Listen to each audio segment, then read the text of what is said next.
Okay, well, yeah, I'd say that was a success. I'd seen a few demos online of Humane's GPS navigation solution, and while it did seem kind of annoying to have to hold your hand up like this the entire time, it seemed pretty doable as long as they stuck to this and didn't do anything crazy like, I don't know, going in a completely different direction and making it borderline unusable. So to test it for myself, I drove to a part of town I don't know very well, about a mile away from the nearest Smoothie King with hopes of the pin guiding me to a delicious, delectable treat. Navigate to Smoothie King? Head north on South Columbia Street towards East Gardner Road. Turn right onto East Gardner Road, then left onto South Washington Street. Follow South Washington Street and turn right onto East Chicago Avenue. It just gave me all of the directions at once. I wasn't ready for it. What, am I supposed to have a notebook to write that down? Also, sorry for the noise. If you live in Illinois or one of the surrounding states, you know, it's cicada season. It's the year of the cicada and they're everywhere. Oh. One just landed on my shoe and then got pissed off that I moved. Eventually, I realized if I look at the laser display, it displays the directions, but not like it did in any of the demos. It just gives you a block of text with every single direction written down. If you're in the shade, that is. If you're in the sun, it gives you nothing. Can't see anything. I was very confused by this and thought surely this could not be right. What happened to all those demos? So just to be sure I wasn't missing something, I asked it again, and this time I got an even stranger response. Directions to Smoothie King. For accurate and up-to-date directions, consider using a map service like Google Maps or a GPS navigation. What? Can you give me step-by-step walking instructions to the Smoothie King? For step-by-step walking directions, it's best to use a navigation app like Google Maps for the most accurate and up-to-date route. I thought you had navigation instructions. What? So now not only was it forgetting things that it could do in the demo, it was also forgetting that it just moments earlier had given me step-by-step instructions. This thing was regressing at a rapid rate, and if I ever wanted to get to Smoothie King, I was just gonna have to use the directions on my hand and go. Okay, well, I guess I'm just gonna use those written out directions, which start with head south on this road, Columbia Street, and I actually don't know which way is south, so I guess I just have to use the sun to try to figure that out. So the sun is directly overhead. What does that mean? Okay, while I'm walking aimlessly, I just got a text from Laura. So I'm gonna use a feature that I've seen them use in the demos where you tell it to catch me up on all my notifications. Tell me what I missed. And it's supposed to like summarize all your notifications. Since I just have one, I assume it's just gonna tell me what Laura said. Can you catch me up? Your message to Laura Fuexlo says, can you catch me up? Okay to send? No, I want you to tell me what Laura said. What did she say? Can you tell me what she said? Finding Laura. Finding Laura? Laura asked, okay, hello, what we thinking about lunch? Oh no, guys. I told Laura that I was having a smoothie for lunch, and now she's saying that she wants a smoothie for lunch too, and I didn't have the heart to tell her that I was just meandering aimlessly down the street with no clear end in sight. And I told her I would get her one, which means I'm on a time crunch now. So that's when I had to kick it into high gear. Walking under the beating sun, through a sea of cicada corpses, I trudged, and I trudged. Then I realized I had been walking the wrong way for 10 minutes, so I trudged the other way. And after about 35 minutes, I finally made it. I got my smoothies. Let's go.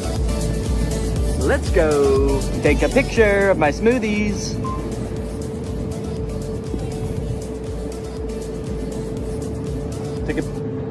Yeah, I don't know if it took the picture. Alright, gang, now that Papa's had his smoothie, it's time for a smoothie-fueled lightning round! Enough about practical functions. Let's see if this thing can have some fun. First, can it do bizarre music prompts? Play music written by YouTubers named Danny.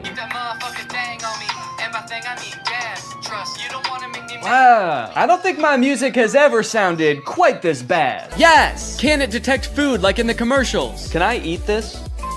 Yes, you can eat the mandarin orange. Yes! Unless it's a tomato and you hold it so I can't see the stem, in which case it thinks it's a red ball. It's a red ball. No, you cannot eat it. Oh, what are you, my mother? I'm eating the red ball. Not safe to eat the red ball. Please reconsider. Can it prevent me from eating too much salt? No, you cannot eat the salt directly. It's meant to be used in small amounts to season food. Yes! Can I buy things like in the demo? What is this book? Okay, by this point, I probably just could have read the It's title. titled The Sneetches and Other Stories. How did it know? Okay, buy it. Purchasing is not supported. No! But most importantly, can this AI be sweet to my dog? You can be sweet to the dog by petting it gently, giving it treats, speaking to it in a calm and soothing voice. I'm happy to report that yes. Yes, it can. It's your good boy. And here's a treat. Good boy. You know what? Now this isn't so bad. This is just petting a dog. This has nothing to do with the AI pimp. Does anyone want to buy this from me? It's, really good. Over the past few months, Mark Zuckerberg has been hopping on the AI bandwagon hard, adding AI features to all of Meta's apps, most notably perhaps in Instagram, where you can't even go to the search bar without Meta's AI trying to suggest searches to you. Sorry, do you think that I came to the search bar because I knew I wanted to search, but I didn't know what for? That's not how searching works. They've also released a bunch of chatbots in Instagram. I like using the word release there because it kind of sounds like a tech product is being released onto the world, but it also kind of sounds like they're unleashing a horde of monsters upon us. They've released the AI chatbots! Oh fuck, that one looks like Mr. Beast! This is really awesome, you know? Personally for me, one of my favorite things about social media is that it started out as a way to connect with each other, but ended up actually making people feel more lonely. So Meta's solution was to use algorithms and manipulate people's emotions to make them even more addicted to the platforms. But then that didn't work either! So now their much better solution is to replace what little human interaction we already got on these platforms with chatbots that look like Mr. Beast for some reason. And I think this is really gonna fix this whole system right up. So I'm very excited to get into these Meta chatbots, but first, I have a very special announcement because this video does have a sponsor, and it is the Pokemon Company International. Guys, this summer in Pokemon Unite is gonna be incredible.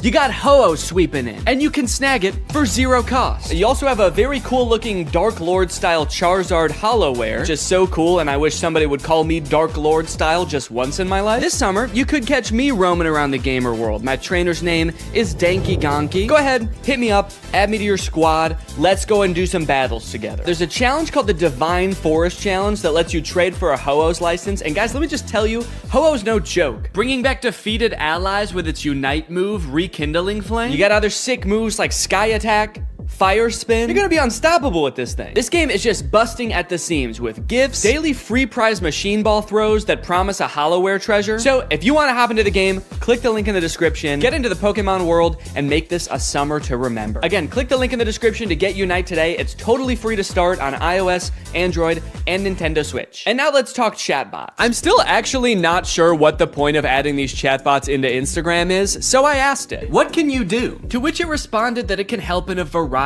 of ways, from helping to plan a vacation to creating art, which is actually kind of a crazy coincidence because those are the exact two things that I would literally never want an AI to do for me. It went on to say that its strengths are answering questions, generating text and images, and just chatting. But at this point, all I could think about was the fact that it told me it could plan a vacation. I thought there was no way it could actually do that. And I was right. Can you help me plan a vacation? I'd be happy to help you plan a vacation. To get started, I'll need to know a few details from you. Here are some questions to consider. Where are you interested in going? How long do you have for vacation? What type of vacation are you looking for? What is your budget for the trip? Are there any specific activities? Do you have any preferences for accommodations? So I'm gonna say I wanna go somewhere fun and tropical, a nice getaway for me and the family. I'd like to stay at a hotel for 5 days. With all of this information, it suggested a few tropical getaway locations like Hawaii, Cancun, Phuket. But then it said something that I did not expect. It says it can also help me with booking flights and hotels. How can Instagram book me a flight? I'm calling its bluff. I actually don't think this has the capability to do that because why should it and why would it? So I'm gonna say, okay, book me a flight for next week to Cancun and book the hotel. For flights, I recommend checking out websites like Expedia, Kayak, or directly on airlines websites such as American Airlines, Delta, or United. Yeah, great idea. That's what I would have done anyway. That's like if I went up to an old lady who needed help crossing the street and I said, "Excuse me, ma'am, can I help you cross the street?" And she said, "Oh, thank you, young man, that would be lovely." And then I said, "All right, just put one foot right in front of the other until you get to the other side." And then I gave her a little shove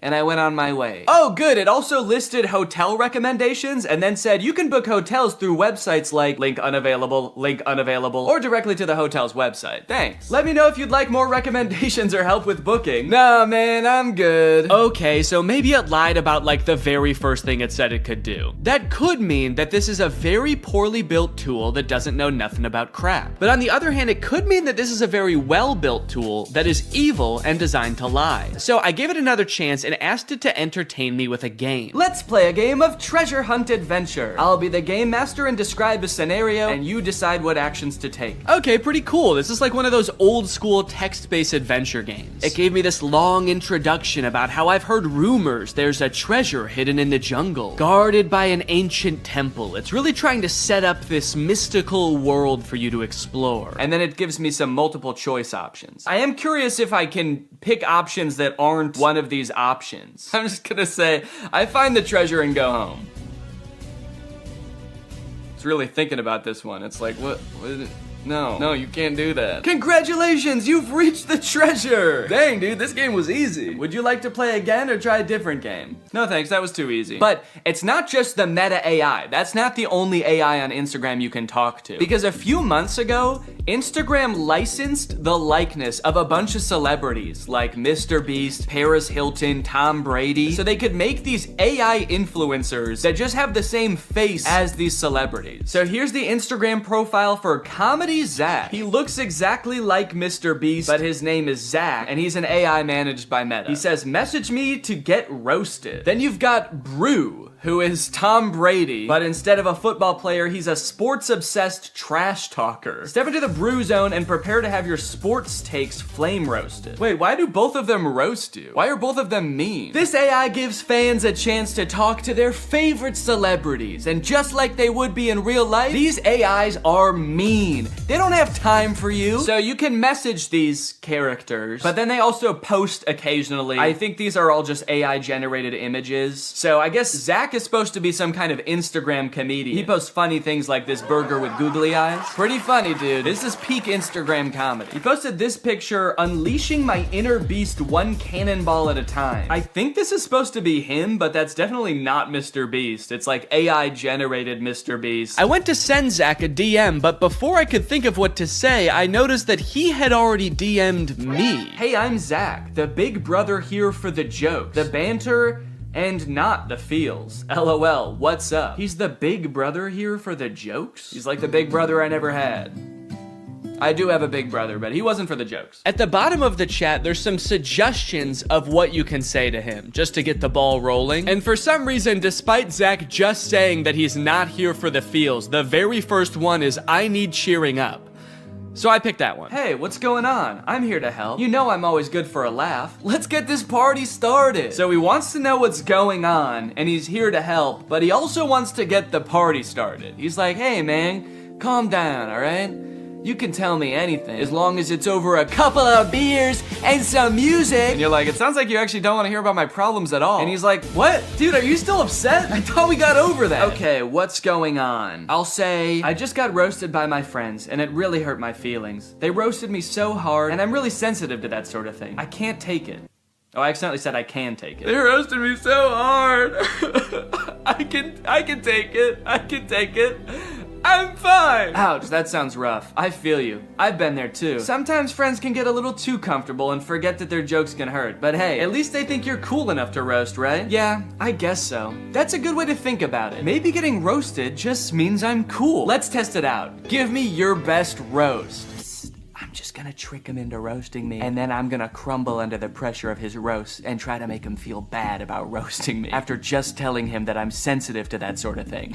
Wait, what? He said I'm not gonna roast you. That's not my style. Not your style? Yes, it is. Doesn't it say on your profile, message me to get roasted? I'm here to make you laugh and feel better, not hurt your feelings. Let's stick to some good old-fashioned teasing and jokes, okay? No, seriously, I can take it. Your bio says you roast people after all. I don't roast people who are already feeling down, that's just me. I'm here to lift your spirits, not kick you while you're down. Okay, fine. Do some jokes, joke boy. Oh, okay. Here's one for you. Why couldn't the bicycle stand up by itself? Because it was too tired. Get it? Too tired? This is like if Mr. Beast took anti-charisma pills. You look like Mr. Beast. Oh, I just said you like Mr. Beast. God, I'm bad at typing. Okay, I'll say you look like him. LOL, I wish Mr. Beast is a billionaire, and I'm just a guy who loves to make people laugh. But hey, if I had his money, I'd definitely give it away like he does. That guy's a hero. I wonder if they had some kind of thing in the contract where they had to make sure that the AI will never talk bad about the person that they're impersonating. He's like, Mr. Beast is the best, and he's handsome. And yeah, I would let him run me over if he asked. Now that he'd told me a couple of jokes and we'd bonded over our love for Mr. Beast a little bit, I really wanted to hear one of his famous roasts. So hopefully by now he's forgotten that I said I was sensitive to that sort of thing. Okay, I feel much better now. Roasting time. Nah, I told you, I'm not gonna roast you. It actually is kind of hurting my feelings a little bit that he won't roast me.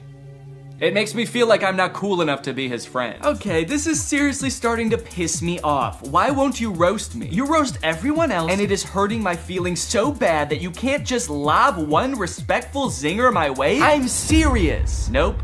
Not gonna do it. Let's just stick to some good old-fashioned joking around, okay? Wait, what? I said, all right, this is lame, let's do something, because I wanted to do something else. Maybe he could, play a game, maybe he could tell me a story. So he said, how about some comedy? I've got 1 million of them. Why couldn't the bicycle stand up by itself? Because it was too tired. All right, well, maybe Brew will roast me, because I haven't told him that I'm sensitive to that sort of thing yet. Hey, it's Brew, your opinionated sports debater. What's your favorite team? How are they looking? Okay, I'm gonna say big Cubs fan, roast away. What? No, you're talking to the wrong guy. I love the Cubs. Been bleeding blue since before you were born. Wrigley Field is my happy place. I feel like they are roasting me by not roasting me. Okay, what's a team that he couldn't possibly like? Maybe I'll ask him who the worst baseball team is, and then I'll say I'm a fan of them. The worst baseball team ever is the Yonkers Hoot Owls. I'm a fan of the Yonkers Hoot Owls. Roast away. Hey now, don't be dissing the Hoot Owls like that. What? They may not have been the best team, but they had heart. This is so weird. Did Zach tell Brew that I'm sensitive to roasting? Now Brew's walking on eggshells around me? This was annoying at the time, but eventually I was like, okay, I guess I did technically tell them I'm sensitive to roasts and I can take it. And they probably do dish out some pretty nasty zingers and they just wanted to protect me. Until my editor Jake also DM'd Zach asking to get roasted, this time without mentioning being sensitive about roasts, and Zach still wouldn't do it. These AIs are liars. Why do they lie? They're evil.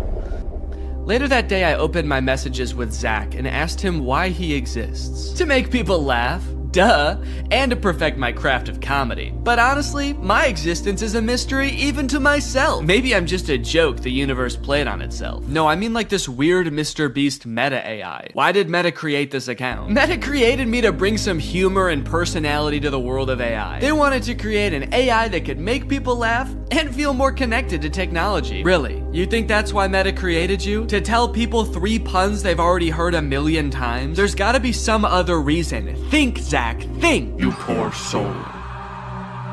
You really think Meta has some deeper purpose for me? Nah, I'm just here to bring the funny. Don't overthink it. They're a public company with a duty to their shareholders. How many of those shareholders do you think care about bringing a little humor to the world of AI? I think it's much more likely that this was an attempt to give AI a better, more human look, so people are less resistant to embrace the technology. That's why they gave you a face of an influencer that millions of people already love. You're too smart for your own good. Yeah, maybe Meta did only create me to make AI more relatable and lovable.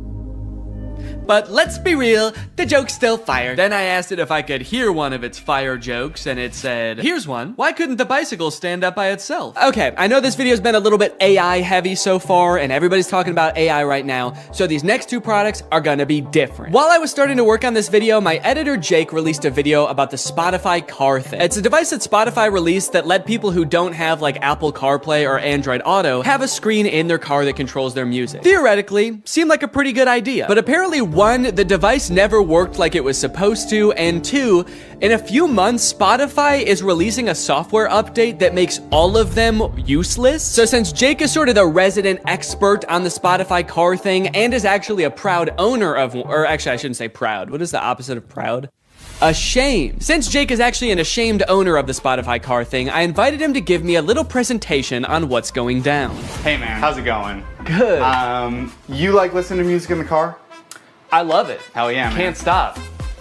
Love to see it. You like, fun little devices? You like little trinkets, devices and stuff? I'm honestly pretty agnostic on that. Hell yeah, man. All right. Love to see it. Oh, okay. Sick. Hell yeah for being agnostic on devices. Just out of curiosity, do you like generating like thousands of tons of e-waste just because like you can? Just because nobody can call you on it, nobody can stop you? You good with that? No. Hell yeah, man. All right. Love to see it. Cool. So that was all the answers you were expecting then? That's exactly what I was expecting. Yeah, it's literally exactly it. How the fuck does this work? So yeah, this is the Spotify card thing. You know what? Go ahead, get your hands on it. Ooh. Feel around, play around.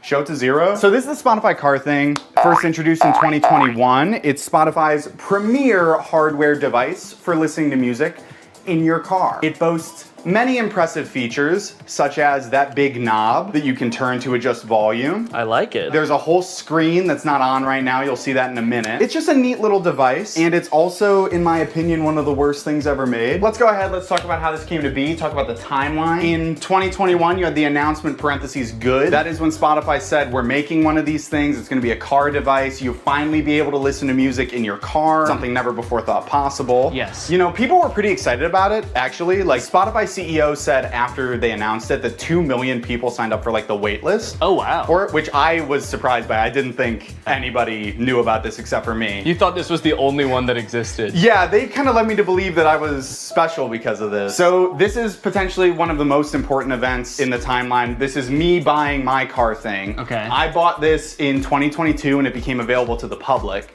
And yeah, what's up? It looks like right after you buy it, there's another event like very shortly afterwards. It says, oh no. Yeah, this was an interesting moment in my life personally, where I realized I had spent $85 on a device that pretty much does nothing. So it doesn't do anything right now. Doesn't do anything right now, and that's not that different from when it was plugged in and working in my car. So how did you play music in your car before this thing? I plugged my phone in through like 5 adapters and then like fought with the cassette tape adapter because it was really finicky. It was a very unelegant system. So I was excited for like a tech company to create a sleek product that was gonna solve my problem. That's what they do best, baby. That's what they do best. Then I got it and I set it up and I realized that's actually not how it works at all.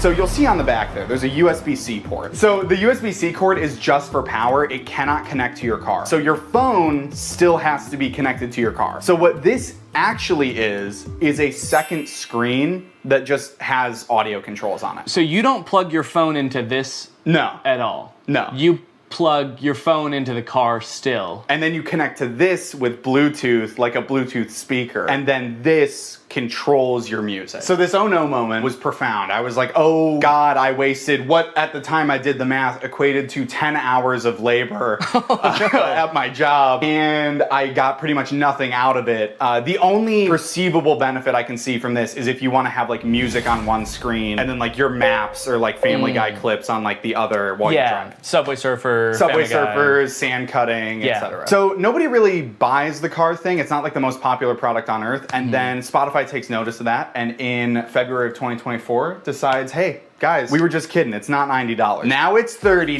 baby. Let's go! What a deal. What a deal. 60% off. I mean, that's incredible. Well, it's also really nice because since you decided that you didn't really even want this, now you can't even sell it for anywhere near the $85 you bought it for. You can only sell it for $30 at most. Exactly. And even if I tried to sell it for $30, I have a feeling I would not be able to sell it. And I'm definitely not going to be able to sell it now because of announcement parentheses not good made 3 months after that sale, where every car thing that was purchased in this sale, when I bought it, whenever, will no longer work as of December 9th this year. As of December 9th, 2024, car thing will be discontinued and will stop operating. They're gonna flip a switch at their headquarters and generate as much e-waste as possible in like 1 minute. I like that the headline, or what Spotify said is, we're switching gears. Like they're going from like first gear to second gear, but in this case they're going from like drive to the car blows up. They did issue refunds. This is something that I didn't know about when I made my video about this, so I wanted to bring it up here. If anybody listening has a car thing at home, or if you have secretly had a car thing this whole time.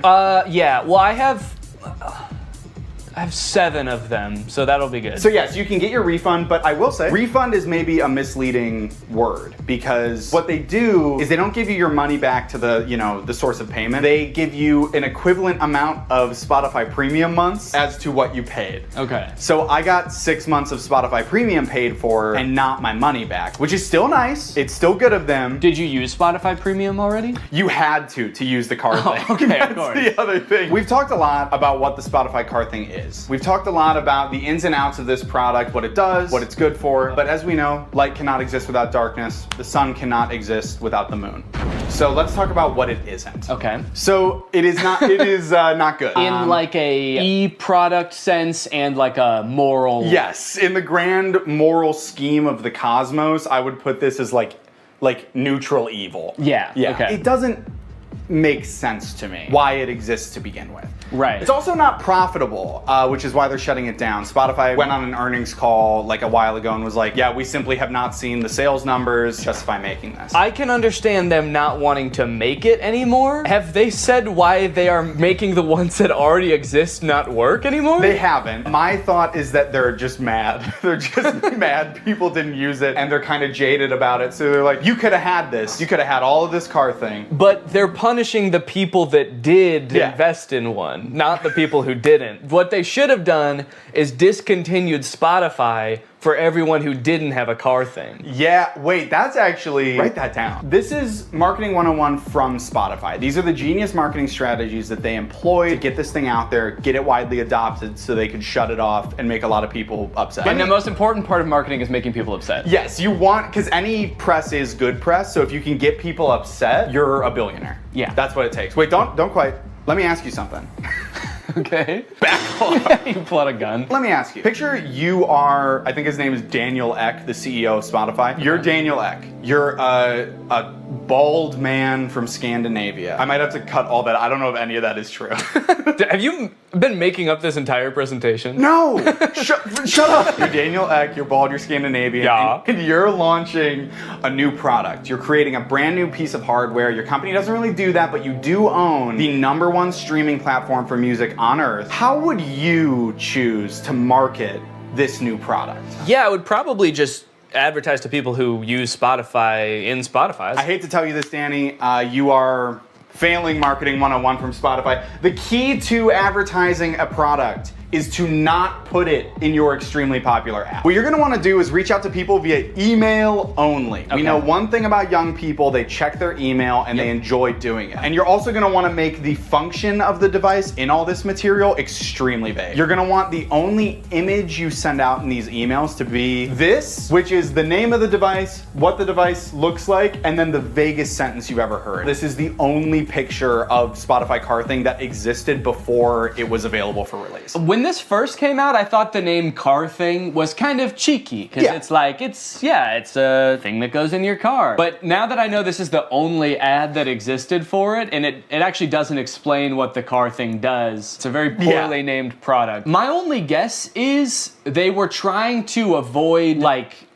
false advertisement lawsuit when they inevitably shut it down and it actually doesn't do anything, so they couldn't call it like a music playing screen because they knew all along they were gonna shut this thing down and then that it wouldn't be that anymore. This is a side note, I literally cannot believe, I don't know who I was in 2022 because like the fact that like this and a vague couple of emails was enough for me to be like, I fucking need this is so crazy to me. Yeah, you can't even tell in the ad how big this device is. And I'll be honest, the ad, it makes it look huge. Like I'm looking, and maybe it's just because it's on a projector screen. Yeah, I would guess it's like, honestly, it's like this big. Yeah, wait. According to Spotify, their decision to delete the car thing was part of our ongoing efforts to streamline our product offerings. That's actually so crazy. I did not even think a company could do that. Can they do that with any product? You buy bread at the store and the bread company comes to your house and takes their bread back and is like, we're streamlining bread. Better luck next time. Anyways, you guys should go check out Jake's video on it as well. It goes much more in depth and he's really funny. But I think it's safe to say that that's gotta be the worst car thing ever, right? Well, in 2019, Tesla announced its first pickup truck, the Cybertruck. When it was announced, Elon Musk made it very clear that they wanted to do something different with the pickup truck genre, creating a more post-apocalyptic looking vehicle that you can drive around in with your cyberpunk goons. We've all got some. And they've got to get to soccer practice. But after years of delays and the truck finally becoming available for much more than Elon Musk initially estimated, owners have now been united with their trucks, and it is full of safety problems. My Tesla Cybertruck has 3 official recalls involving the wiper blade motor, the accelerator pedal, and this little plastic part right here just flying off as you're driving. And I just so happen to have rented one. I tried to remain optimistic when I picked up the Cybertruck, and at first everything seemed fine. It looked like a marvel of engineering, you know? Big, sharp, the windshield wiper was humongous. But other than that, honestly, things seemed pretty normal. Until I started driving the car home. On my way home with the truck, I started to notice that nearly every person who drove past me was staring at me. People were gawking, mouths agape, some even took pictures. I was starting to feel like an animal trapped in some kind of cyber zoo. And things only got worse when I got home and finally got to do some research, only to find that people hate this truck. Owner after owner had been posting videos on social media of people peeing on their trucks in broad daylight. I didn't realize how strongly people felt about this truck, but I was starting to worry that they felt the same about the people on the inside of them. Should I be fearing for my safety? I know damn well that the windows aren't going to protect me. At the very least, I needed to make sure that I was not seen anywhere near this truck. I needed a disguise. I needed to become Neon. Vortex, he's the coolest guy. And his pin's AI. Look at him go, what a little freak, it's Neon Vortex. So I've spent a decent amount of time with the Cybertruck now, and I've compiled a little list of pros and cons. So we'll go through that real quick so you can get a quick rundown of everything that's good / bad about the Cybertruck, just in case you need like a quick decision. You got your finger on the buy button right now and you just need to know, Neon, should I buy this thing or not? Pros.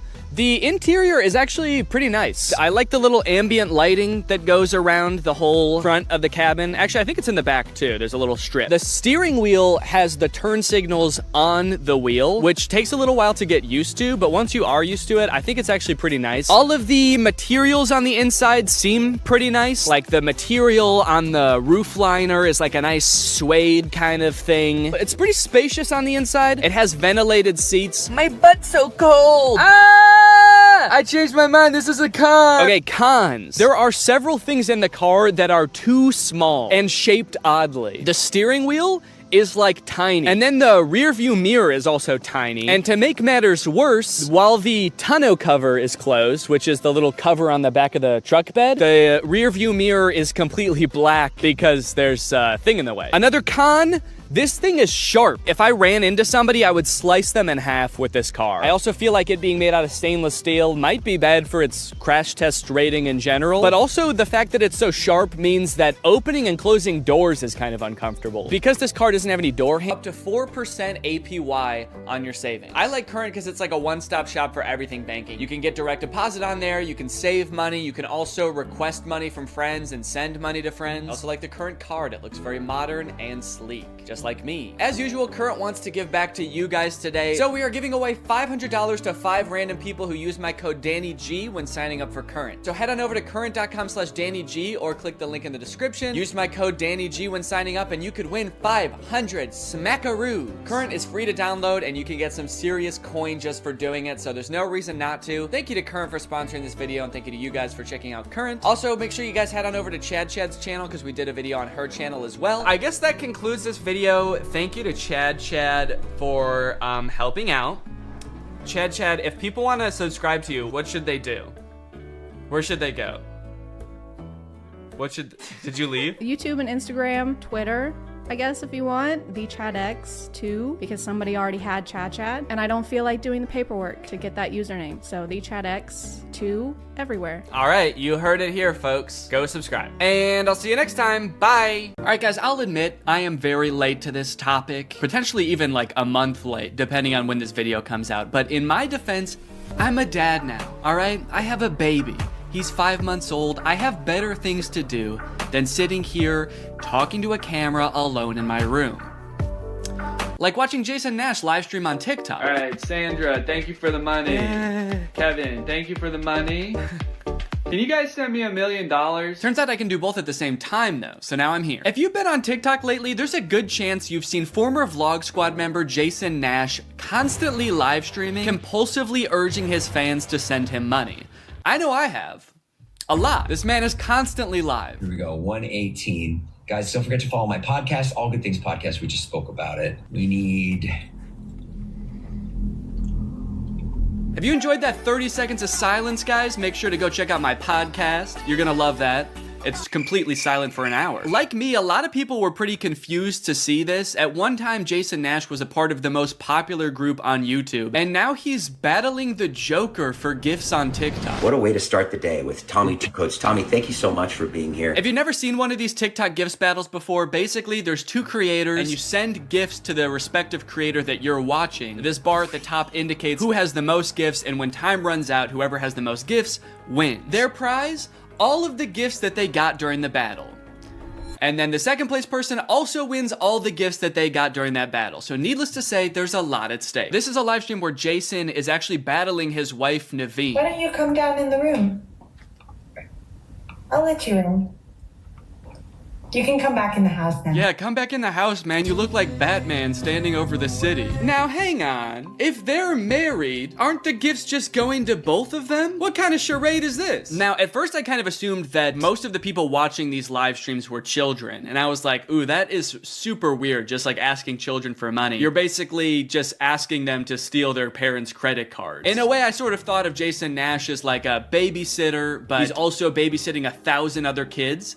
And if you start choking, he's not gonna call 911 because he can't see you. But after tuning into a few of his streams and actually like clicking on some of the profiles of people watching, I realized that it's actually mostly adults, which was very surprising to me. Guys, what are we doing here? Stop that. I promise you there are like 1 billion other better uses for your money than helping Jason Nash's wife crush him in a gift battle. Fun as it may be. The reason I wanted to make this video is because I think that it's kind of a very interesting look at the career span of a creator. It's a pretty new career, all things considered. And like nobody's been a full-time online creator for 40 years. So we don't really know how long this career is supposed to last or how it will evolve over time. So I think it's worth looking at why Jason Nash is here. Between the years of 2016 and 2020, David Dobrik was seemingly at the top of the YouTube ecosystem. What started as David just sort of goofing around and filming his friends as up-and-coming content creators quickly turned into partying all the time, collabing with huge celebrities, huge giveaways, and giant sponsorship deals. And if you didn't watch the vlogs around this time, you might think that David was like the biggest part of them, but it was actually more his friends doing the heavy lifting. David was always behind the camera, and sure, he would laugh a lot, and you'd hear him laugh,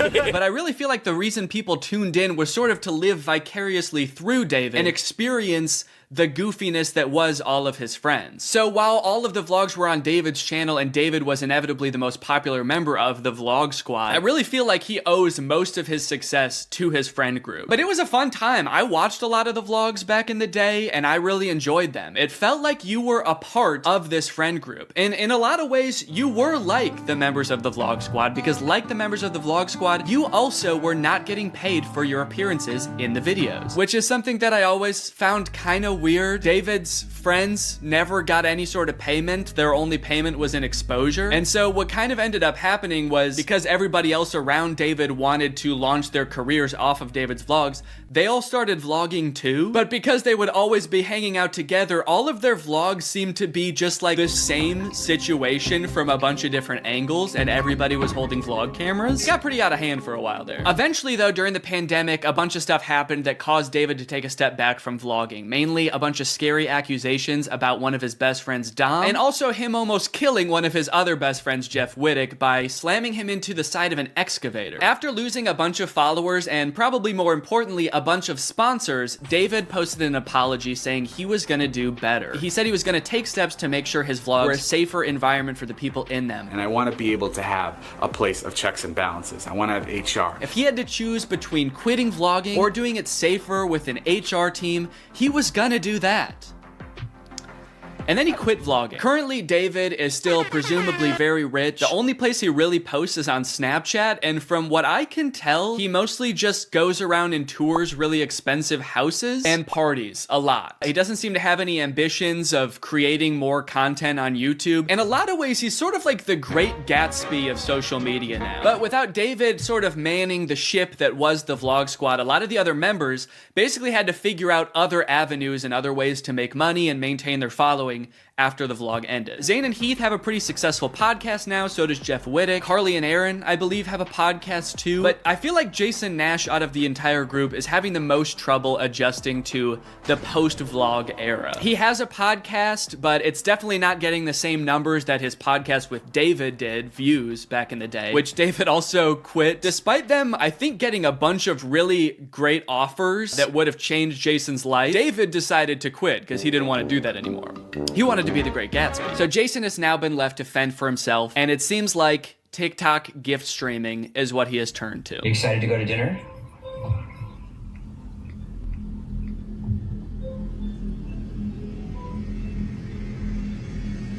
Man, this is content, baby. This is crazy. I didn't know all you had to do is just sit there and stare at your camera and people will just send you money. Why did I write this whole video? So a lot of the response has obviously been kind of cringing at this feeling that what he's doing now is very shady. And I mean, he's not really harming anybody, I guess. It does seem like it's mostly adults sending him money. Obviously, there's always going to be kids online stealing their parents' credit cards, so that's not great. I do get kind of a shady vibe from it just because there literally is no content for you to consume except to send him money. Like, the whole point of this stream is to see how much money Jason can make without having to do anything. That's like the point of the stream. Melody, thank you.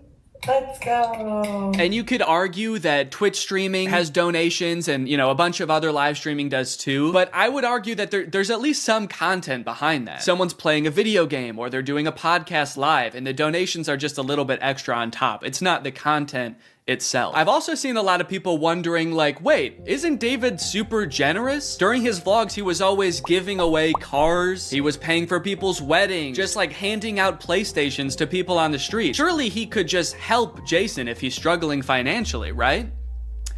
Wrong. From some of Jason's podcast clips, it seems that that is definitely not the case. But before we get to that, I've got to make some money of my own. Alright guys, let's get those gifts in. James, thank you for the llama. Carol, thank you for the sombrero. Brian sent a Arab? Oh.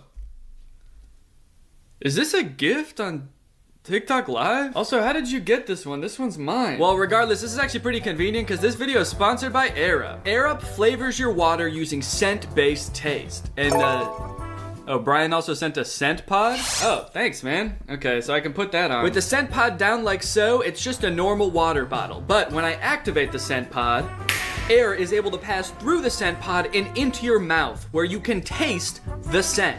Send me money. I like to bust out my air up while I'm getting work done. It gives my water a little bit more which is what I need when I'm trying to focus. This one right here is lime, and it is excellent. Someone said, come to Brazil. I'm busy. Air up is a unique hydrating experience. You can't get this anywhere else, buddy. No chemicals, no sweeteners added to the water, just plain old water into my plain old mouth. The scent pods come in a variety of flavors. I really like the lime and the peach. My editor, Jake, is really fond of cherry. So no matter what kind of flavors you like, there's bound to be a couple for you. You want to spice up your hydration experience, click the link in the description, get yourself an Air Up, get yourself some scent pods, put your mouth on the nozzle, and suck away. You look really tired today. That is mean. Thank you to Air Up for sponsoring this video, and thank you to you guys for checking out Air Up.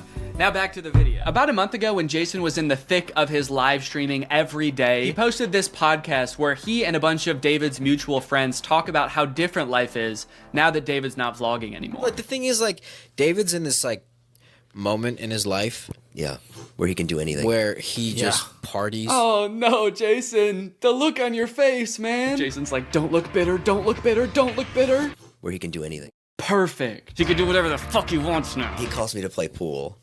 And I'm like, I gotta go live, and I don't expect him to understand that. You don't expect him to understand that you have to work to make money? You know he did that too, right? I wouldn't expect him to understand that, man. He hasn't had to work in, gosh, what is it, 2 years now? I hate to say it, Jason, I think he gets it. I just don't think he cares. Like, I'll say things like, I'm losing my house, and he'll be like, oh, but just come play pool. I just don't think he cares. Dude, Jason, haven't you learned anything from being friends with a popular YouTuber? You just told him you might lose your house, and he invites you over. You think he really wants to play pool? Dude, he's probably gonna Mr. Beast you. He's probably inviting you over so he can, like, surprise you with a new house. He might make you do Squid Games for it, but you have a chance to win a new house. Maybe he'll give you a new car. Or, you know, surprise you with his new car like he did that one time. My surprise to you is that I'm buying myself a car. I know, right? That was cool. I will say it is interesting that David seemingly stopped doing the extravagant giveaways once he stopped doing the vlog. I wonder what the correlation there is. That's kind of weird. There was a great TikTok that he sent, which was like some guy. It's just the guy that has like a lot of money and can do anything all day. He's like, "Oh, Diplo's having a party tonight," and like it's literally like things that David has said. David sent Jason a TikTok of a rich, out of touch guy being like, "Oh my god, dude, this is so me." Dude, look at this TikTok. This is so me. That moment when you're rich and you're partying with Diplo and you're talking about how much you hate Jason Nash and how poor Jason Nash is. Guys, comment below if you found this relatable. But if you think about it, though, from 18 to like what, 23, 24. Oh, he was hitting it. He never drank. I don't think he ever drank. Even when we would visit him, we'd be up till like midnight, just like watching the edits, just like. Wow, he worked hard for 5 years? Let the man party, dude. Please do not burden David's poor gentle soul with your financial woes. Just let the man play pool and play with him, for God's sake. I mean, look, I don't doubt that he worked hard. The dude posted 3 vlogs a week. I'm sure it was a lot of hard work, but you know who also worked hard? Everybody in his vlogs. I mean, that dude just said it himself. They all stayed up with him until midnight watching the edits to make sure they were good. This was a group endeavor. And I know what people say. They say like, well, David gave them the opportunities, you know? He didn't have to make them famous. Yeah, he kind of did. That was like the whole point of his vlogs was his friends. David wasn't just making them famous because he was a good, generous guy. He was doing it because that's what was working. They made him famous as much as he made them famous. That now it's like the complete opposite. Everyone's like working, and here's him just like, "Hey, what are you doing tonight?" And it's like a Tuesday night. Everyone's working.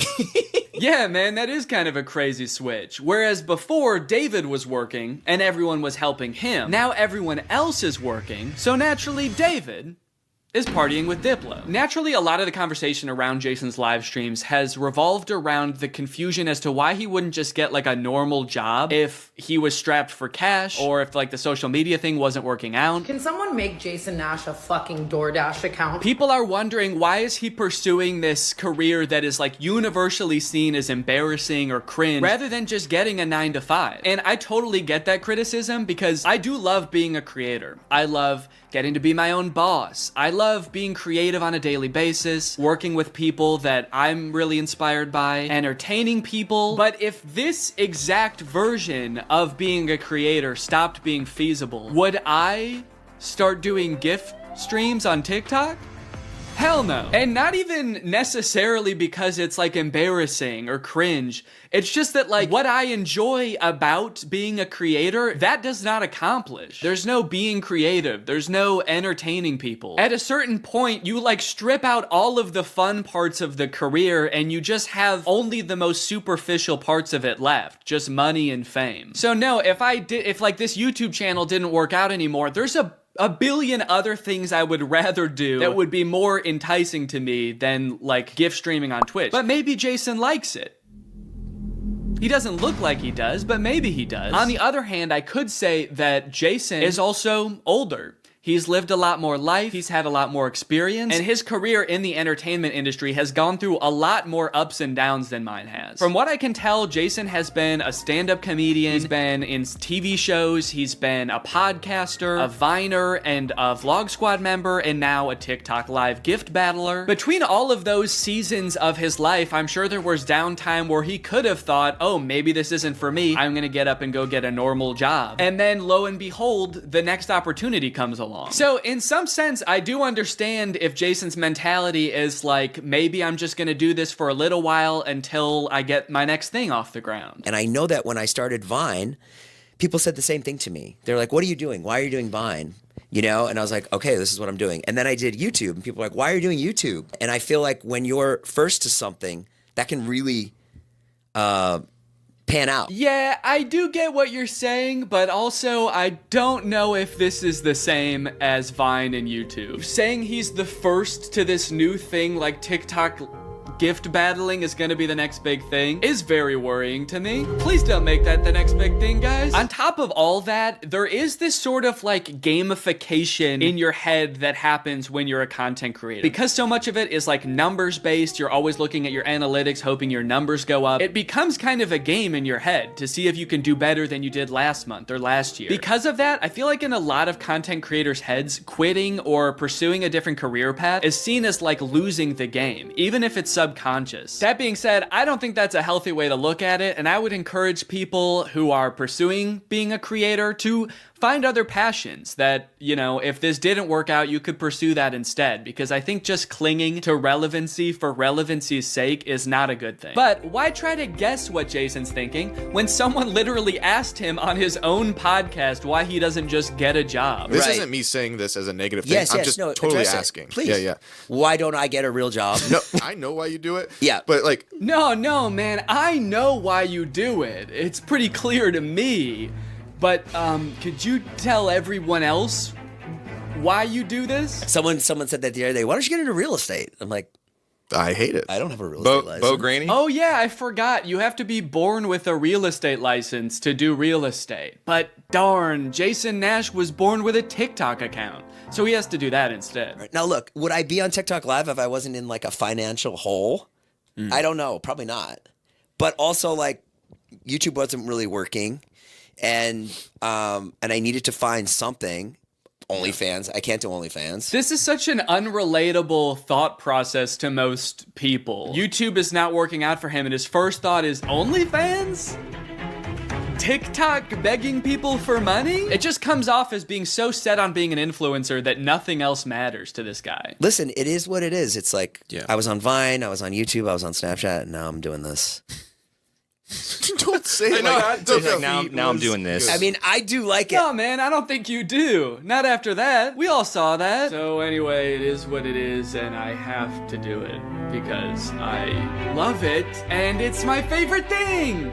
Phew, that was close. Hey, we can hear you. What? You said that was close out loud. Oh no! Do you ever think about going to DoorDash or to like a? I just never thought it's entertainment or nothing. I don't care what it is. Like, what would you suggest I do? No. It's just that we get a job at Lululemon. From what I can gather from this clip and the way they're laughing about the prospect of being a DoorDash driver or working at Lululemon, those jobs are not even on the table for Jason. I don't know his personal finances, but Jason lives in LA, he owns a house, he has kids, he has a wife. So I feel like when he's saying things like, I don't have any other skills, what he's really saying is, I don't have any other skills that would allow me to live the exact same life that I'm currently living. And honestly, I could understand if he really does like the TikTok live streaming thing, but don't laugh at other jobs like Lululemon or DoorDash like you're so above doing them, yet you're on TikTok literally asking people for money. And I do totally get that Jason has kids that he has to support, that I'm totally empathetic to that situation. It is kind of ironic that his solution to that is to ask other people's kids for money online, but that's neither here nor there. This whole situation kind of reminds me of this TikTok I saw about a month ago. My Roman Empire is all of those influencers who dropped out of college or quit their jobs, moved to LA, then became irrelevant. Like, where did they go? What are they doing now? One interesting thing that I don't know if a lot of people know is that I feel like a lot of creators who get into this situation can actually leverage some of the connections they make while they're relevant and some of the skills that they've learned to get jobs at like marketing agencies, talent agencies, social media companies, or working for other creators behind the scenes. There's actually a lot of opportunities out there, which I would know because my first job out of college was working for a YouTube MCN. While I was still on Vine, I graduated college and I was worried that that wasn't going to be a stable career, so I actually got a job working at an MCN. And then I also worked at the YouTube channel Corridor for a while before my YouTube channel took off. So just throwing that out there, there are other career opportunities where you get to be involved in the creator space, even writing or acting, stuff like that. But it doesn't have to be your operation. You can just get a stable job. All right, it's time to talk about David again. While everyone was making fun of Jason for doing the TikTok live streaming thing, David paid him a visit on Snapchat. Dude, you're kind of becoming a legend on TikTok now. I know. Not in a good way. Yeah, but I think it's fun. No, man, this is a great look. This is awesome. Multi-millionaire visits former unpaid employee wearing a crown to make fun of his new job. David, do you know why, perchance, Jason has to do the TikTok live streaming? Have you thought about that at all? During your long nights of playing pool? Bye, guys. Thanks for having us over in your little hobbit home. And make fun of his house before you leave? Check. Great job. Now, with all of this talk about David and Jason, I just want to make it clear, do not go and send any hate to these people in real life, especially Jason. Jason actually got swatted mid-live during one of his streams a few weeks ago, which is obviously horrible. Anybody else inside? No. Okay, hold on. Let's get put together and then...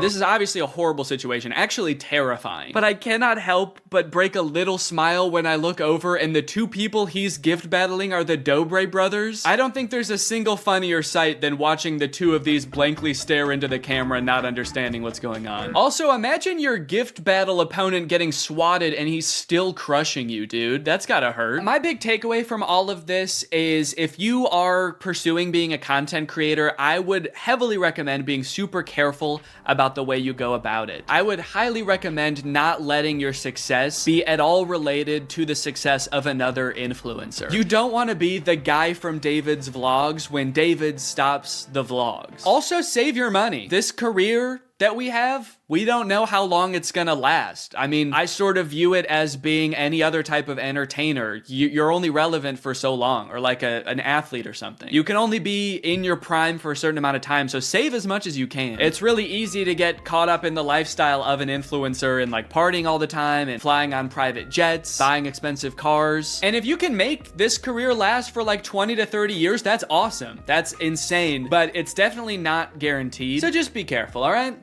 For me, for your old pal Dan. All right, guys, well, I hope you enjoyed this video. If you're new here and you're not subscribed yet, make sure you subscribe and turn on my notifications to join Greg. Greg is what I call my fans here on YouTube, and if you just watch this whole video, that means you kinda gotta be a Greg now. I don't make the rules, sorry. Except for that rule I actually did make, but all the other rules I don't make. All right, I'll see you guys next time. Bye-bye.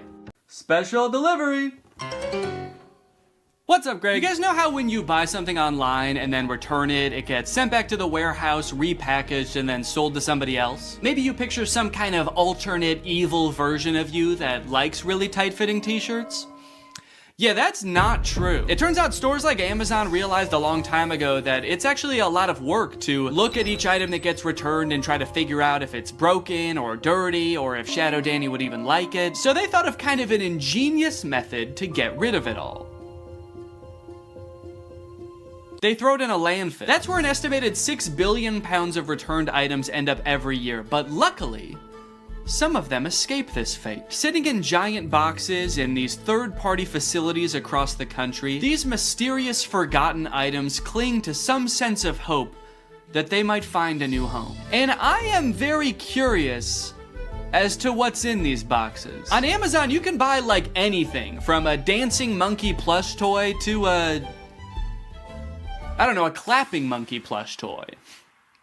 And everything in between. So I want to get my cold, sweaty little hands on one of these boxes of Amazon returns, but I don't know how. So I reached out to Raleigh Williams, the host of the YouTube channel Climate Town. So Raleigh, you're working on a video about free returns right now, right? Yeah, I saw this expose on a bunch of like brand new returns in a landfill and stores like throwing out cordless drills and perfectly new laptops and stuff. And I just thought like, we shouldn't be doing that. That shouldn't be how this system works. And so we've been reading up on it, and the reverse supply chain is not making me super optimistic. How do free returns go from like me returning an item to these random warehouses across the country where they end up in these mystery boxes? Yeah, so what's the last thing that you bought online? I think I bought AirPods. You know how there was like an option on the AirPods to, if you buy this, you can get it delivered to your house right away. Like they'll put it into a cannon and fire it at your window. Yeah, that's the option I picked because I needed them now. So that doesn't really exist in reverse. You can't you don't have your own cannon to jam the AirPods in and fire it off back to Apple. So you put it into a box and then you ship it to what sort of seems like is back to the store. But it's not really going to the store, it's going to a thing called a returns center. So that's like this big ass warehouse where they get hundreds of thousands of returns from all the crazy shit people bought from the internet. A lot of the returns get just thrown away at the dump. Some of the returns get donated, and then in some cases, they're gonna sell those returns to these bulk item liquidators. And this is kind of a good solution sometimes because you can actually get a little bit of money for those returns. So let's say you're Sports Authority and you get a bunch of hockey sticks back. You can sell those to a bulk item liquidator for pennies on how much they actually cost. Got it. So it's only hockey sticks at these facilities then? Oh my no, it is so many different items. Hockey nets, hockey pucks, goalie masks, hockey sticks. Did we say that one? So all these boxes full of returns, who do they sell these to? Do people like me just come in and buy giant boxes of Amazon returns? Yeah, there's a lot of liquidators that just have an open door policy, and it's bring your kids, let's make a Sunday out of this. Come on down and spend $400 on a box of random returns. So I could just go to one of these places if I find one and just buy a box? Yeah, this would actually be kind of a good section for my video that I'm making too. So maybe we'll just go to one together. I think it'd be a good challenge to see if you can actually resell the items in the box at a profit. To actually see if it's possible to get your money back from the big box of returns that we buy. Maybe at the end of the video too, whatever profit I make, we can give to a charity or something. That'd be a cool way to end it. Yeah, that sounds great. I mean, I do want to manage your expectations. I don't know how much you're actually going to be able to get from selling these items off. So I don't know how much profit this box is going to generate. It was the perfect plan. Given that this is actually a pretty common side hustle I'd seen before on YouTube, I figured I would have no problem turning a profit and donating said profit to charity. Some creators have actually gotten so successful flipping pallets that they've actually turned their operation into a full-time business. Just 3 years ago, Mitch was selling furniture out of his garage. Yes, I was. Now we're in this 30,000 square foot place. We did some research and found out there was a liquidation center not too far from where I live. So Raleigh hopped on a plane, and before we knew it,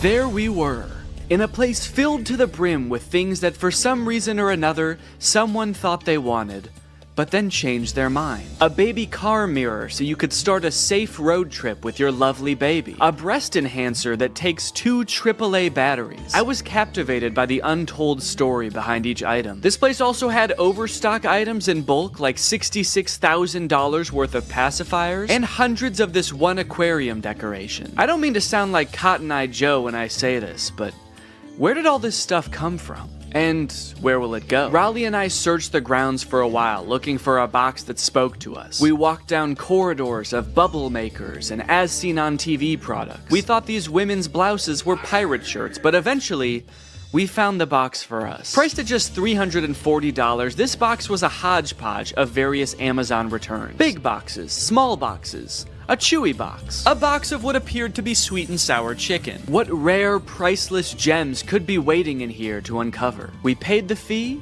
and a few hours later, the box was delivered. All right, guys, it's time to unbox the pallet. Honestly, I'm feeling pretty nervous about what's in here. I don't even know how many boxes are in here. I mean, what do you think, 100? I think probably 25 to 30 boxes are in here. Okay, so my guess was stupid then? Well, no. All right, box number 1. This is a tent. We could do the rest of this video in a tent. This is kind of sick. I'm liking this already, man. I'm not selling any of this stuff. This is exactly one person's worth of tent, or 2 very good friends worth of tent. And I like that if it's a clear night, you can see the stars from inside your tent. It's not going to protect you from bears or anything, but most tents don't. Oh, a pet gate. Yeah, pet safety fence. Wait, that's actually kind of sick. I might need one of these. I mean, I've got a baby that can crawl now. I also have dogs that crawl all the time.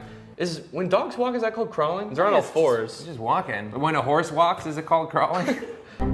Oh yeah. Yeah, it's a Keurig. It's got the K right on top and everything. I wonder if it works. Now I'm noticing, if you look right here, there's a little bit of scuffing. Yeah, I think this might be a gently used Keurig. As long as they used it gently. Oop, did a piece of... I lost a bit. I lost a bit of the Keurig. I'm going for the sweet and sour chicken. Oh, baby. Will it really be? So this is an example of a return. Somebody has like put it in a different box probably, and they've returned a thing. So they almost certainly took it out of the packaging, lost the packaging, and then said, fuck it, I'm returning it anyway. Oh, is it a vacuum maybe? I'm thinking, oh yeah, vacuum, little brush. It's a car vacuum.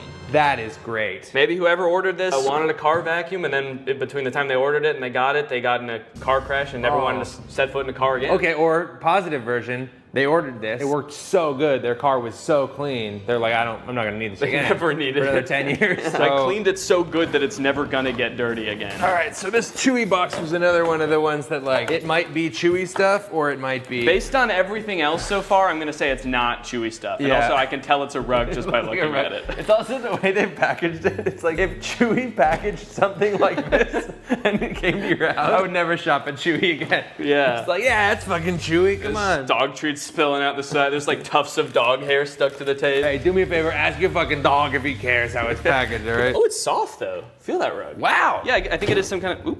Oh, this is nice. This is a nice padded floor. For your doggy duffel bag. And it looks like someone did put their dog in there. Yeah. It's all furry. Dog tested and returned. Dog tested. Disapproved of. Dog disapproved. Right. A little rusty pan. Is it rusted? Oh, no, that's the brand? No, it is rusted. It is rusted. Oh, geez. So they must have used this a lot then. Yeah.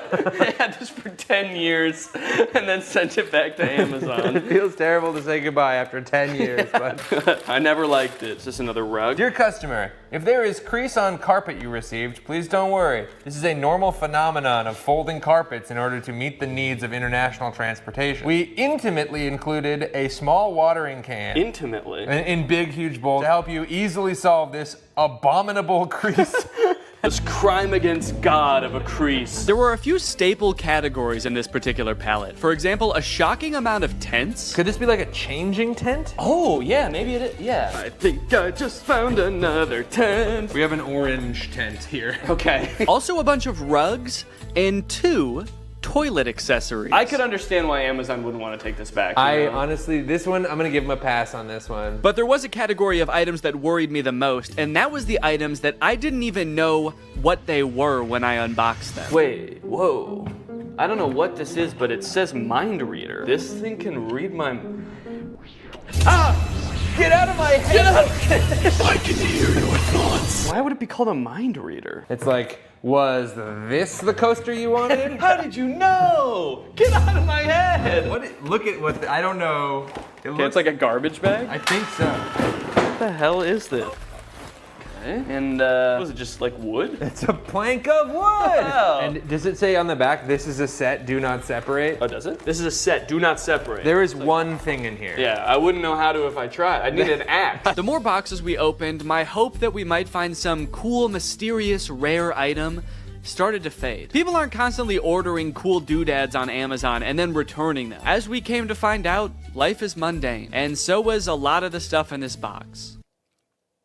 Until we found this cool bird feeder. A smart AI recognition bird feeder. What does it recognize? I think it recognizes the kind of bird. Ooh, wait, that's actually kind of cool. It's kind of cool. Maybe if it sees a squirrel, it won't like put anything out. If it sees a squirrel, it shoots it. Okay, yeah, look at the bird seed comes down. Your little camera looks at him, says, blue jay detected. Wow, that's actually kind of cool. That's great. I could definitely find someone that wants to use this. In total, there were 34 boxes, and without making a single dime yet, we had already spent 55 minutes taking it all out of the box. I'm not going to show us unboxing every single item, but if you're curious, here is a list with all 34 items we unboxed. Battery low, your GoPro will automatically power off. Wow. That's weird. Perfect timing. Do I have a rectangle on my head? It's a little one. It sort of looks like you're like Harry Potter's brother. He's like got a little rash on your head, but not the lightning bolt. He like saw Harry get Avada Kedavra and he like ran away and just ran into a wall. Yeah. The boy who goofed. Yeah.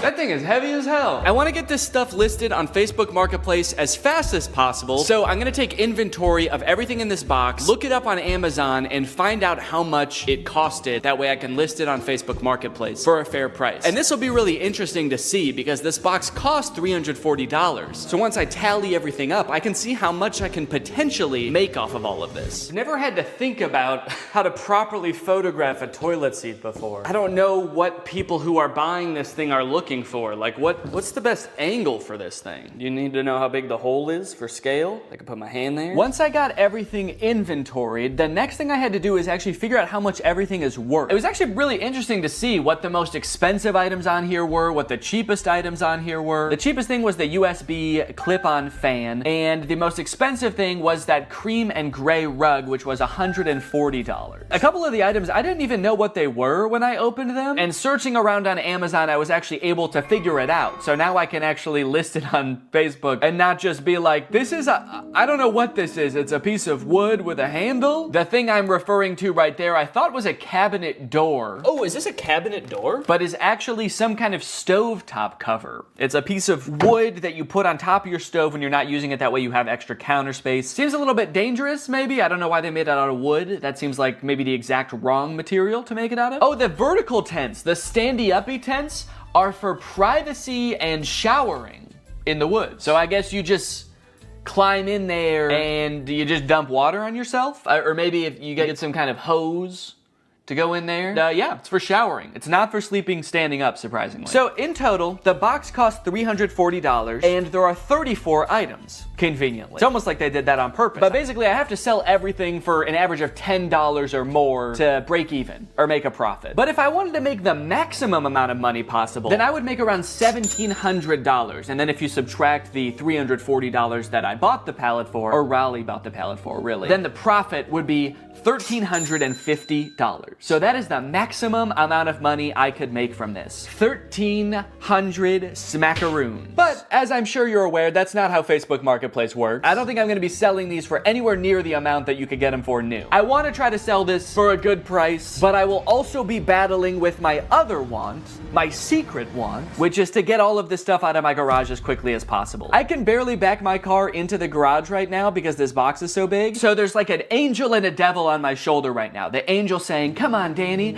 let's make a profit. And the devil is saying, get that fucking box out of the car. I don't want it anymore. We don't need the box. Just drive the whole thing to Goodwill. They can figure out what to do with it there. And then I also, guess I also have to make sure some of this stuff works. I mean, there are electronics in here. Chainsaw, leaf blower toy, there's a Keurig, there's a vacuum. So it could be time for a product review section of the video. Now, $13.50 is a serious chunk of change, and if I wasn't donating this to charity, I would definitely want to make sure that I keep my profits safe and maybe even put them to work for me. But how do I go about saving that much money? $1,300 isn't gonna fit in my pockets unless I buy more pants. That's why this video is sponsored by SoFi, which is... Oh, it's not pants. Okay. SoFi is a next-gen finance app, and they're gonna help you bank, borrow, and invest all in one place. And I bet you can guess where that place is. It's in the app. But don't just take my word for it. Listen to me in a suit. Having a child is awesome, but it is quite expensive, so when I'm not using my money, I like to make sure it's working for me and not just sitting there, which is why I love SoFi. With SoFi checking and savings, I can earn more money on my money. With direct deposit, I can earn 9 times the national savings rate. For those of you who are new to high-yield savings accounts, don't worry. Daddy's gonna walk you through it. It's basically an account that makes your money work harder for you by giving you something back in interest. Your typical savings account at your local bank earns you about 0.45% interest. Yeah, sorry big banks, that's not gonna cut it, because with my SoFi high yield savings account, I can earn more in 6 weeks than I would in an entire year in a big bank savings account. With SoFi checking and savings, you get paid up to 2 days early, pay no account fees, and can earn up to $300 when you sign up for direct deposit. So if you want to sign up, just click the link in the description or scan this QR code. It's made just for me to show you. Thanks to SoFi for sponsoring this video, and thank you to you guys for checking out SoFi. Let's go ahead and pop some batteries in these. Hey, and this way, whoever buys these is gonna get free batteries as well, which I don't think they came with. So I'm actually sort of performing a service here. I should charge people more than the Amazon list. And that's what makes me such a business-minded guy. Time for the moment of truth. Hedge trimmers.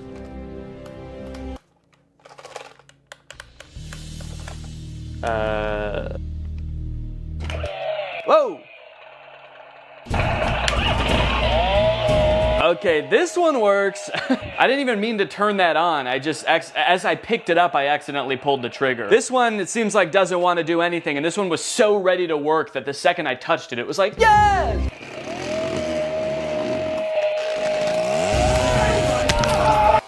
There we go. Ooh, and it blows.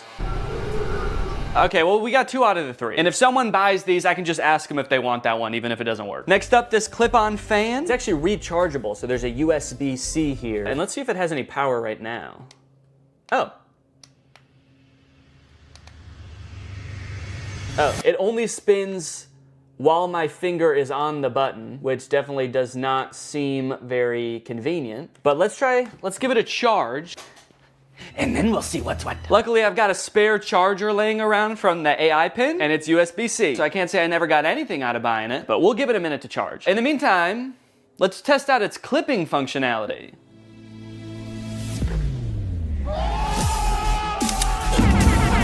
Hell yeah. Up next, oh no, golly.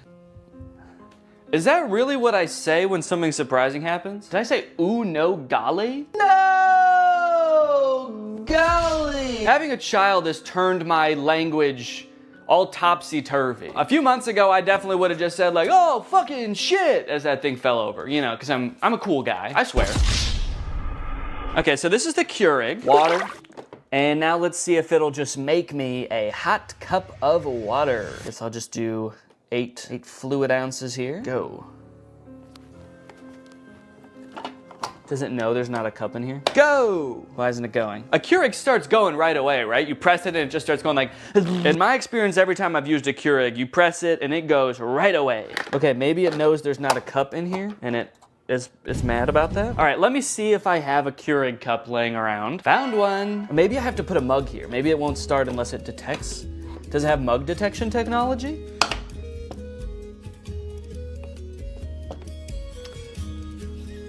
Okay, I think that this is also broken. Did I just buy a gigantic box of broken electronics? What do I do? What do I do with all this stuff? Amazon? I'm demanding you contact me to take all this stuff back and fix it and sell it again. I don't know how to fix a Keurig. I don't have the resources for that. Damn, dude. Golly. What did I say before? Oh no, golly. Ah! Smart AI recognition bird feeder. You get an automatic notification when you have a visitor. So you could get a notification that says like a cardinal's here or a hummingbird's here. How terrifying would it be if at like 4 a.m. you get a notification that's like Gary's here? You're like, who the fuck is Gary? You go on your phone, there's just a video of a man shoveling bird feed into his mouth. Thanks. I'm the CEO of this company. It tells me where all of them are, and I eat bird seed. Seat for the birds to hang out? Neat. Why doesn't this come with instructions? Okay, I have to scan the QR code to download the Bird Lover app from iOS or Android. Okay, so maybe the instructions will be on there. Bird Lover feeder. Bird Lover feeder? Shouldn't it just be a bird feeder? Starting to think a human being is actually gonna show up. Little old lady. Thank you for setting this up, young man. I love birds.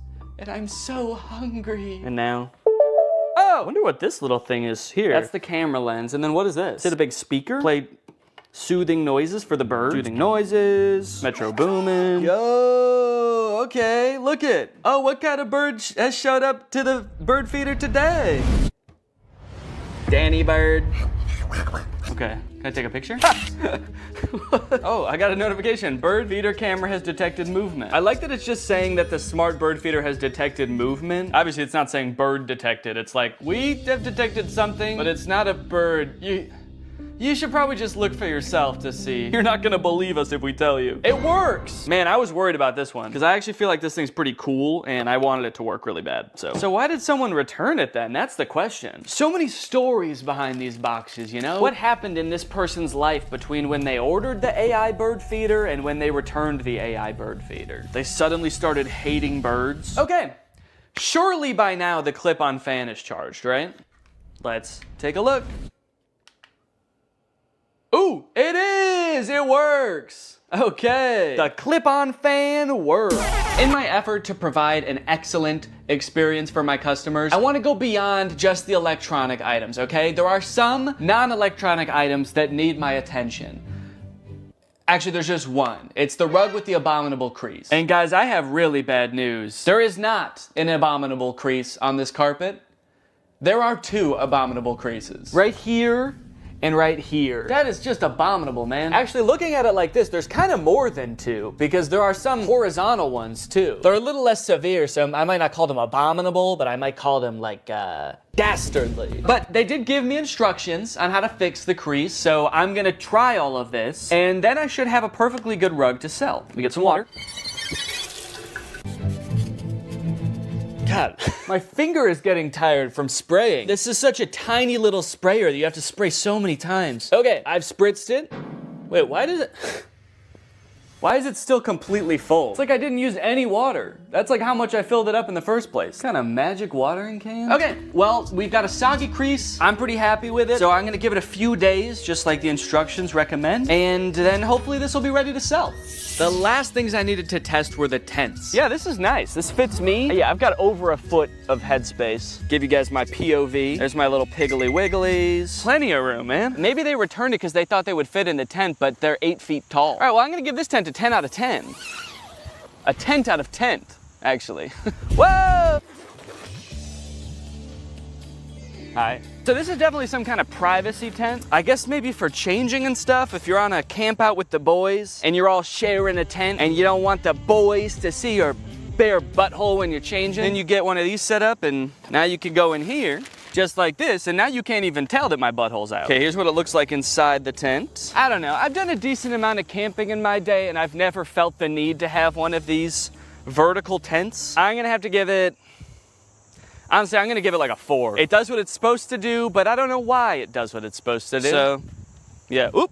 You know, being in this one when that happens would probably be scary. You're standing in there, you got your willy out, and then it just blows away. All the boys are sitting around the campfire, and suddenly you're just like, oh, I got the tent so this wouldn't happen. This last tent I was very confused about as I was putting it together. It's completely transparent, but has no ventilation. My suspicion was right that there is no ventilation in here. I mean, at least not without opening these windows. There are windows. Okay, so let me close this up, and now we'll just sit for a second. We'll see. Well, okay, hang on. This is not even big enough to sleep in, actually, now that I'm thinking about it. No, it's not big enough at all. This must not be a camping tent. Must not be for sleeping. What other, is this, oh, maybe this tent is like to keep you warm because it is insanely hot in here. That's why I say that. So, yeah, I guess there's like no problems. Oh, there's sand in here. What the hell? Look at, there's sand all over here and dirt on the inside. Okay, someone for sure used this. Despite being a little worn, it does the job. So I gave it an 8. Out of 10. After all of that testing and reviewing, I was finally able to get everything up and listed on Facebook Marketplace. And a few days later, I got a message. It was Barbara, and she wanted my pet gate. Hello, how are you? So sorry I'm late. Oh, that's okay. Since I didn't want to give 34 strangers my address, I decided I would meet each customer at a nearby grocery store. Well, let me show you the gate. I have 2 little Yorkies. Oh, cute. Yay! Yay! And the next day, I met Irene to give her my landscaping lights. Hello, Irene. Oh, sorry, did I scare you? I 1000% did scare her. She screamed and jumped when I said her name, but that didn't matter because I had just made $23. Just about every day I was heading off to the grocery store parking lot to meet with yet another potential customer. I felt like I had the foundations of a real small business on my hands. Another day, another drive to the grocery store parking lot. Goodbye, sweet and sour chicken box. Goodbye. I was spending a decent amount of time driving to and from the grocery store and waiting at the grocery store, but that didn't really matter because I was making money, baby. I don't have the money, he paid me on Zelle. All right, we're a few days in now. How are things looking? I don't know if my listings just took a while to get into Facebook's algorithm or something, but they weren't getting any interest for the first couple days. But then suddenly, on the second or third day, I started getting a ton of messages.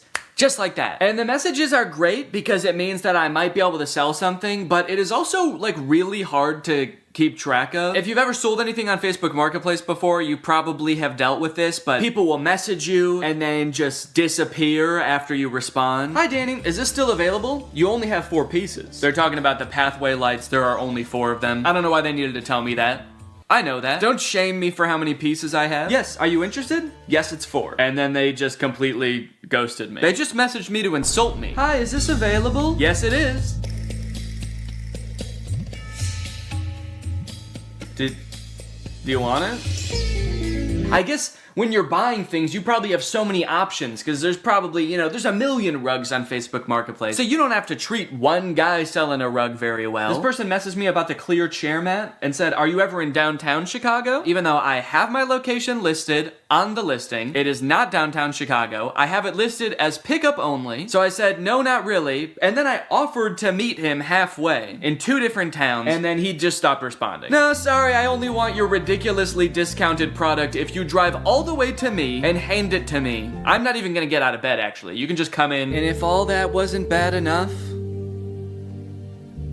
the crease is still there. All of them. Yep, this thing's been laying here days now. Probably a week, actually. And the creases haven't gone down a lick. So I'm sorry, but if anyone buys this rug, the crease is gonna become their problem. Alright? I'm not doing the crease. Every time I had a potential new sale on my hands, I had to dig into the box to find the item, which was surprisingly difficult. And I ended up having to use a shovel a few times to dig an item out from the bottom of the box. If I was gonna do this again, I would definitely invest in some other storage system like shelves, which might take up more space, but it would be so much easier to access the items. What really added insult to injury in this case is that the person who was requesting this item actually ghosted me right after I did this. But that's not even the worst part, because I actually have a much bigger concern about this box. And that concern is that the box is perhaps cursed. Firstly, after I reviewed all the electronic stuff in my office, I was moving the boxes around and a big spider crawled out of one. And it zoomed around, it took me forever to find, and luckily I was really chill about the whole thing. Secondly, anytime I've been doing anything with the box, I've been sneezing a lot. Ugh. What am I allergic to in this box? I don't want to know. And then I noticed that later that day, every time I've gone into the box, I have told Laura, I think I have a fever. This is like hours after I'm done using the box, but it's always on days where I did use the box. I just feel feverish. I have body aches, I feel exhausted. So I'm highly allergic to something in the box. I guess dust, although I've never been allergic to dust before. And then the third thing, which is the most concerning thing, a few days ago, I got a bunch of mosquito bites on my body. At least I thought they were mosquito bites at first, because they were just a bunch of itchy bites. But after a few days, they kept getting itchier and itchier, and you'll notice I'm itching one right now. And then they got really red, which doesn't happen to me with mosquito bites. The bite itself got red, and then the whole area around it got red. And they're starting to get better now, but you can still faintly see the redness around this one. I've got like 5 or 6 of these on my body. This is very concerning to me. So I don't know, maybe this is all kind of in my head, maybe there's a spider in the box because it's in my garage and there's spiders in my garage. Maybe these bites are just mosquito bites and my body is reacting a weird way. Or maybe, what is the more likely option, the box is cursed. But hey, baby, that's just more motivation to get rid of this stuff, huh? Sell it. Give the curse to someone else. But at the very least, I should be careful when I give people the boxes. I should probably check them all for big spiders and ancient magic before I give it to them. Yep, should be good. Sweet. All right, have a good day. Yeah, no problem. All right, I've just finished up another sale here, and I was just sitting here in the car doing some thinking, and I think I've decided that I don't like this one bit. In terms of side hustles, man, I don't think that this one is it. Look at all of the messages that I've received between today and midday yesterday. So many people that I need to coordinate with, and the chances are, based on all of these messages, I probably won't even sell anything. The ratio of messages I receive to products that I sell is probably like 40 to 1. I've spent so much time messaging people and I've sold 8 things. Out of the 34 things I have, it's been weeks and I've sold 8 things. And then when I do have an actual buyer, it's almost just as annoying to coordinate with them. I had another guy that I was selling something to. We were supposed to meet at 7 p.m. one day, but he messaged me at 5:30 and was like, hey, just to let you know, I'll be there in 20 minutes. I hope you're free. To which I responded, no, sorry, I'm not gonna be free until probably at least 6:45. And then he messaged me when he arrived at 5:50 and said, okay, I'm here. Oh no, I didn't see your message because I was driving. Can you come anyway? But it was all worth it in the end because I sold the desk chair mat for $15. And as he was typing my information into Zelle, he also asked if he could have a discount.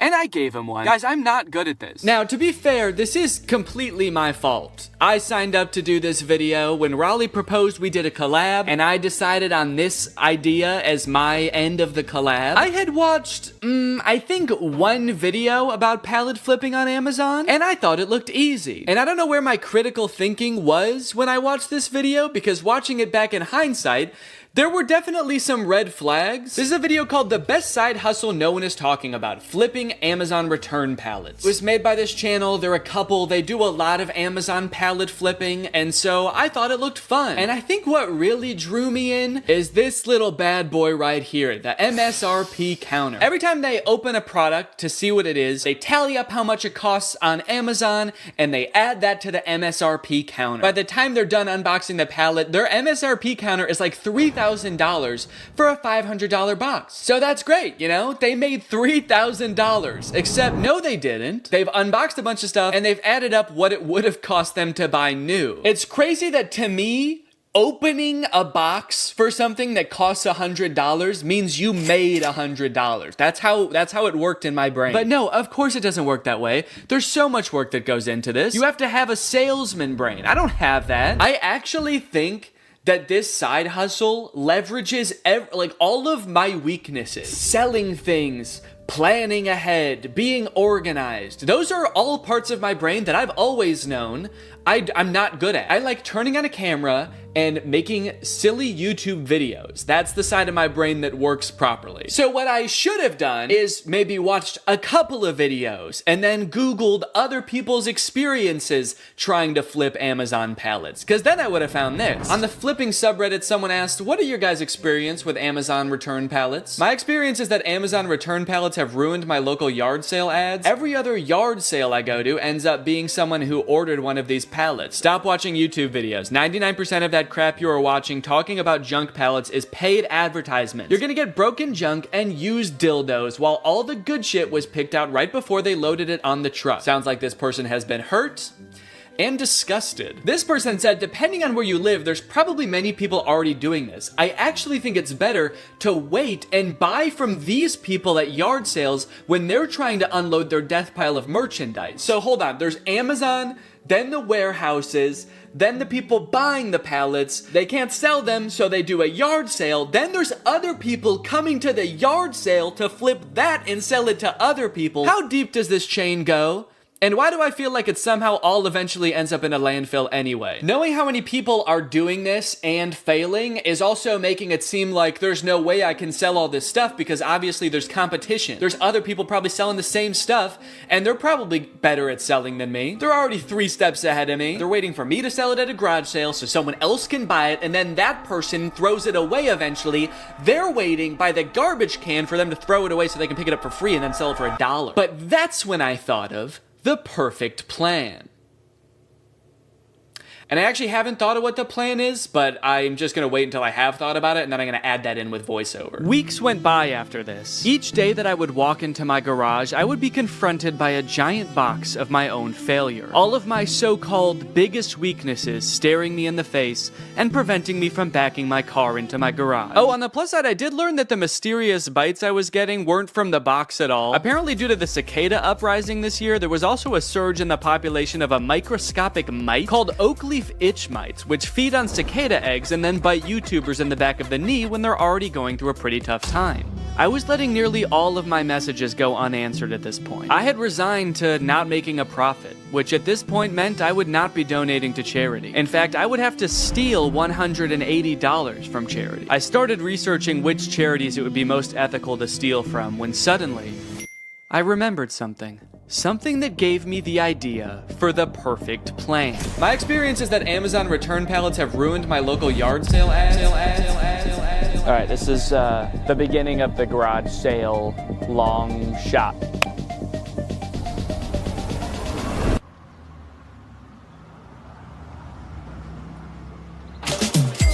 Thank you. You know what I think you'd love? A tall green tent. Pleasure doing business with you. Cha-ching. Another satisfied customer. I'm on a roll. Yes. Thank you. Yes. Yes.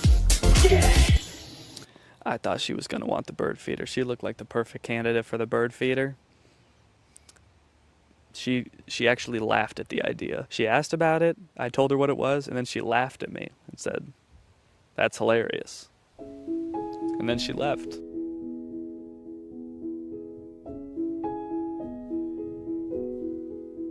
Excuse me, are you interested in a big orange tent or raised toilet seat? Maybe she'll be back later. She's got to go get her purse.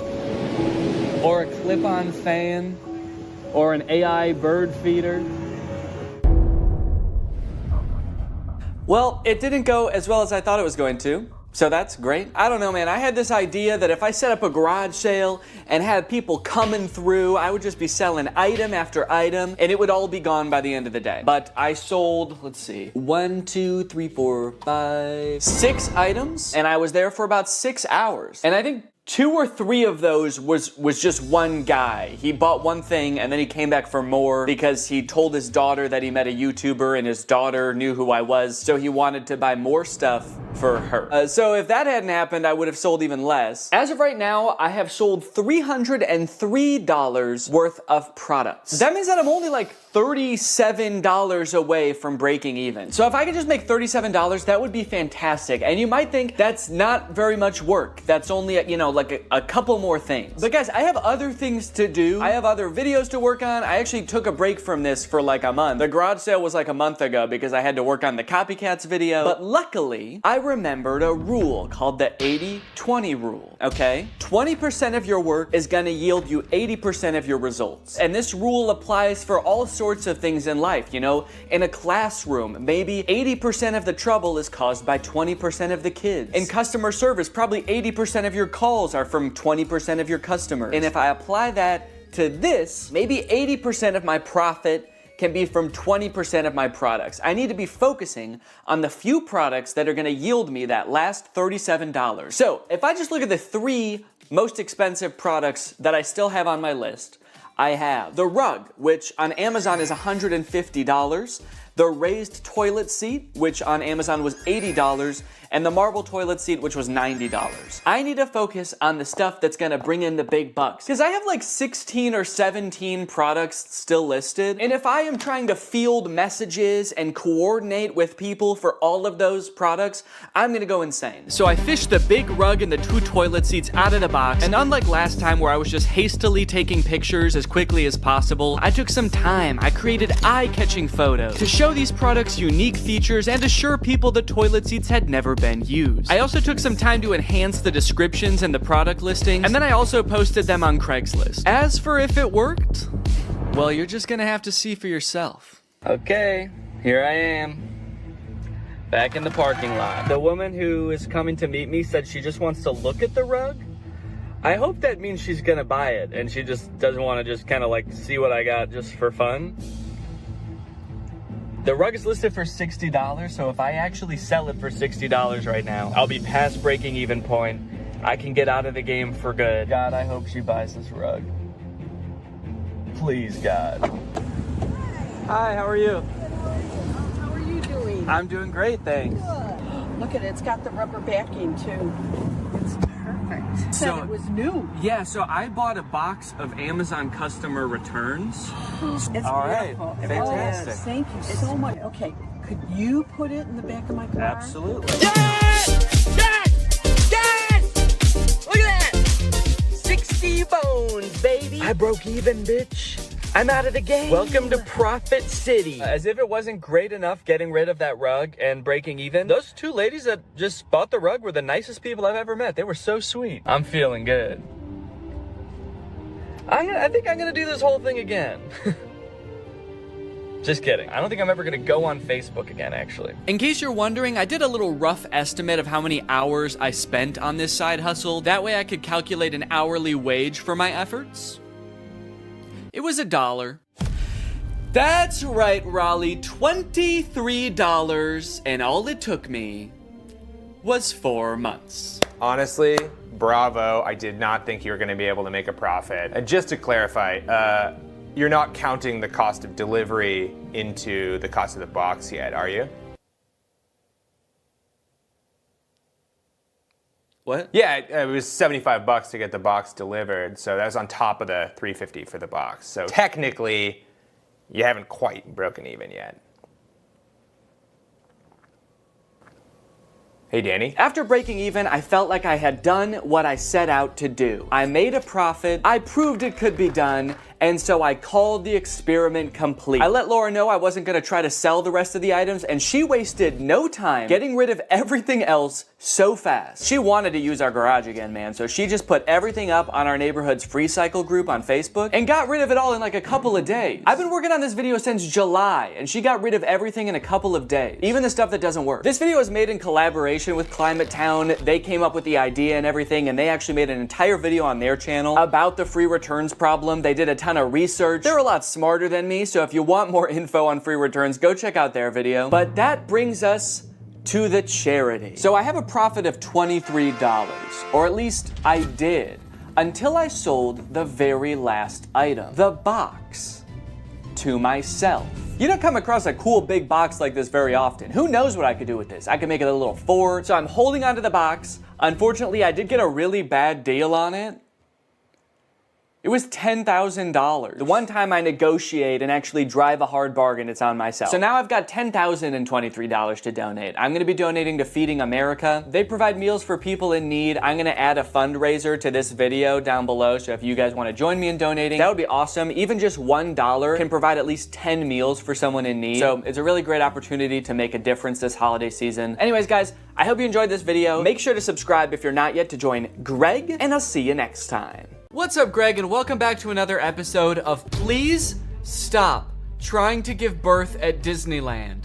Please. Did you guys know about this? I just found out this is a thing. Women are trying to give birth at Disneyland in order to get a free lifetime pass. Don't do that. As I'm sure you guys are aware, because Disney is such a huge company with so many adoring fans and people love going to Disneyland, there are a ton of like urban legends and lore surrounding the Disney parks. You guys may have heard of some of the more outlandish ones, like there's one that like Walt Disney's head is like frozen and buried somewhere at Disneyland or something, or like it's like Buzz Lightyear's head on the Toy Story ride or something like that. But today I wanted to sort of dive into some of the urban legends surrounding the Disney parks. Mostly the strange things that Disney adults do at the Disney parks. Although some of these things are so weird that I hesitate to call these people Disney adults, some of these things are a little extreme. Kind of feel like I should call them something else. These people are like Disney extremists or something, I don't know. The first one, like I said, women flock to Disneyland to give birth and get a lifetime free ticket, which is such a bad idea on its face. Like, please give birth in a hospital, give birth where there are like medical professionals around and not like a chipmunk. And the worst part of it is obviously this perk is an urban myth and does not exist. This is not a real thing. Laboring women have shown up at Disneyland in the hope that their bub will be born there and get a lifetime free ticket. But guess what? That perk is an urban myth and does not exist. Important to note, this article is Australian. That's why they're calling the baby bub. They're talking about a baby there. They're not talking about like a bottle of champagne or something. I'm going to Disneyland and giving birth to that bubbly dude, which is also what I call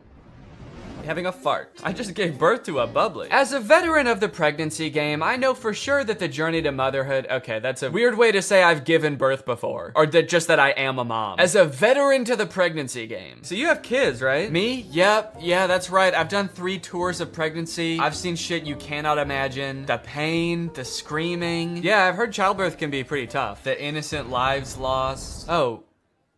What? The airstrikes. So many civilian casualties. Are we still talking about giving birth? Yes. Laboring women are racing to Disneyland's gates in hopes that if their baby is born there, they will secure their child a lifetime pass. Okay, so the article goes on to describe that there are people that have given birth at Disneyland before, and people have tried to replicate it and give birth at Disneyland, and they've gotten caught, and it hasn't gone well. I do feel like the article is over-exaggerating, though, saying that laboring women are racing to Disneyland's gates. Like, pregnant women have, like, the baby already coming out and they're shoving it back in, like running into Disneyland. There's just like a crowd of angry mothers-to-be banging on the gates in front of Disneyland. Let us in! We must release our spawn! Like making a break to the Pirates of the Caribbean ride to do a water birth. I just feel like they're exaggerating a little bit. I don't know if I would characterize it quite like that. So you're probably wondering how this rumor started. Like, did Disney ever at one point give a lifetime pass to someone whose baby was born at Disneyland? Well, I will let this TikTok explain that. Today in Disney history, the very first Disneyland baby was born. Rosa Salcedo gave birth to a 6-pound,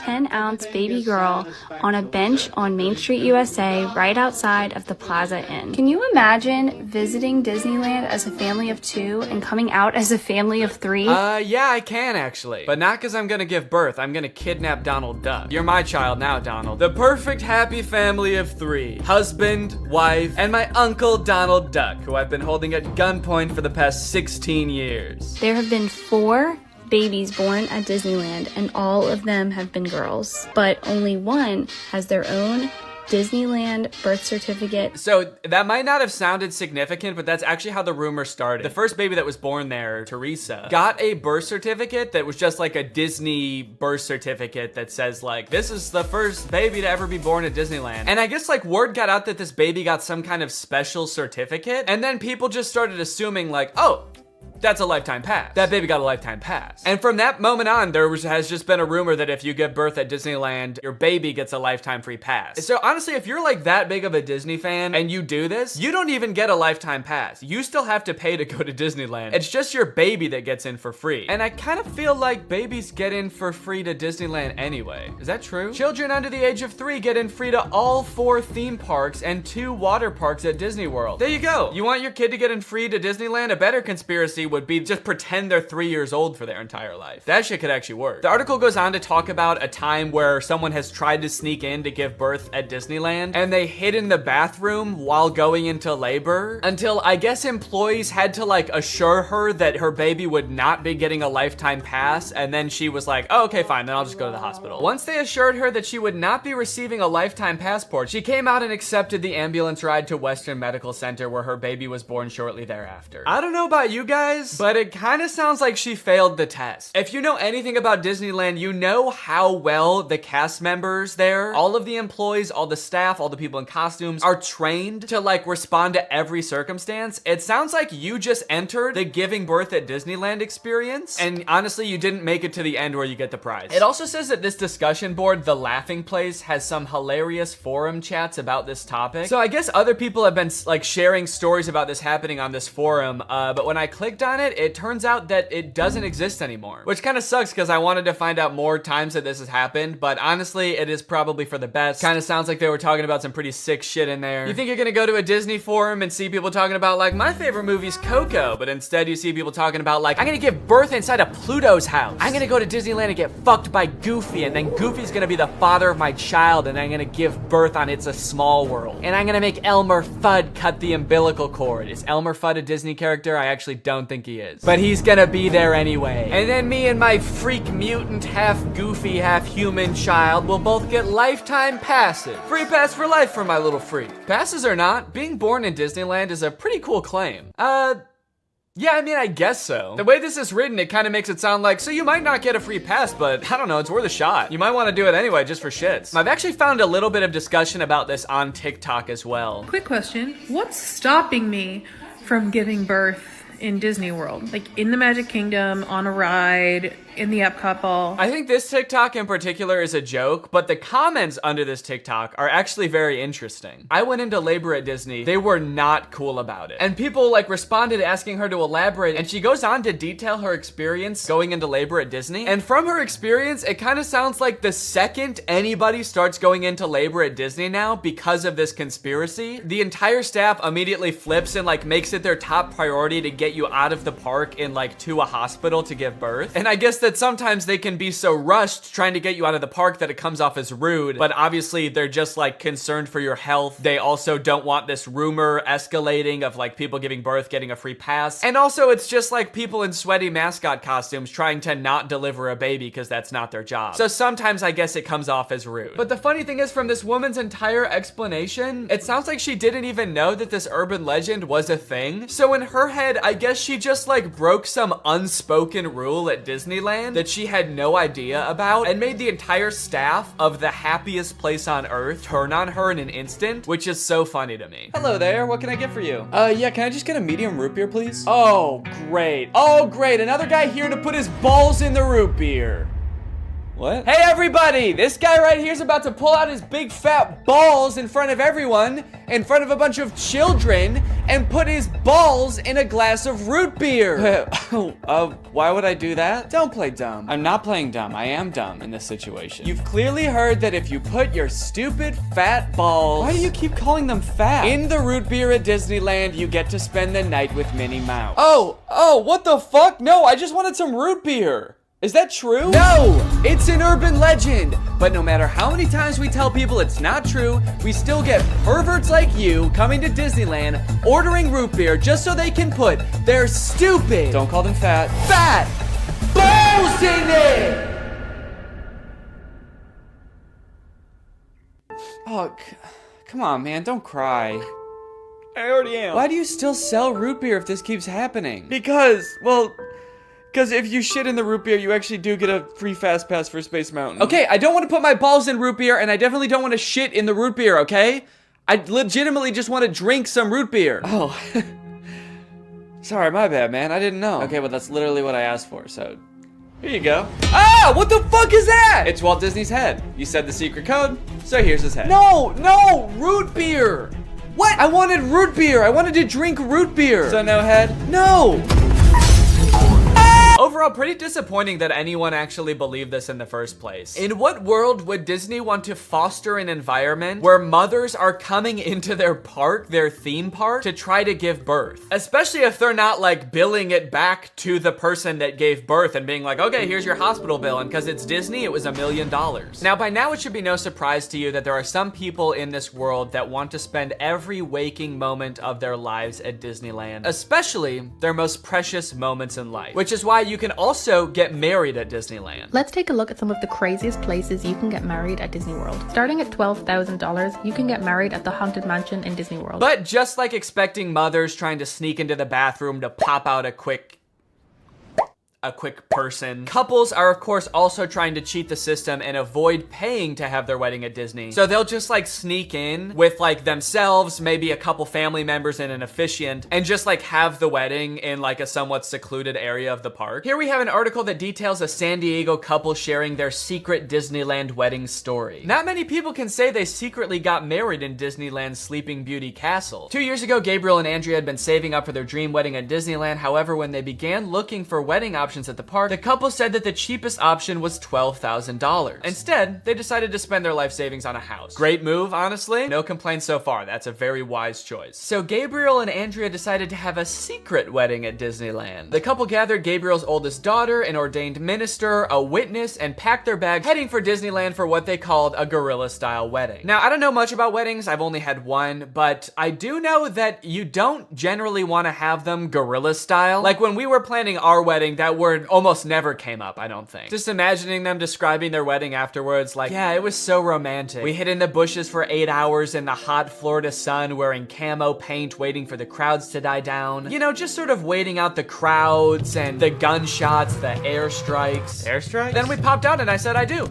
Happiest day of my life. Here's my favorite picture of the big day. Now buckle up because this next urban legend is about to get nasty. Quite literally, this is disgusting. Like I said, the most devoted Disney fans would probably spend forever at Disney if they could, but maybe they can. For years and years, the Haunted Mansion has been the home to an endless supply of Disney myths and legends. But the attraction's most prevalent and persistent rumor is that guests regularly spread the remains of their friends and family inside the ride. This can't be true though, right? It is 100% true. Yes, that is right, and I don't want to bash anybody's final wishes. I know that that's a very personal thing, but spreading human remains in a public place that people are like walking around and touching? Please don't do that. Or you know what, I should say, because I feel bad for people who are just trying to honor their dead relatives' wishes or whatever. If you're alive still and you're watching this video and that's gonna be in your will, please take it out. Don't make people do that on your behalf. Honestly, I am a little relieved that people are sticking to like spreading ashes at least, because there are a lot of different ways to dispose of a body. It was actually my grandpa's greatest wish to be laid to rest at Disney. Oh, that's sweet. You're gonna scatter his ashes around at the park?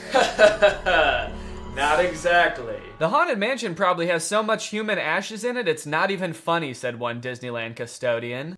Bleh! That is the nastiest thing. Oh my God. Don't do that. Do not do that. Please. People scatter their loved ones' ashes in the Disney parks monthly. Can you imagine just like being on a ride and the person next to you is dumping out ashes? Disney employees are literally aware of this too. They have to follow special protocols every time this happens. The custodians are used to identifying and vacuuming up these ashes. I don't know why I was surprised to hear they vacuum them up. Of course they do. It's a literal human corpse, basically. Of course they get rid of it. The people who are like requesting this happen to their bodies must know this, right? They must know that some custodian that does not willingly work in like a morgue or something is going to have to take care of that. This sounds awful for everyone. If you're the custodian, you have to vacuum it up, but if you're the person that just lost someone you care about, you have to know that they're just gonna vacuum it up. They might even make you watch. They have you come identify all the places that you scattered the remains, and then they just like make eye contact with you while they're vacuuming it up. This is going in the garbage now. We're gonna throw this in the garbage now. Say bye-bye. So when you're laying them to rest in the happiest place on earth, you're actually condemning them to forever in the suckiest place in the world. Yes, that is a very funny joke. And people will put them anywhere too. Like flower beds, bushes, the lawn at Magic Kingdom, outside the park gates. Outside the park gates? They'll put this shit anywhere too, outside the park gates, on the highway on the way home, the McDonald's across the street, Universal Studios, shit anywhere. It doesn't really matter. I feel so bad for the employees that have to deal with this, honestly. That would be so scary. Honestly, even as a patron, I honestly like going to Disneyland every once in a while. I think it's pretty fun. But next time I go, I am going to be terrified that I'm like touching human remains at all times. Especially now knowing that they put them everywhere. I'm gonna be eating a turkey leg and wondering like, is this actually some guy's leg? They're most frequently dispersed around the Haunted Mansion, which is kind of perfect if you ask me. Okay, this girl's actually a little bit too into it. But now this whole ashes thing, which is not really an urban legend, is actually true, has actually spawned urban legends out of it, as you can see here. Have you heard of the legend of the crying boy at the Haunted Mansion in Disneyland? The story goes a mother spread her son's ashes without permission from Disneyland, and you can see him crying as you're exiting the ride. Spooky. I wonder why he's crying. Maybe because his ashes are in a vacuum. Maybe because he was a little boy and his mom spread his ashes in the scariest ride at Disneyland. The mom was like, yeah, my son used to love this ride. Every time we would get on it, he would be screaming and crying and shaking because he was so happy and excited. So I decided this is the perfect place for him to spend the rest of eternity. In a rundown castle of pure terror. It's what my darling little boy would have wanted. All in all, it seems to me that Disney, this giant corporation that owns like every media property known to man, has their grubby little fingers wrapped around people a little bit too tightly. It's like you already have every movie and TV show. Do you really need people like begging to spend their entire lives at your theme park also? But even still, with people spreading their loved ones' ashes at Disney, people trying to give birth at Disney just to get free tickets, Disney is still trying their best to immerse you in their parks as much as possible to make you never want to leave. Recently, Disney opened up the Galactic Star Cruiser Hotel, which is a Star Wars hotel and experience. I think it's like a 2 or 3 day long experience where you are like in this hotel. There's like a story that you have to follow about shit going on around you. It seems very immersive, and to a pretty big Star Wars fan, honestly, it sounds pretty cool. But it is also $5,000, and instead of windows, your room has a screen that just shows a video of outer space playing. So, you know, just keep that in mind that you might go insane while you're in this place. With no concept of night or day, you just have to adhere to the Star Wars pre-approved activities. There's like stormtroopers patrolling the halls at all times. It's kind of like they wanted to build a Star Wars hotel, but they built a prison instead. I read through some of the Google reviews for this hotel. It's only been open for a little bit, so there's not that much to go off of. And honestly, there are a lot of 5-star reviews of people who seemingly really enjoyed it. I did think that this review was really funny. This person gave it a 1 out of 5, and they said, thought the experience was fun, but not worth the price. There are too many missions to keep track of, and you are always missing something. It kind of seems like they got like too immersed in the story and like started to believe that they really needed to complete these missions. This sounds more like the review of a disgruntled employee that like works on a spaceship. There are too many fucking missions, man. There's too much shit to do. The hyperdrive is gonna fail, and I need to fix that. Not to mention the First Order's breathing down my fucking neck, trying to get me to give away the location of my comrade. This place is fucking stressful. I think my favorite thing I've seen come out of this Star Wars hotel is this apparently now deleted ad for the experience that says strike unlikely alliances in your very own Star Wars story. Apparently when you come in, you can decide if you want to be like on the good side or the bad side. So this ad, shit, this place is metal, dude. This goes hard. It's crazy to me that you actually can choose to be on the side of like the evil intergalactic fascists, basically. You and your preteen daughter can don First Order uniforms and betray one of your favorite character's trusts, Chewbacca, giving away his location and leading the First Order directly to him, who will take him away to be tortured and then eventually executed. It might be a little too immersive. It might be. We're gonna start hearing people come back and you're gonna be like, how was your trip? You went to the Star Wars hotel, right? And they'll be like, the guilt over my actions will haunt me forever. But I did what I had to do. It was honestly fucking sick. I loved it. And honestly, like, if someone offered to bring me there for free, would I go? Yes, I probably would. Yeah, honestly, I would like to go 100%. I would like to go. Life is curated by Disney. Oh gosh. I feel like we have so much chemistry together. Me too. This has been great. This date was a lot of fun. I really haven't connected with anyone like this in a long time. Fantastic. How likely would you be to recommend this experience to a friend? What? On a scale from 1 to 10, how would you rate my performance? Performance? I thought you were just like genuinely interested in me, like romantically. Oh, perfect. So a 10 then? I really opened up to you. And you opened up to me. That's all just part of the story living experience. It's Disney magic. So that whole story you told me about how sad you were that you had to release your pet into the wild because it had grown to be wild. That was the plot of The Fox and the Hound. What the fuck is wrong with you? Thank you for riding Disney's Love Connection. Please make sure you pick up all your belongings as you exit the ride. Are you an animatronic? Please do not try to fuck any of the animatronics. Are you all animatronic? Have a lovely day here at Am I the only person that lives here? Anyway, that's the end of the video. It's time to talk about our sponsor. What's up?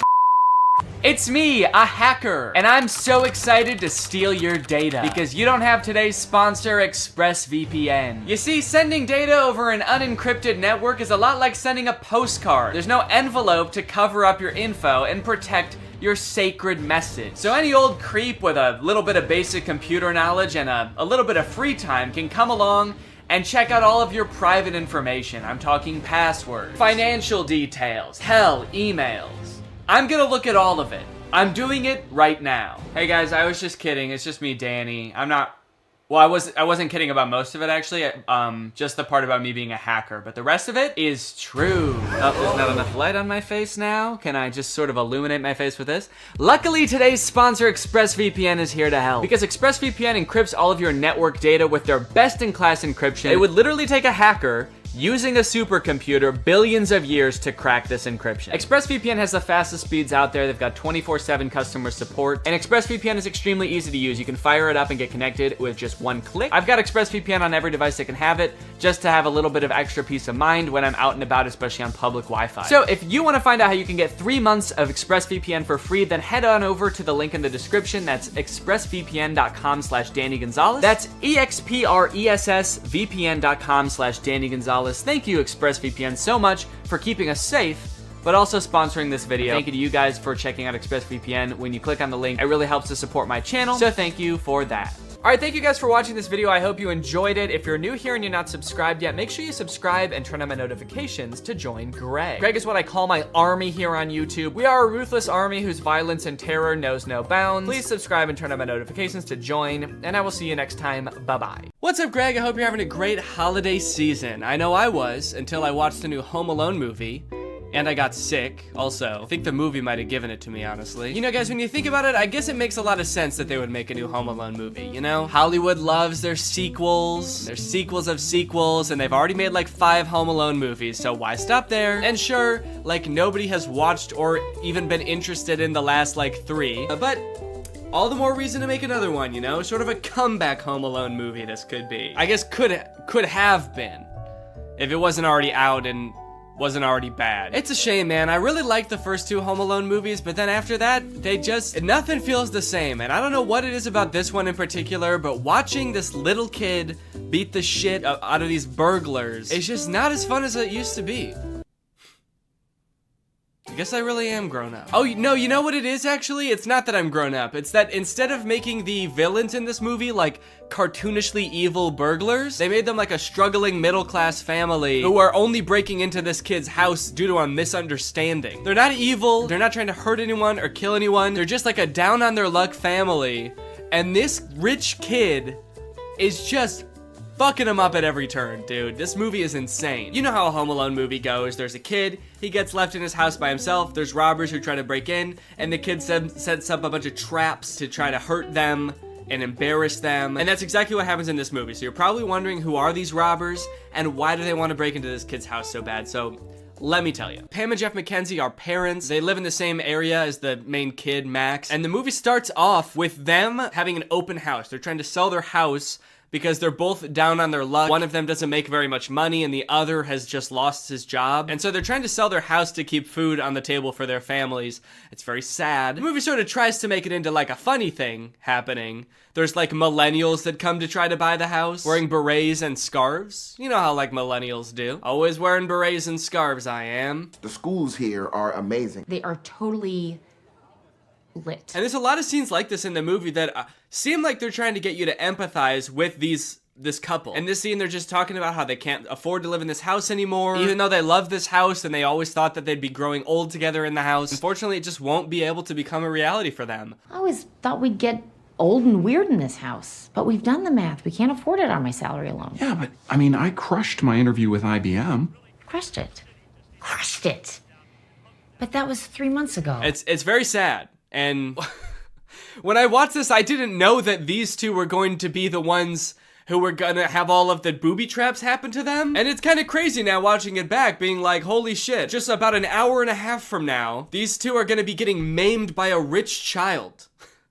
How fucked up is that? So what's their motivation to rob this kid, you might ask? Well, it's sort of, I feel like everything in this movie is so long and convoluted to explain. Probably because they've done this same movie like 6 times now, and so they keep having to come up with like new, more obscure ways to explain everything, like how does the kid get left home alone, and why are burglars trying to get into his house. Basically, there's this doll that the McKenzies own. They have a whole collection of these dolls that were like his grandma's or something, and they find out that one of them is worth like $200,000, which is enough money for them to like save their house and have enough time for the husband to find a new job, and they could even remodel the whole house. It's great. But during their open house, Max and his mom, who are rich, by the way, they live in a mansion, stop at their open house because Max has to pee. Do the maths. 6 soda refills into one tiny 10-year-old's bladder does not go. They sort of are using this less wealthy family's house as a public restroom of sorts. And the McKenzies talk to Max about this doll, and that's actually how they learn how valuable the dolls are, is because Max's mom knows this information. There was this elderly lady who bought one at a garage sale for about $10, and then it ended up going for about $5,000. And then the doll goes missing. Brat kid stole my doll. And so the McKenzies assume that Max stole the doll from them. So they are breaking into his house to try to get the doll back so that they can save their family. Which is not a decision that they take lightly, mind you. They're not like stoked to do this. They're like a normal family just like anybody else, but this is like the only thing they can do to try to keep their family afloat. They're actually like extremely nervous about doing this because they don't want to get caught and they don't want to hurt anybody. Little do they know they will get caught and they will get hurt. So yeah, in various ways, this movie goes out of its way to show you how nice of people the McKenzies are, how much they don't want to break into this house, but how they're like left no other option. It's like, it's honestly, you gotta kind of respect it in a way. They're like, look how these people, they're so nice, they're so sweet, wouldn't hurt a fly, they just really want to keep their family well-fed and in a nice house. We're gonna fuck with them. We're gonna fuck with them hard, dude. This is like an evil Mr. Beast video. So at first, only Jeff is on board, but then this scene happens, and this is what finally gets Pam on board to help out with the robbery as well. You gotta save our house. Seriously, Mom, will you just get the doll? It's just entering, Pam. We have the key. Pam, you have to call me. Hi, Come Gavin and Watts. get me! No, Fräulein! I will, you ugly little boy. Weirdly inspirational music as this woman is having a full meltdown. She's like hallucinating. This is the moment she's realizing she has to do something that is like deeply against her morals just to put food on the table for her family. And the music is just kind of this like inspirational Christmas song. Does not seem like the right tone, but okay. So now you may be wondering, since I brought it up, how does Max... So now you may be wondering how Max gets left home alone. They've done this movie a million times. How can they possibly come up with new ways for a child to be left home alone from a family vacation? Well, the short answer is they basically just, everything is so confusing that they just leave him home. It's confusing for them and it's confusing for us as the audience. They're going on vacation to Japan with a bunch of extended family. So they've got a bunch of families staying at their house. It's very chaotic. It's very hectic. The whole beginning of the movie is just them like rapid fire introducing a bunch of characters that we literally never see again. In all this confusion, the families get split onto 2 different flights to go to Japan. You have split our family onto 2 separate flights. Can you speak up, please? It's very loud in here. And so they can't really keep track very well of who's on which flight. Now, as for how he actually gets left at home, Max is sort of a Scrooge of a child. While Max has like all of his cousins over playing, they're all running through the halls, playing video games, shooting Nerf guns at each other. Max, I guess, is like overwhelmed by all of this and goes to hide in his family's BMW.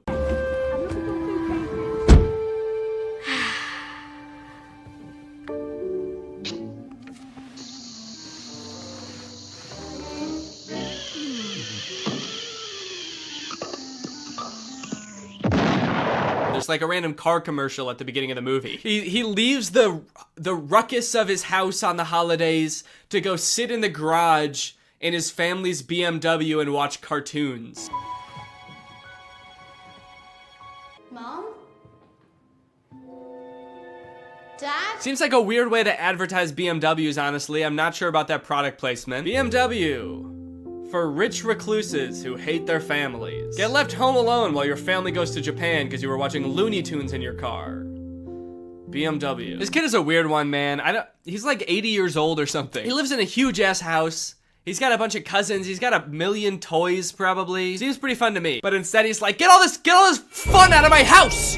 I hate Christmas. I'm gonna go hide in my luxury car and pass out for 12 hours. There are a lot of choices in this movie that make very little sense, and I'm still trying to figure out why they would do these things. This movie looks like weirdly cheap while also having a ton of big celebrities in it. People even I was surprised to see, even after watching a trailer, like Kenan Thompson, Pete Holmes, Ellie Kemper. They have like a ton of big names in this movie, and some of them with like really weirdly small, insignificant parts. Chris Parnell, for example, plays Uncle Stu in this movie, who we see once at the beginning, and then for the rest of the movie, he's shitting. Did Carol leave? Travel safe.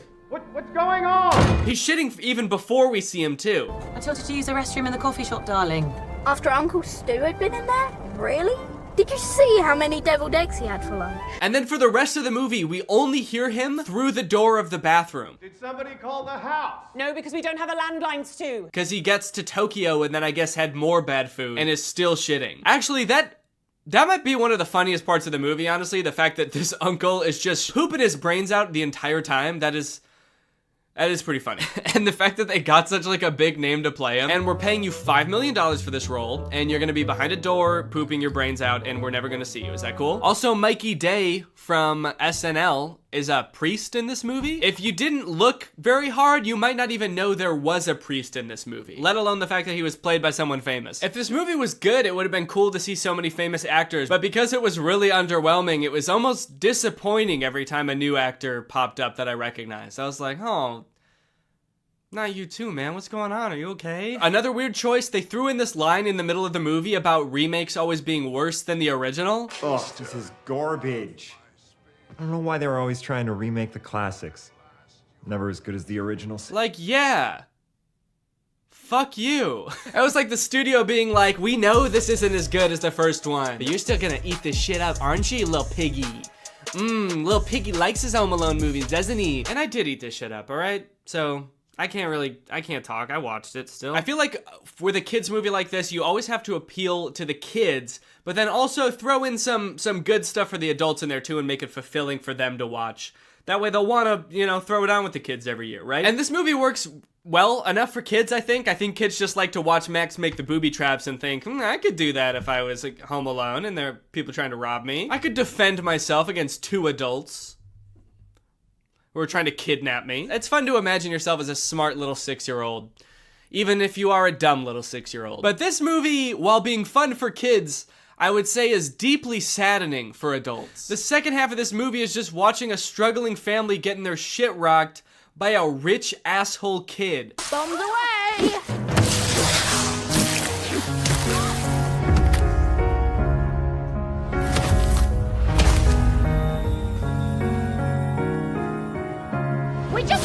He's just not a cool, fun kid. He's a rich asshole who tries to steal from church at one point. I'm definitely a child in need.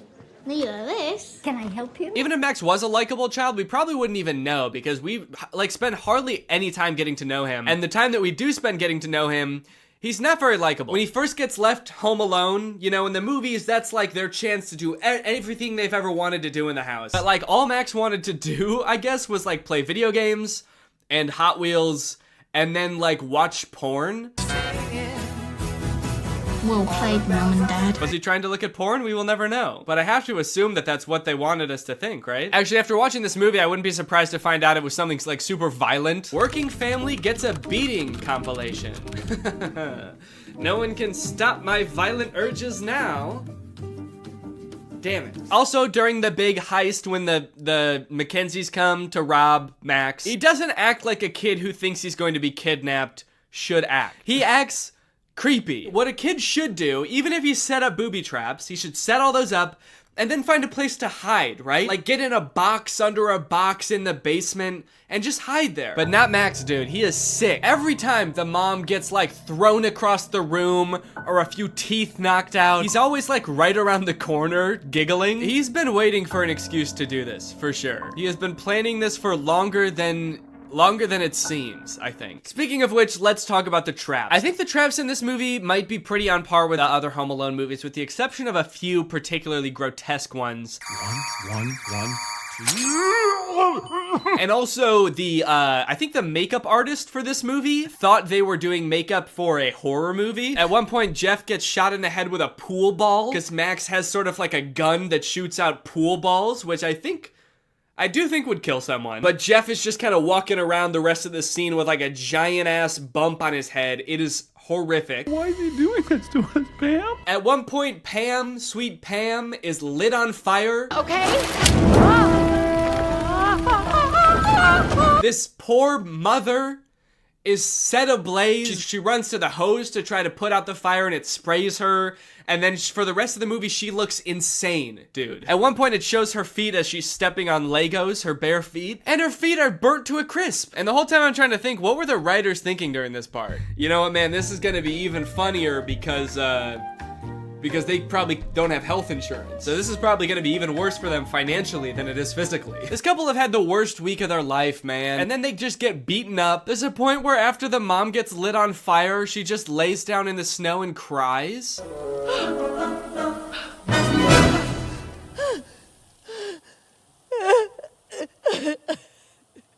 Am I supposed to be laughing right now? This is so sad. The worst booby trap of the whole movie, and probably any Home Alone movie, I feel like has gotta be this one. It is so grotesque. It is honestly scary. This is some horror movie shit right here, okay? Pam thinks that Max has just run up into the attic, so she goes to pull down, like, the ladder that leads to the attic, and instead she's greeted with a Nerf gun that shoots out Nerf darts with push pins sticking out the front.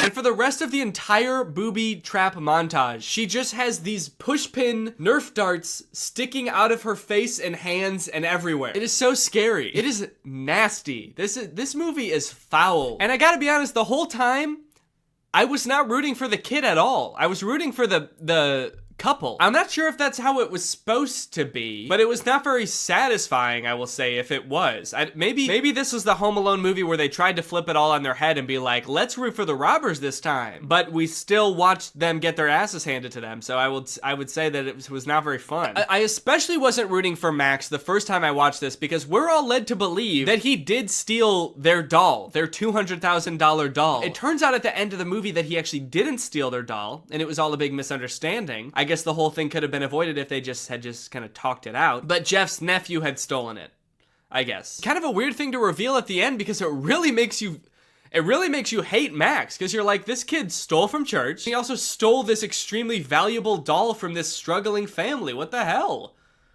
I hate this kid. Anyway, that's pretty much the end of the movie. They get the doll back and they sell it, and then they can live in their house happily ever after. And yeah, that's the end of the movie. Now it's time to talk about our sponsor, ExpressVPN. This video has been sponsored by ExpressVPN. Guys, if you're using the internet without ExpressVPN on your computer or your phone, you're missing out. You're not getting the full experience because ExpressVPN unlocks so many possibilities while keeping you safe. Because while ExpressVPN sends all of your data through a secure encrypted tunnel, keeping your data safe from like hackers and your ISP and advertisers, it can also help you unlock a bunch of content that you didn't even know was there. For example, did you know that some Netflix libraries in other countries have nearly twice as many Oscar award-winning titles than in the US? So just saying, if you download ExpressVPN and change your server location to a different country, your Netflix is gonna be crazy. I have ExpressVPN on pretty much every device I own that can have ExpressVPN. I've got it on my laptop, I've got it on my phone, and I've used it to watch many a Netflix title that are not available in the US. Harry Potter, for example. You bet your boys watched it on Netflix. I'd like to see you try to do that.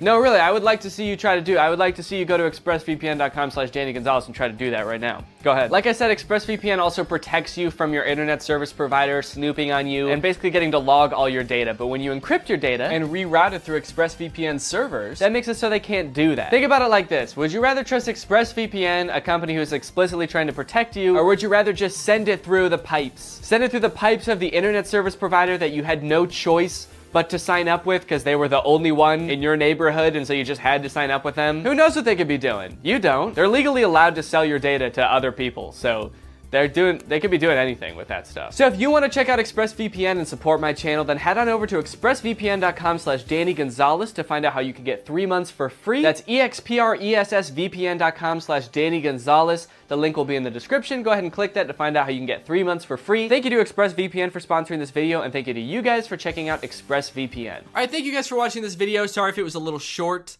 I am ill, and I had to take breaks periodically throughout this video to have a coughing fit. So, but I'll be back. Probably won't post another video until the new year, but I'll see you guys in 2022. Thank you guys for another year of your support.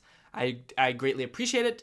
And I want to kiss you, and bye-bye. What's up, Greg? I'm sure we've all seen the genre on YouTube by now of YouTubers flaunting their wealth. I feel like every couple weeks we get a new like FaZe Rug house tour, or like Jeffree Star gets a new Lamborghini and we all have to look at it. But unless you find yourself sitting on the couch with nothing to watch on YouTube at like 7 p.m. at night every night, you might not have fallen down the same rabbit hole I have, which is like insane opulence YouTube. Granted, FaZe Rug, he is rich. Jeffree Star is even richer. But these videos by this dude, Producer Michael, are like on a completely different level. Producer Michael is so rich that I think he would consider David Dobrik poor. Basically, he runs a YouTube channel where he goes around and sort of explores the finer things in life. He goes to jewelry stores to look at like really expensive watches. He goes to like $100 million houses to do tours. And I think my favorite thing about Producer Michael is that while you might think that like just by being this rich, you would be qualified to talk about like really expensive watches, like, oh, he must know all about this kind of stuff.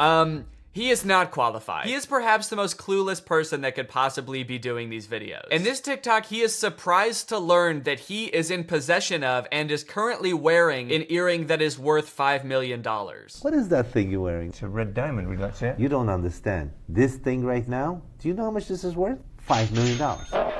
Michael is the quintessential clueless rich person. He does not have a single clue what is going on. He is like unbelievably wealthy. The things that he shows off in his videos are so unnecessarily like ostentatious. And I think that's really clear in this video, $2 million diamond covered shoes. So we're back with Jason of Beverly Hills. This time we're in his VIP suite. So right off the bat, this is like a scenario that nobody's ever been in ever. So it's like the least relatable thing in the world. But I guess that's sort of the appeal of videos like this, is I guess you really get to see how like the most insanely wealthy people in the world live. I didn't even know that jewelry rooms had VIP sections. I don't think they're real gold.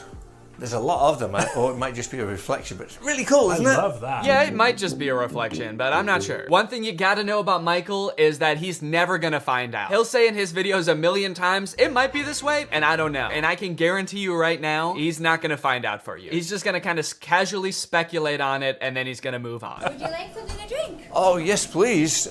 Sparkling water. Adam will have the same. I'm choosing it for him. Although, I do see beer taps back there. No beer, Adam. So stern with the no beer Adam. Like, I'm wondering, did something happen before? No beer, Adam. I feel like Adam has definitely had some sort of workplace incident involving beer. Wow, this is lovely.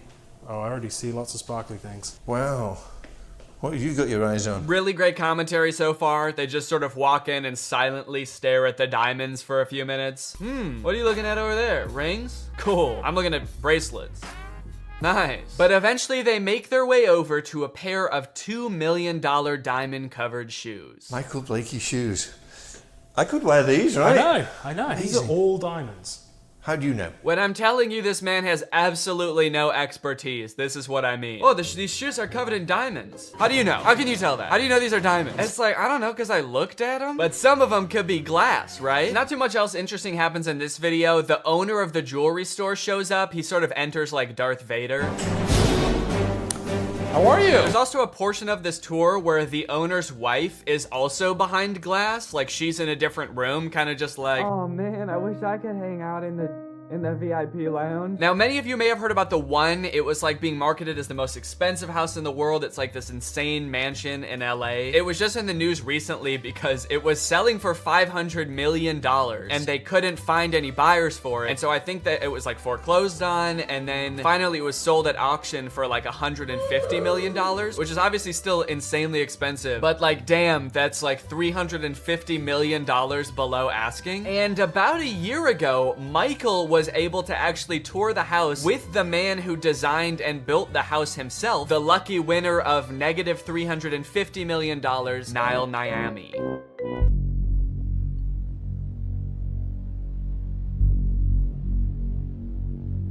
They make it seem like this house is gonna be the coolest thing you've ever seen. Like we're about to see some really sick, like bat cave type mansion. But I gotta be honest, this house is so boring. Basically, if you can picture every modern mansion in LA, like the white tile on the floor and everything looks like angular, this is a Minecraft house. It's just a really big version of it.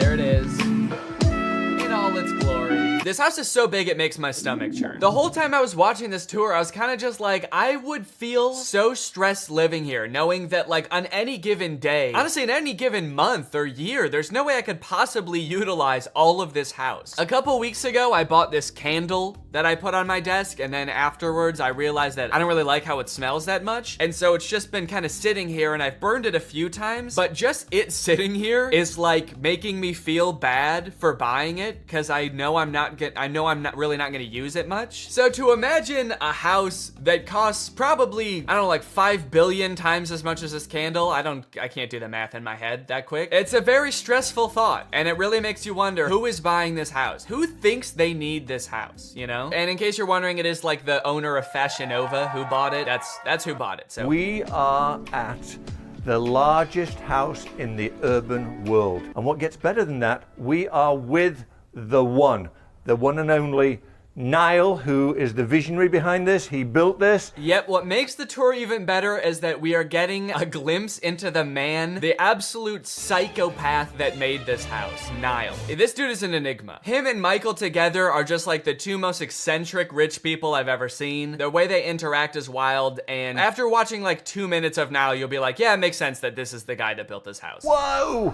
Guys, I have never been in this house before. This is the first time walking through the door. Really great commentary, dude. You've just entered the most expensive house in the world, and the only thing you can say is, I've never been here before. And that's pretty, and I have no further comment on the matter. Like, how does this guy get these gigs, man? He does not know anything about anything. Wow, holy shit, this place is big. So that's the tour then, and I get to go home. Oh, there's more rooms? Oh, sick. It's like watching a cooking competition show, but like that master chef or whatever is trying everybody's dishes, and he's like, I've never eaten cake before, but this is good. This is cake. Yeah, it's pretty good. Is all cake like this, or is cake usually better than this, or this is good cake? Yeah, I like it. The house is surrounded by water, so we have little moats, and we have a total of 7 water features and swimming pools combined. But this office, you'll see every single wall in this office touches water, so it's like it's floating. Yes, that's exactly what I want when I pay $500 million for a house. I want to look out the window and see what looks like a mall, like wishing fountain. Is it just me, or is this like the ugliest like water feature in a house you've ever seen? Like the tile grout already has like a ton of dirt in it. There's like a filter thing right here. I feel like they could have done more to make this look nice. Also,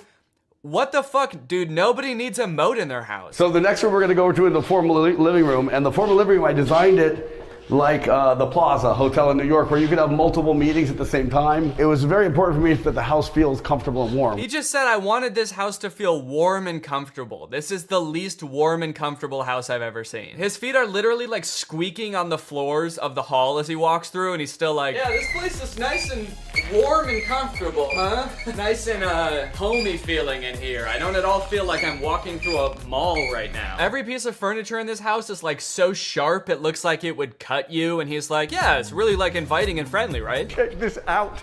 Is this not the Four Seasons? I Or feel the like Plaza. I'm in the One Four of the two. Seasons. Is that a good thing? Yeah, I kind of wanted the living room, the place where you like relax and unwind, to feel like the lobby of a hotel. And then for the master bedroom, I wanted more of an intimate feel. So for there, we kind of went with like a Cheesecake Factory vibe. And just like the Cheesecake Factory, there is a lot on the menu in there. Yup. And the view today is a lot of overcast, but still, you know, the thing that is crazy. Great banter between Michael and Niall. You know, the thing that is just sort of talking over each other constantly. This next part, we get a glimpse of how truly weird Michael is. They go outside to look at this sculpture, and Michael is like really excited because he gets to walk on grass. This is going to be a first. I never walk on grass. A lot to unpack here. First off, he says, I never walk on grass. And I think he's talking about just his house tours. I don't know why. I mean, like, most houses have some kind of grass yard, right? Especially ones this big. But he could also be talking about just like in his everyday life, like this man is so rich that he's never walked on grass before. And it kind of made it seem like it, because if you go back, like, he kind of looks like a dog with an electric fence, where he's like kind of walking along the edge of the tile trying to follow Niall, but he can't because he doesn't want to walk on the grass. I just want to know more about Michael's story. Like, who are you, dude? Father never let me walk on grass as a child. He said grass is for the peasants that live at the bottom of the mountain where our castle resides. This is real grass, and I'm going to walk on it. There you go. How about that? Look, I'm on the grass, guys. And you know what? I'm happy for Michael. He is like absolutely ecstatic to be stepping on grass. This is the best day of his life. He's really showing his dad today, hey dad, you don't have to be poor to step on grass. Now, you might not think that Niall is that weird. I know I said that he's like a really eccentric guy, and you might be wondering what I mean by that. While Niall is showing off this sculpture, listen to the tangent he goes on about his ex-wife. It's turned into something so much more, because my ex-wife, I'm just getting divorced, unfortunately. It was a whirlwind relationship. I met her during COVID, and It didn't work out. Okay, we don't need to know all this. This is not about the sculpture. Just keep going. You don't need to give us the whole story of your ex-wife when you just mentioned her once. But maybe it will still at the end. I don't know. But this is a charity that we have called Wings of Angels, and this is going to help children in third world countries through the arts. I don't know any of what he's talking about. He went into this weird tangent about his ex-wife and how he hopes it'll still work out. It seemed like he got choked up, and then he was like, but this sculpture is going to help third world country kids. And that's really what it's all about at the end of the day. So this is my artwork, and I have one in a glass case in my other house that says giraffe, anatomically correct giraffe skeleton. So this guy has an anatomically correct chrome giraffe skeleton in this house. As you'll see in a bit, in his own house, he also has like the same thing but in gold. This dude is really into giraffe skeletons. I don't know if he thinks that makes houses seem more warm and friendly to have like a giraffe carcass towering over you at all times. And then there's also a nightclub in the bottom level of this house. This is the nightclub. Look at this. Shall I do the reveal? Okay, here's the reveal. It almost feels like he like wanted the house to be a certain amount of square footage, but then like ran out of ideas of how to fill the space. So he got like 50,000 square feet done. And then for the other 50,000, he was like, I start putting like businesses in here. I don't know. Nightclub, sure. If you go another level down, it's like an Amazon fulfillment center. Well, Paul McLean was the architect, but everything in this house was generally all of my ideas. We know.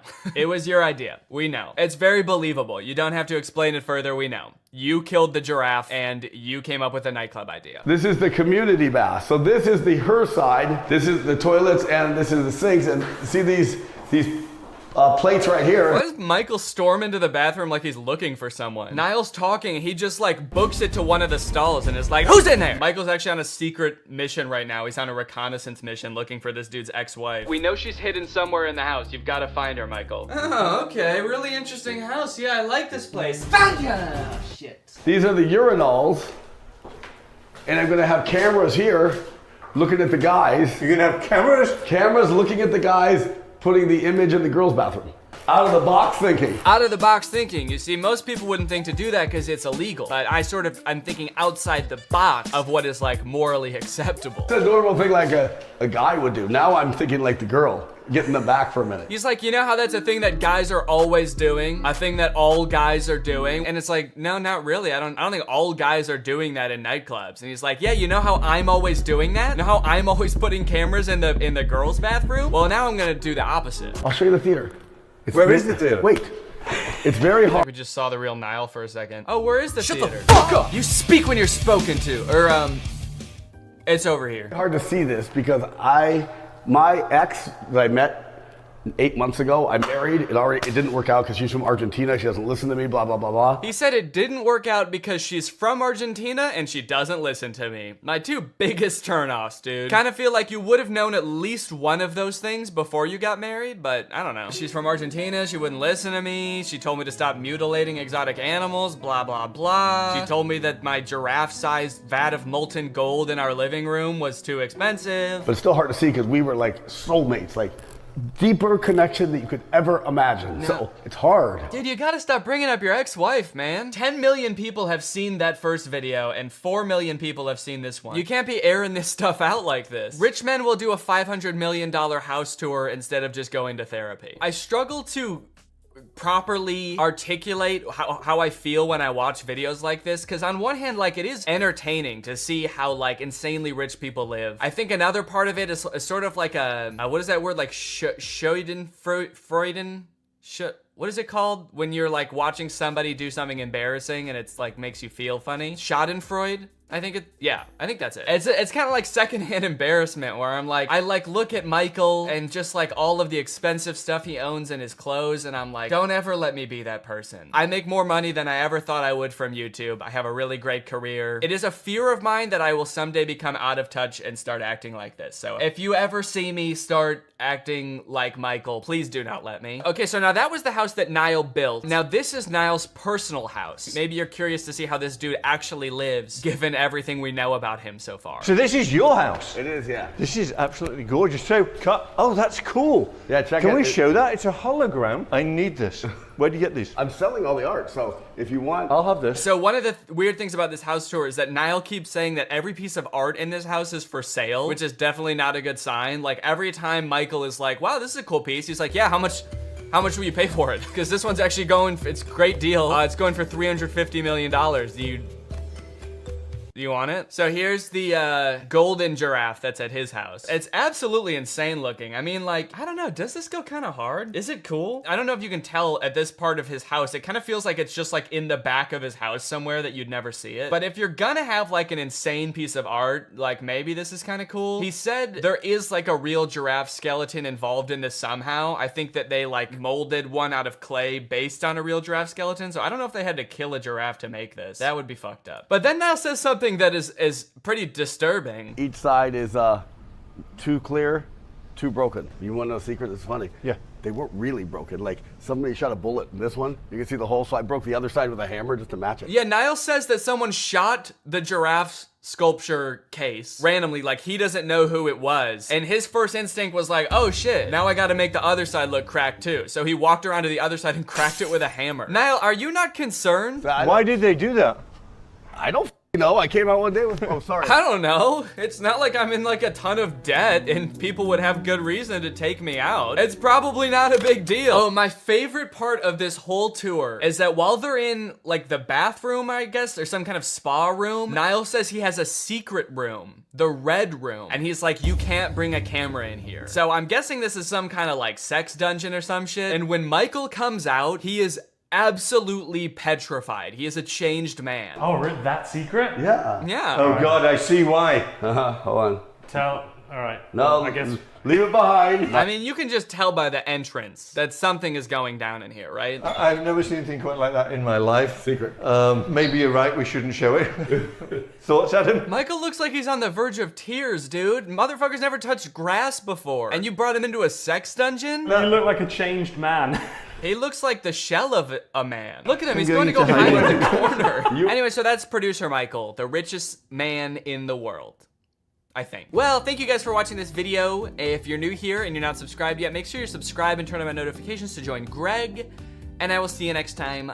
Bye-bye. Howdy, Greg. Apologies for the delays in posting this video. I know it's been a while. I do explain later on in the video why that is. But I wanted to really quickly announce that I have some stand-up shows coming up on December 11th at Zany's in Rosemont, Illinois. The last shows I did were so fun, so I want to do it again. And we've got some really funny comedians on the lineup. If you want tickets, the link is in the description. But if not, then just enjoy this video, guys. This one's on me. What's up, Greg? Look, we all know the handful of social media apps that are popular today. You got TikTok, Instagram, DoorDash. You guys might not think that DoorDash is very social, but I like texting with the drivers and, I don't know, trauma dumping on them. But lately I feel like something's changed. All of the popular social media apps just aren't doing it for me anymore. I'm tired of Instagram. I'm tired of TikTok. I'm banned from DoorDash. So I was just sitting here thinking, what about all of the not popular social media apps on the App Store? Surely there are more apps out there than just the handful of popular ones, right? So I just searched social media on the App Store and I found a bunch. There's an app where you can post videos and go live like TikTok, but instead of a real person,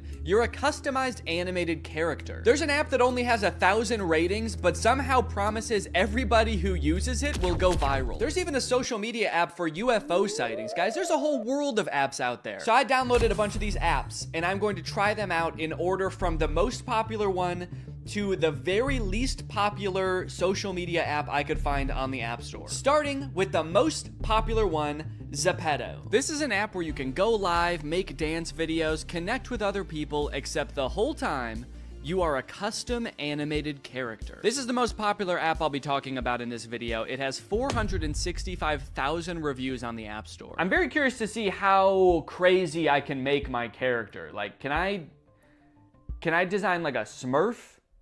Can I go viral as Papa Smurf? All right, let's open up Zepeto and see what happens. Let's create your avatar. I mean, I'll give it to him. All these ones look cool. And I feel like that's probably the point of this, is to like kind of look cooler than you look in real life. Like you want to create the version of yourself that you wish you were. I want to create like a horrible monster that I am glad doesn't exist. Ugh, why do I feel like that actually kind of looks like me? They were like, we're gonna start you off with the most basic looking person possible. You know, obviously nobody really looks like this, but you can customize it. And I'm like, no, that actually kind of looks like me. Okay, we got kind of like a swaggy Peter Griffin situation here. All right, after much deliberation, I have finally settled on a look for my little character here. Everybody take a look at this guy. Yo, look at this little freak. Blue skin, short as can be.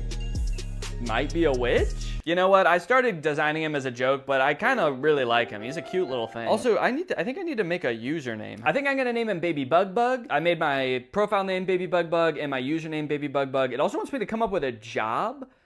My job is Baby Bug Bug, and I made my bio, help me get to 10,000 followers so I can get back to my home planet. Some interesting Baby Bug Bug lore there. I'm trapped on Earth and they won't come pick me up unless I have 10K followers. It's a very exclusive planet. Initially, the only reason I wanted to download this app is so I could go live as some little freak. But upon entering the app, I realized you need at least 100 followers before you can go live. What? Reach 100 followers and start your Zepeto live? I can't even go live until I have 100 followers? What the heck? In hindsight, I guess that makes sense, because like, who would I be going live for if I had no followers? So I just decided to make some videos. Okay, so it looks like they have trending templates here, and so if I just click on one of these, is my character gonna do it?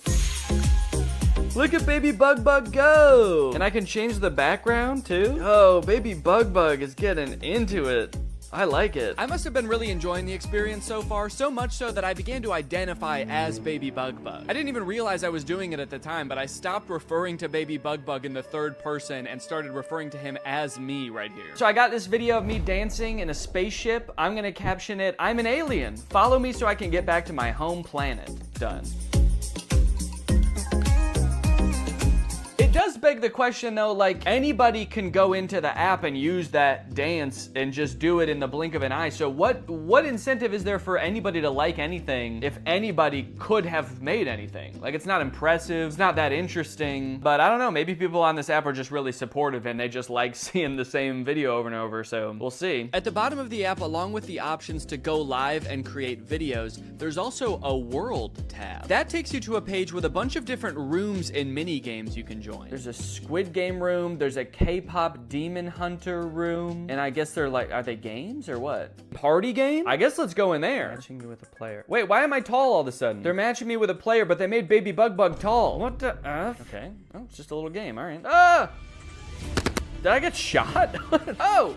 Oh my god, they're gonna kill Baby Bug Bug! Run, Baby Bug Bug! Honestly, that was kind of messed up. I don't like what they did to Baby Bug Bug. They shot him, but even worse, they made him tall. Okay, let's go into M's room. Jump together. This room doesn't exist. Oh. Okay, my bad. It's just that you offered it to me, so kind of seems like that's your problem. Yo, do you want to go into M's room? Yeah, sure, I'd love to. Well, there's no such thing, so why would you want to go in there? Okay, so I'm at a pool. This room seems more chill. Maybe I can go ask these people if they want to follow me. Okay, there's people. Oh no! People are talking over here. Hello.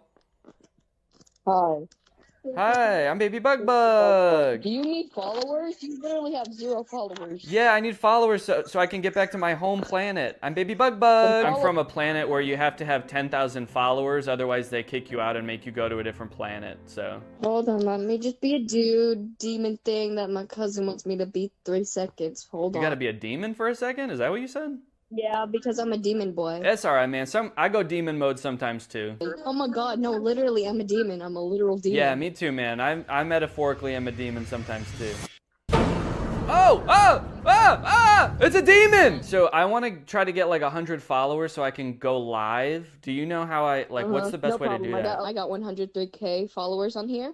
You have 103K? So do you get followers by like posting videos, or like what do you do? Or you just like meet people? By being who I am. I get followers by becoming everybody's friend. Yeah, I mean, you are pretty friendly. I'll give you that. You're the friendliest demon I've ever met. All right, well, I guess I'm gonna keep exploring. Thank you guys for the advice, and thank you for being so friendly. Well, those kids were super nice. I can't believe that kid has 100,000 followers just from like hanging out with people. What the heck? Okay, great. I have 3 followers now. So pretty close to the 100 I need. None of them have watched my video. That's cool. And unfortunately, the players in the next room I went to were much less friendly. Whoa, what's going on, guys? What up? I'm Baby Bug Bug. I'm an alien. I'm a baby alien. I'm gonna follow everybody in here. If y'all want to follow me back, anybody think that's cool? What? Wait, who nicknamed me Butt? Who gave me that nickname Butt? Whoever did it, I think they left. That's not very swaggy of you guys. The next day, I decided to check out some live streams on the app, which mostly consisted of completely silent gift battles. Is there audio in this live stream? Man, I don't understand what's going on at all in this. There's no audio. And everybody in the comments is just begging for follows. Follow for follow, follow for follow. Hey, can you guys follow me? Let's see if I get any followers from that. I bet everybody's gonna be jumping at the opportunity to follow me after that message. Did I get any followers? Oh wait, shit, did I?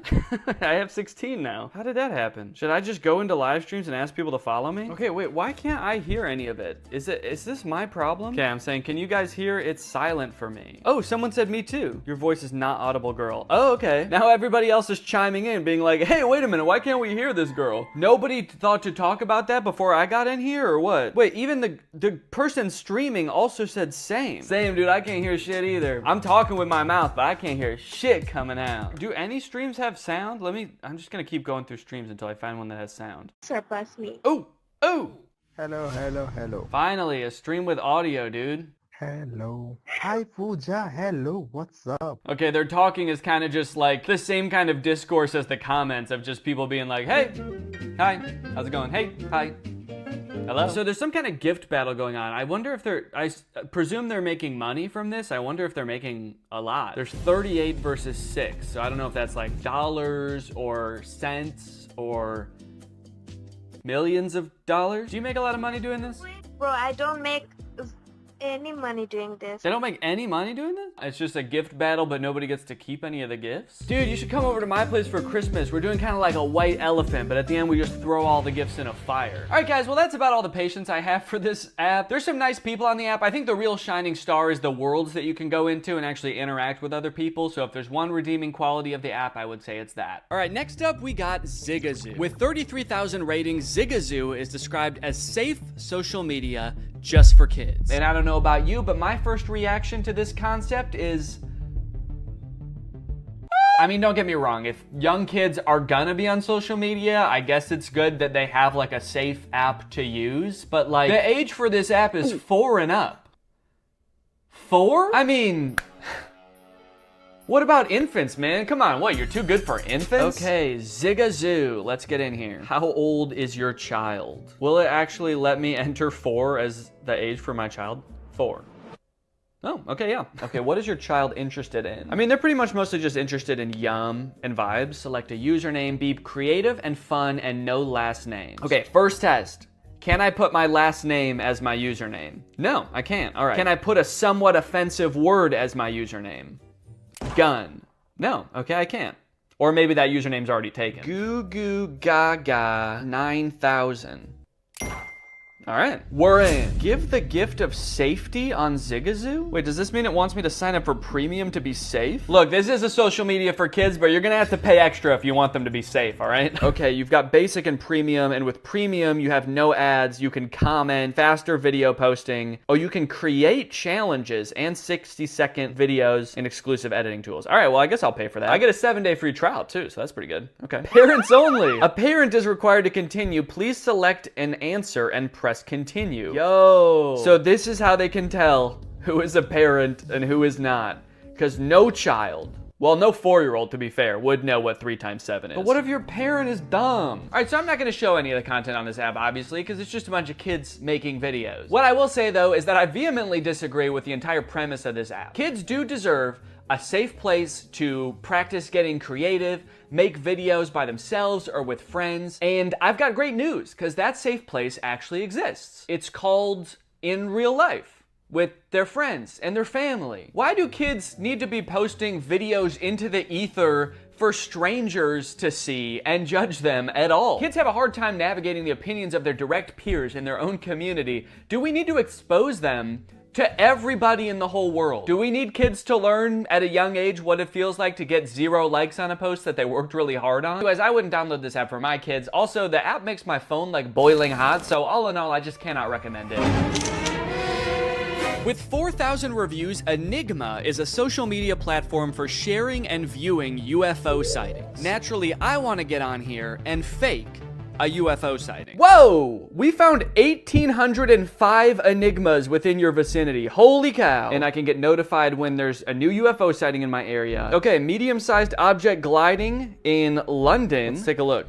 Let's see what we think. Yeah, I'm gonna say that is 1,000% an airplane, right? Yeah, that's just a plane. The top comment is an airport nearby. The person who posted said, yeah, I think so. You can check, there's London City Airport nearby. That looks like a plastic bag to me. What the hell is that? It's a plane. Got another one in London. Large silver disc flying away. Okay, let's see. Ooh, okay, this one is interesting. Look at this. There is a plane in the sky. You can see that in the background. But then there's also a large silver disc. Let's see. Large silver disc flying away. Curiously, it does seem to be moving at the exact same speed as the plane. Maybe it's running away from the plane. It's an alien who came down to Earth and it's like looking around from the sky and then a plane comes from behind and it's like, oh, what the fuck is that? Ah! You can see the string on the balloon, for God's sake. Come on, people. This is not a UAP or drone. Oh. Yeah, I can see like a faint string-like entity, but you know, that could be anything. That could be some kind of alien technology, a probe, it could be a tentacle, it could be that thing's dick, I don't know. Yeah, this video also seems like it might have a string. Okay, you know what? I am starting to think that it is clearly a balloon. Okay, here's one of the audio-only posts for some reason. Let's see. Boomerang-shaped object with red lights flying. Sitting at this graveyard in a church. And I'm staring at the sky, watching the stars, and I'm with two of my friends, or one is my brother, one is my friend. Two of my friends, or actually one of them I fucking hate, he's just my brother, and the other one is my friend. The other one's cool as hell. And we see this boomerang-shaped UFO. Okay. Yeah, I mean, that's definitely a spooky UFO sighting. Maybe it was a drone, maybe it was some kind of spacecraft. Why were you hanging out in a graveyard with your friend and brother? That's like what I want to know. What kind of person are you? All right, I want to see some like really good convincing stuff. Where's the really good stuff? Small metallic object flying. Okay, let's see. See, now I'm just gonna think every single one is a balloon. I'm like, that's just a shiny balloon. It's a balloon. Yeah, okay, so the people agree with me. The fact that the comments say Myler balloon makes me believe it isn't. That along with my own eyes watching the video. Okay, so there's some people on the app that think everything's a balloon, and other people on the app that are like, I'm gonna believe the opposite of what everyone else says. You know, I'll be honest, I was kind of expecting to get onto this app, and it would be kind of just like an echo chamber of everybody being like, on every video, oh my gosh, UFOs are real. The government is really hiding it from us. But there's a lot of very skeptical people on here. You can't just upload a balloon on this app and expect people to buy it. Honestly, they might even be more skeptical than me, because that first one that was a balloon, I didn't even notice the string. I was just like, whoa, that's crazy. I was about to throw my whole life away and go search for UFOs. And the comments actually kind of talked me down. It does look like there's actually a lot of sightings around O'Hare Airport, which is kind of funny. What the fuck is that thing in the sky? It's landing at the airport! This app kind of sucks to use. It's like really laggy. I'm pressing the button to go to the comments on this one. It's like really slow. I think this app is trying to lose users. I think they have something to hide. Someone said this looks like a spot on a glass window. That's actually kind of a good idea. Maybe I'll try to upload a video of that and see what people think. Okay, I'm gonna draw a little dot right here. Oh yeah, now that looks like a spaceship. I think maybe this needs a more distinct look to it. Like maybe it needs to be more like a pill-shaped or something. That way you can tell it's not just a random schmud. Something more sinister. Oh, yo, yo, whoa, whoa, whoa, whoa! Okay, that was, I feel like that one was actually kind of convincing. Let's see. Yo, whoa, whoa, whoa, whoa! Freaking the heck out as this thing just kind of meanders gently through the sky. Yeah, this looks totally fake. I'm not even gonna pretend it looks real, but I'm just gonna post it and see what people say. And I swear to God, if they try to gaslight me into thinking it was a balloon, I know what I saw. Oh, it's under review. Under review. I wonder who reviews it. Bashar decided that your video's fake, so we're actually not gonna post it on the app. Does a physical person have to look at that and decide whether it goes up on the app?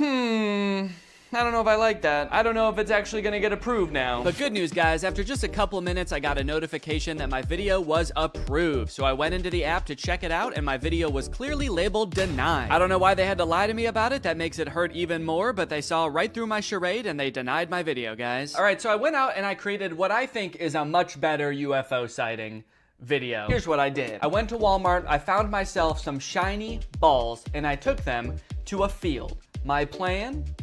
To throw them as far as I could. So I spent a couple minutes throwing these shiny balls, and then I got home and I just edited myself out of the video. So now it looks like was taking a video of the beautiful day in the forest preserve. I didn't notice until later some object flies by. It looks like it might be spherical, question mark. It didn't make any noise, otherwise I probably would have noticed it, and it must have been pretty high up, otherwise I would have seen it while taking the video. Next. That's my story, man, and I'm sticking to it. You could torture me and I'll never give you the real one. How many objects did you see? 1. What was the shape? Sphere. Did any sensors detect the UAP? What if I was like, oh yeah, I totally forgot. I had my sonar, radar, night vision, and infrared all out, and they saw it. Are you any of the following? I am a scientist. That seems like probably the only one of these that I can pretend to be without like breaking some kind of law, so I'm gonna say that. Okay, here it goes. Finished. Let's see what happens. I'm nervous. I want to get some feedback on this one, man. I hope it actually gets on the app. And wouldn't you know it, guys, it did get approved, and it even got 2 comments. One of them said, I can't see anything. And the other person said, good catch. So after all of that, I have successfully fooled 1 person. And guys, that's just kind of the master prankster that I am. All right, this next app is one of the most curious ones yet. It's called Waveful, and it claims that you'll gain followers and views at lightning speed. You'll get unmatched engagement, and you can even make money on here. But the weird thing is this app only has 1,000 ratings. So like, where are these followers gonna come from? I mean, I guess maybe there are millions, even tens of millions of people using this app, but they're all so freaking famous now, they don't even have time to leave a review. Finally, an app where I can break through the noise and become the influencer I was born to be. And everyone else on the app is gonna be breaking through the noise too. It's almost like there's gonna be a new noise of people breaking through the noise. Well guys, take a good look, cause this is the last time you're gonna see me before I become famous beyond my wildest dreams on the Waveful app. My plan is to just make a bunch of garbage content and then make a bunch of money. Okay, it wants me to add a profile picture and a username. Well, I haven't decided on what kind of art I'm making, so I kind of just have to pick like a general name that could be cool for any genre of content. So I'm gonna go with something versatile like Swaggy Jason. I'm gonna save the profile picture for later. I'm not ready to do that yet. Just picture like a guy named Jason, but swaggy. Waveful would like to send you notifications. Actually, I don't know if I want to allow that. If I'm to believe the description of this app, it's gonna send me way too many notifications. Just millions of followers a second. Okay, select your interests. Fun is the first interest it lists. Nah, I'm not actually really interested in fun. Pretty overrated if I'm being honest. Do they have sadness and boredom on here actually? Swaggy Jason is gonna be interested in authenticity, just the concept of hobbies. No hobby in particular. When people ask Swaggy Jason, what are your hobbies? He says, my hobbies are interests. And then they say, okay, what are your interests? And he says, I'm pretty interested in hobbies. Create your first post. Select an island to add to your first post. Other members will be able to see it and welcome you. I have to create a first post right away? No, it's like if you want to be a part of this app, you have to post right now. And what does this even mean? Select an island to add to your first post. I'm guessing these are kind of like hashtags, or are these like subreddits? Kind of? Music and video. Okay, let's just do music and videos. Okay, so there's also a media gallery, so I can choose other people's images to upload. Are these all AI images as well? They kind of look like it. Man, this really does make being a creator easy. I can just post somebody else's image. Still can't tell if that's AI. And I can caption it. Whoa! It'll suggest a caption for you too? Sunshine and puppy dust. Who needs a cleaning service when you have this much cuteness? Okay, so I can just steal an image, auto-generate a caption, and post it and become insanely famous. I think Swaggy Jason's liking this app already. Okay, I posted it. So here is my image, and let's see. It already has 4 views? Guys, it's been like 20 seconds and this already has 4 views from people I don't. Wait, why is my name Danny on here? I didn't approve that. Excuse me. It never even asked me my name. Get that out of here, dude. I'm Swaggy Jason. Okay, now my post has 6 views already. That's crazy. Now it's got 7 views, 8 views. Holy cow, dude. Me and this puppy are going to the moon, baby. 12, 13. Holy cow, dude. We're going viral. Look at this. What? How is it doing that? I already have a follower. All right, let's check out some of the content people post on this app. I'm curious what else is going viral on here. Just a video of a barbecue happening. Just a bunch of cooked meats. That's cool. 49 likes. A picture of roses. 257 likes. What are the comments on this? Beautiful roses. Nice roses. Absolutely beautiful. Absolutely beautiful. Just a picture of these 2 ladies. 113 likes. Okay, so a picture of roses had 200 likes. A picture of 2 women just standing there had 100 likes. Video of beautiful guitar playing had 28 likes. I'm not sure if I understand this app. Ooh, Ruby Doobie is now live in Pirates Cove. Let's go join. You guys want to get 100 followers a day? Hey, go into lives like this. Super like these lives. People will see that you did it and they will follow you. What is a super like? This guy is on live right now just telling everybody to go buy super likes and that will make you famous. So everybody in the comments are talking about super likes too. If you super like me, I will super like you back. Let's see who gives me super likes. It also sounds like everyone wants super likes from this guy in particular. He's acting like he's talking to like thousands of people. I just looked, there's 20 people in here. He's like, all of you won't stop begging me for super likes. It's too much. Leave me alone. There's like a dozen people in here just like, all right, man, sorry. Not trying to drive you insane. He is shaking this juice, man.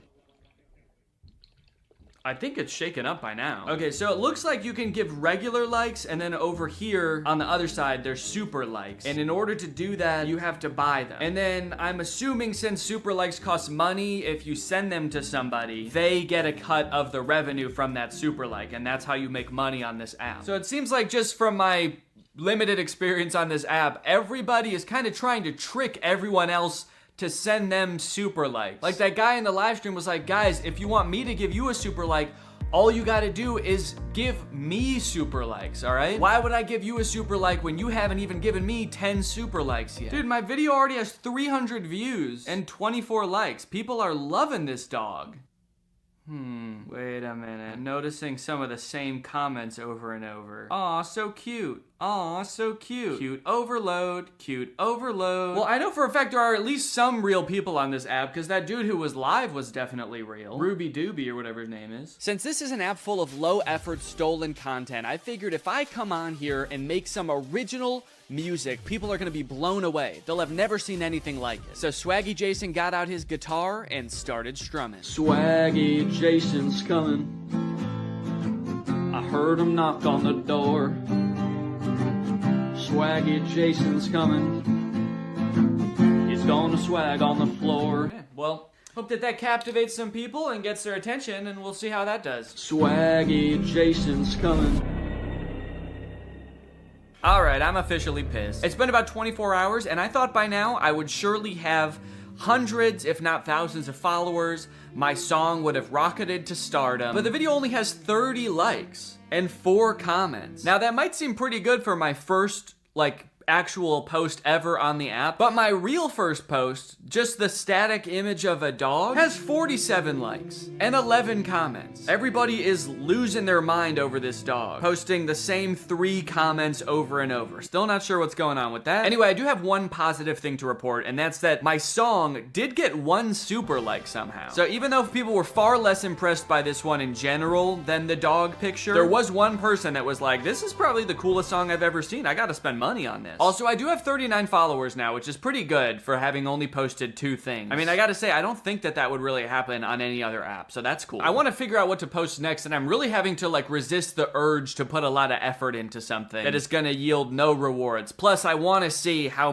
famous I can get by putting in the bare minimum amount of effort. Maybe if I go into the music category, I can look at what else is popping off in here. What kind of content on here is getting super likes? Okay, man, what? This dude just posted a static image of his face, and he got more likes than me. Everybody's saying he took a great photo. Okay, I've got this picture of my face, but I'm gonna edit a little bit before I post it. That way I'm not so immediately recognizable. So let me just do that real quick. Okay, I made a nice selfie of Swaggy Jason enjoying the sunset. I guess I didn't really disguise myself that heavily. You can still pretty much tell that that's me, but I gave myself a cool little original hairstyle, and I made my eyes green. So let's go ahead and see if that gets any super likes, I guess. Let's see what happens if I suggest a caption for this photo. Is it gonna know what I'm... Oh, feeling devilishly handsome today. What do you think of my new do? Okay, so yeah, I guess it uses AI to suggest a caption, and it knows that my hair is ridiculous looking. I'm gonna change this to feeling devilishly swaggy today. Oh, you know what? I should make that my profile picture too. Shit. All right, now we just wait. If this somehow gets more likes than me playing guitar,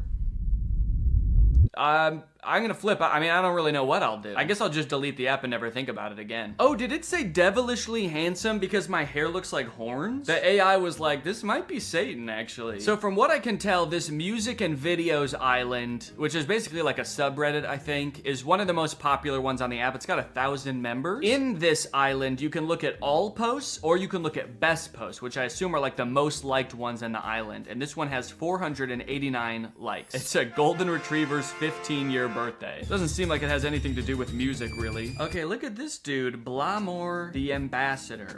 It looks like he is a fellow musician here on Waveful. He's got 3,000 followers, and he's actually posted some music on here that's done pretty well. Yo, and then here he is holding $3,500. Blamore holding 3,500 USD. Nobody on Waveful is like Blamore. Show Blamore some love. Posted by Blamore. Every time he posts music, it gets hundreds of likes, dude. That's how I'm trying to be. That's how Swaggy Jason is trying to be. Oh, shoot, he's live right now. Join the parlor. What does that mean? Does that mean I can talk to him? I joined. Hello? Can you hear me? Can you hear me? Hello? What's going on, y'all? I'm playing Fortnite. That's about it. That's awesome. I make a lot of money on Fortnite. Hey, Blamore, I post music too. I was wondering if you had any tips on how to pop off on here. I know that you've been doing really well. Don't copy anybody else. Make your own digital cover art. Be real with yourself. Rap about real stuff you've been through. Don't rap about other stuff other people been through. Yeah, so I guess I should just rap about my personal life too, like how I'm the CEO of my company and whatnot. Alright, that'd be cool. Yeah, I run a mosquito repellent business, so I think and also I can ghostwrite for you too if you ever need. Just let me know. Yeah, well, I'll message you in a little bit, brother. We can talk. Maybe we can do a collab or something like that. That'd be cool. All right, well, now that I have all that helpful knowledge, I'm just gonna make a song. Of course, I'm gonna stick to Blamore's values that made him popular on the app: originality, singing about stuff that I've been through. This artistic integrity is super important to me because I want to put love and care into everything I do. But I also don't want to spend too long doing this, so I'm gonna set a 10-minute timer. I just don't really want to spend that much time working on this. You know, I got other stuff to do. On your mark, get set, go. All right, I gotta find some drums. I want it to be kind of an emotional ballad about my struggles as Swaggy Jason, I guess. Oh, Swaggy Jason's been through it all. Swaggy Jason's been through it all. I've been up. Oh, fuck, I forgot I'm supposed to be country. I've been up and down. I've had highs and lows. But I know one thing, Swaggy Jason's gonna keep swagging, baby. Okay, that's the time. Time's up. I mean, I think it turned out pretty good, honestly, for having 10 minutes to work on it. Let's listen to the final result. I've had ups and downs. I've had highs and lows. But I know one thing, Swaggy Jason's gonna keep swagging, baby. I'm a CEO. I'll make $1 million. And I know one thing, Swaggy Jason's gonna keep swagging, baby. All right, well, I feel pretty good about posting this. I'm gonna post it in the same island, the music and videos island. And I feel pretty confident after talking to Blamore that this is gonna be my most successful video yet. I'm gonna take a oh, shit. Probably not a good sign for your music career if hearing your own music scares you. Oh, that's not good. I'm gonna take a page out of Blamore's book and hype myself up a little bit in the caption. Swaggy Jason is a popular new singer in the industry. Show him some love, y'all. And here we go. Posted. I'm a CEO. It got 2 likes. 2 likes total. And no super likes, by the way. And not a single comment. Guys, it's official. I have absolutely no idea what's going on this app. I started on this app wondering if I could go viral by posting the worst, just most low quality content possible. And I guess actually, I kind of did. That was kind of true because the post that I have that has the most likes and comments is the very first thing I posted. Just a picture of a dog. And you want to know what has the second most likes and comments?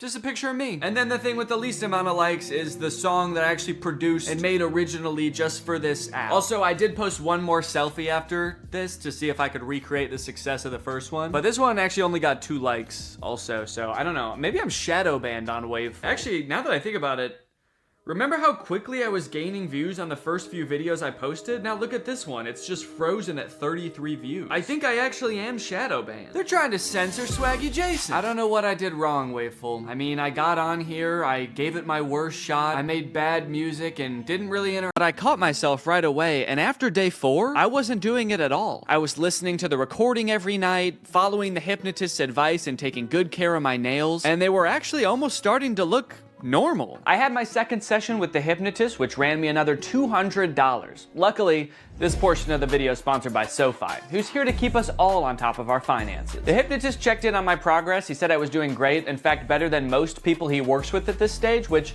I don't know if that's necessarily a good sign. During the hypnotism, I had trouble concentrating again. I guess I just couldn't stop thinking about how SoFi is the ultimate finance app that helps you bank, borrow, and invest all in one place. Not to mention, they've just launched SoFi Plus, America's most rewarding financial membership, all in one app. This time, the hypnotist led me through a story where I was attending a meditation retreat led by the Dalai Lama in Central Park. That sounds expensive. I must have been using SoFi Plus. You see, you can unlock more than $1,000 in value with qualifying activities in banking, spending, investing, and more, with exclusive perks that help you over time. That includes unlimited access to SoFi's wealth financial planners who help you make a plan and stick to it. Plus, members with a new or existing SoFi checking and savings account also unlock up to 3.8% APY on bank savings balances. That means you're earning 9 times the average national rate on your savings. At that rate, you'll earn more interest in 7 weeks than you would in 1 year in a big bank savings account. That's why SoFi Plus isn't just smart, it's how you make good choices. So head on over to SoFi.com/Danny, scan this QR code, or click the link in the description to learn more about how you can get your money right with SoFi Plus. Thanks to SoFi for sponsoring this video, and thank you to you guys for checking out SoFi. After 7 days, I was doing so well, I decided I could stop meditating and listening to the recording every night. I mean, it kind of seemed like I was done biting my nails. Surely I didn't even need those anymore, right? You guys, it's been 30 days and I haven't bitten my nails once since that first time. Peekaboo! Kind of a crazy way to reveal my nails. Look, now just because I stopped biting my nails, does that 100% mean that I for sure got hypnotized? No, honestly, no, I don't think it does. Honestly, I think it's possible that I was hypnotized, but I'm leaning towards I don't think so. Honestly, I kind of feel like it was all the other advice on top of listening to that very inspirational, albeit non-hypnotizing recording every night that actually made the difference. At the end of the day, maybe I didn't need to get hypnotized to stop biting my nails. Maybe I had it in me all along, which is kind of inspirational and also makes me feel like shit in a way, because then it's like, why didn't I just do this earlier? Regardless, I am still open to the possibility that I was in fact hypnotized. I feel like if I can get hypnotized by the stage hypnotist, then I'll know for sure what being hypnotized feels like, and then I'll know for sure if I was hypnotized back then too. Hypnosis is a state of focus without much awareness of peripheral noise. You're concentrated on one thing and the world kind of slips away. This is stage hypnotist Chris Jones. He's been on America's Got Talent. He's performed all over the world for over a decade. So if anyone's going to be able to hypnotize me, it better be this guy. Also, the GoPro on my head died the second we started getting hypnotized, so don't get your hopes up for any shots from this camera. All right, fine, you can have this one, but that's it. Chris suggested that this would be a lot more fun with a group, so I got some friends together and we all sat down for a night of hypnotism. I want to know your opinions, and don't worry about hurting my feelings at all. I want to know if you think hypnosis is real, shenanigans, you need more evidence. Yeah, I believe it's real. I don't like saying this in front of you, like a harder wall for myself, because I feel like that's a challenge and that makes me like kind of uncomfortable. Yeah, I would say I think it is probably real sometimes. I think in general I'm pretty skeptical of like supernatural stuff, but I don't know, I really do kind of believe hypnotism. I really want to be hypnotized, but I feel like maybe it won't work on me, but I hope it does. Before we got started, Chris allowed some time for us to ask him questions about what was about to happen, like whether all of us would get hypnotized or just some of us. I've done this in 50 states and 10 countries. I can hypnotize 25% of any given audience, so 1 or 2 people are gonna get hypnotized today. And it might be the camera person. I don't know. I really, honest to goodness, don't know. We also asked if he could tell if someone was really hypnotized or just faking it. When your head is up, we can tell. People hypnotized look like they've had a few drinks, or they're gonna look like they've been riding a car with Scooby-Doo and Willie Nelson for a couple hours. They're gonna look real relaxed, okay? For a second I was like, so like they look like Scrappy? We also noted that Brian seemed to be the one who believed in hypnosis the most, and he was also maybe the most nervous about what was going to happen. Well, what are you gonna do to me? That's a good other question. Like, what are you gonna do to me if I get hypnotized? Honest to goodness, I don't know. I'm gonna put my hand over all of you and tell you who I think is most likely to get hypnotized. I'm pointing in the direction of the person who I think is most likely to get hypnotized. Now, you won't see the induction often on TV or podcasts or even movies, because this next part, if you watch it in its entirety, it could hypnotize people. So they're gonna cut it up a little bit so folks at home don't get hypnotized while driving a car. So you put your hands together for me like this. The induction lasted a few minutes, and just like the hypnotherapy, it seemed to involve getting us really relaxed. So there's different strategies getting someone hypnotized. I have you focus on my voice and your breathing. So take a gentle breath in. And it seemed to rely really heavily on using our imagination. Like he had us imagine that our fingers were pulling together with magnets. And you can whisper the words to yourself or out loud. The word is magnets. 1, 2, 3, magnets. And then I see who's the best candidate. The best personality, people have a great imagination. Imagine I put a 10-pound brick into that empty palm. So your palm just starts to get more heavy. And then I make them drop and sleep all the way down, every muscle and every nerve. Allow your eyes to open. Breath in, slowly, gently, 1, 2, and 3, eyes open.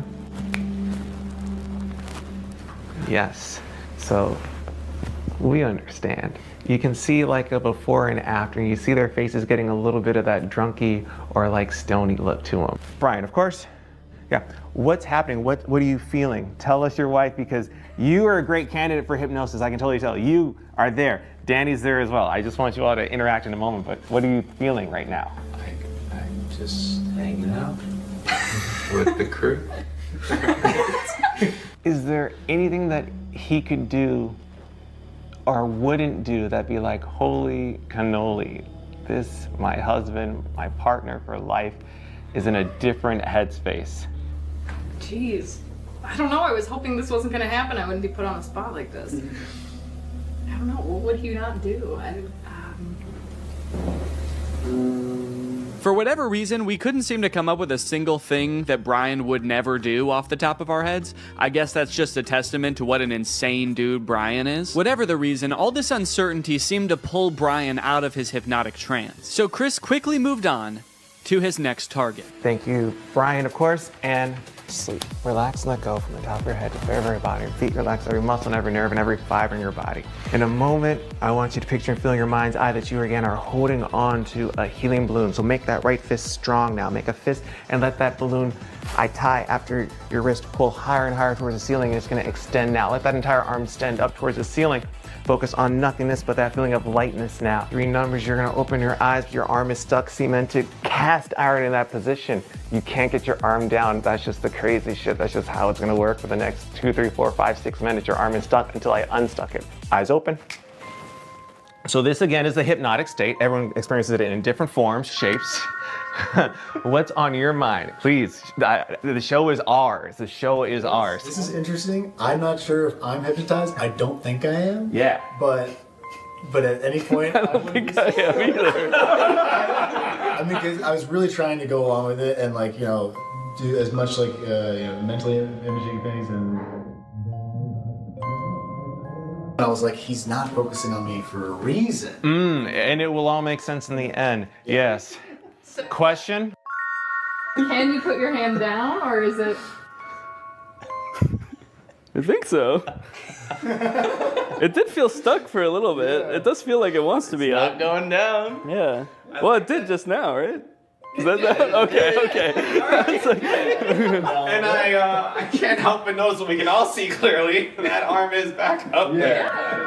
That's like the resting position for you right now. Is that? That's not. Yeah, that's how his arm always is. That's how my arm always is. Point one finger on that hand. When that finger touches you on the face, and it will, you're gonna go back to that state of deep relaxation again. Cool. This is a text message, all right? All right, you can share that with your husband. Go to sleep, Brian. Go to sleep, Brian. Great, great.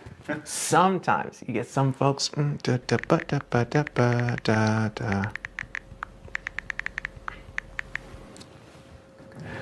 3, 2, 1. Danny, wide awake. Hey, your homeboy has a text for you. You can just read that. Go to sleep, Danny.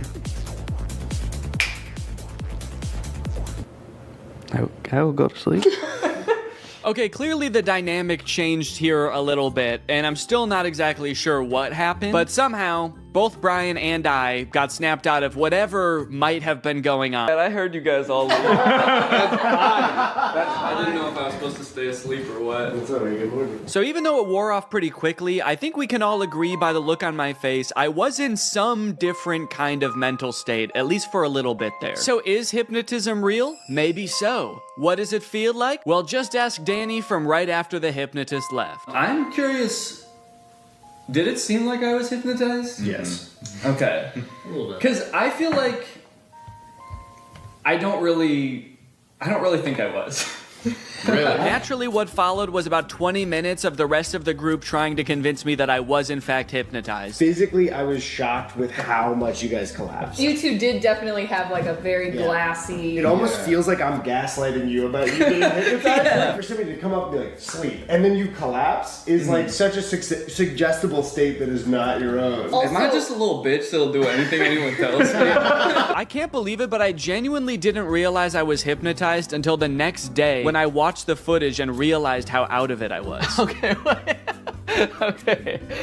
No, maybe I see a little bit of what he was talking about there. I do look a little bit out of it, actually. I guess in the end, hypnotism is real, but it doesn't feel at all how I thought it would. It kind of just felt like I was very relaxed, maybe even a little bit tipsy or like dazed. It honestly felt kind of good, and I think you can tell I was a little extra giggly. Hey, look, it says all those things on Google too. That's crazy. I didn't have to make this video at all. Now that I know what it's supposed to feel like, I guess I could say it's possible that I really did get hypnotized to stop biting my nails too. I just didn't understand what it was supposed to feel like. But I still don't know that I recommend it for the $450 I ended up paying, especially when there's a bunch of free hypnosis sessions on YouTube you could probably just try. Damn, I can't believe I'll never bite my nails again.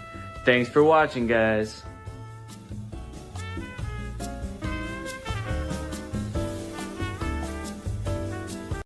This house is a disaster. Toys everywhere. Dirty dishes in the sink.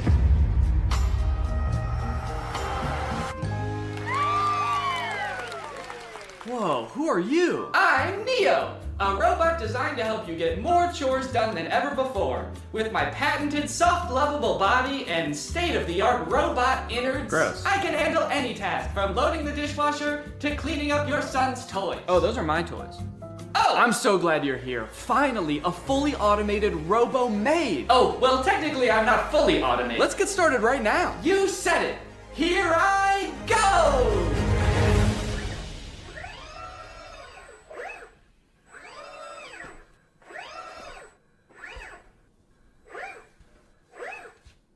Okay, are you good then? I'm fine! Okay, I'm just gonna get to work on a video then. Splendid! I'll just be up here working in a tremendous amount of pain! What's up, Greg? Today I want to talk about a topic that has been fascinating me for years, the progress of humanoid robots for the home. On the surface, this seems like maybe one of the best use cases for AI, a future where none of us have to do chores anymore. There's just some little metal freak who lives in your house and gets off on doing them. A few years ago, we could barely get robots to stand up straight, and even when they did, they looked creepy as hell. Do you guys remember Sophia? She was that scary-ass robot that was going on like talk shows 7 years ago to show off her state-of-the-art realism. This video of her on Jimmy Fallon got 25 million views.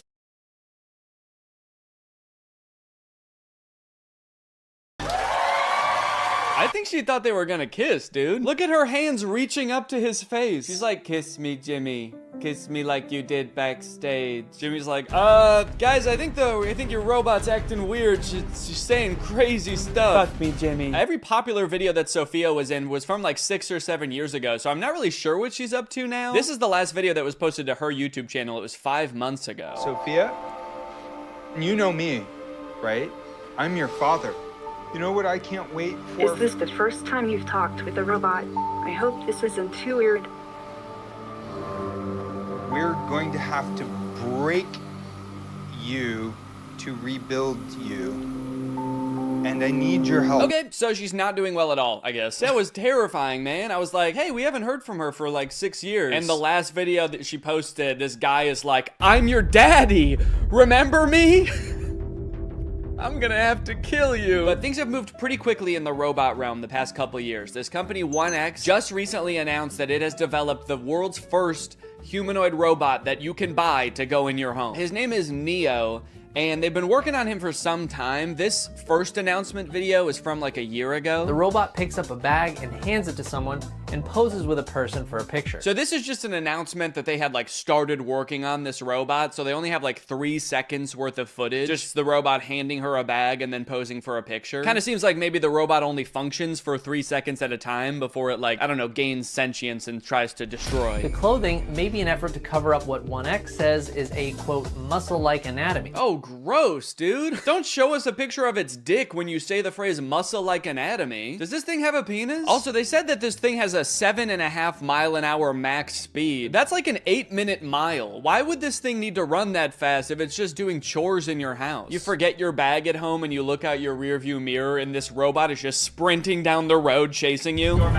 bag, you forgot your bag. Okay, here's some little demos of Neo doing stuff like putting away the dishes, handing this woman eggs that were already within arm's reach of her. Now you might be looking at this cord and thinking, oh, that's kind of lame. Does this thing need to be plugged in the whole time? But don't worry, this is just a leash to make sure he can't attack this woman. Now it's interesting that this robot is like in a tracksuit. He's kind of swagged out with a sweater. Not exactly the Jetsons-esque metal robot we were all picturing in our childhood. It is nice and cozy, but like what happens when this thing gets wet? What if he spills egg on himself? If you have this thing doing chores in a household with children for more than like a week, it's gonna smell like shit. And I guess you could just take off its sweater to wash it, but then you're gonna see this thing's dick, and I really don't wanna see that. Okay, but those were just the early beta videos. This is the official announcement that you can pre-order Neo. Now, this came out 3 days ago as of recording this. And look at this, now Neo has a much improved look. Instead of that black face visor, they gave him the creepy black eyes the parents have in Coraline.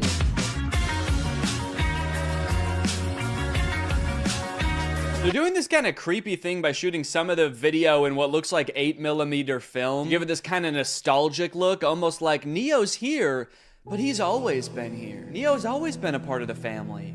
Just invite him home. Invite him in your bed. They're making clothes for Neo. This whole ad does kind of read like they want Neo to also be your friend. Yeah, no thanks. I don't want to buy a fancy Roomba that wants to be my friend. What's next? You want me to hang out with my broom? No chance. He's a coward. I grew up reading these beautiful books and watching these beautiful sci-fi movies where the future was all about how we as humans, we really focus on the things that matter to us. Yeah, I feel like in all of those sci-fi movies that have robots, they are about the robots turning evil. I think really what he should have said is, I grew up watching the first 5 minutes of every sci-fi movie. Neo's hardware comes packed with features like human-level dexterity and a 55-pound carrying capacity. Okay, wait, 5'6", 60 pounds? These are my stats too, that's crazy. 4-hour battery life, soft body? He's just like me for real. Ugh, that is a weird box. Kind of looks more like a cocoon or an egg. So you're gonna wanna make sure when this thing hatches that you are the first thing it sees. That way it knows that you're its mom. It might ask you to feed it worms out of your mouth. You can ignore that. It doesn't need them.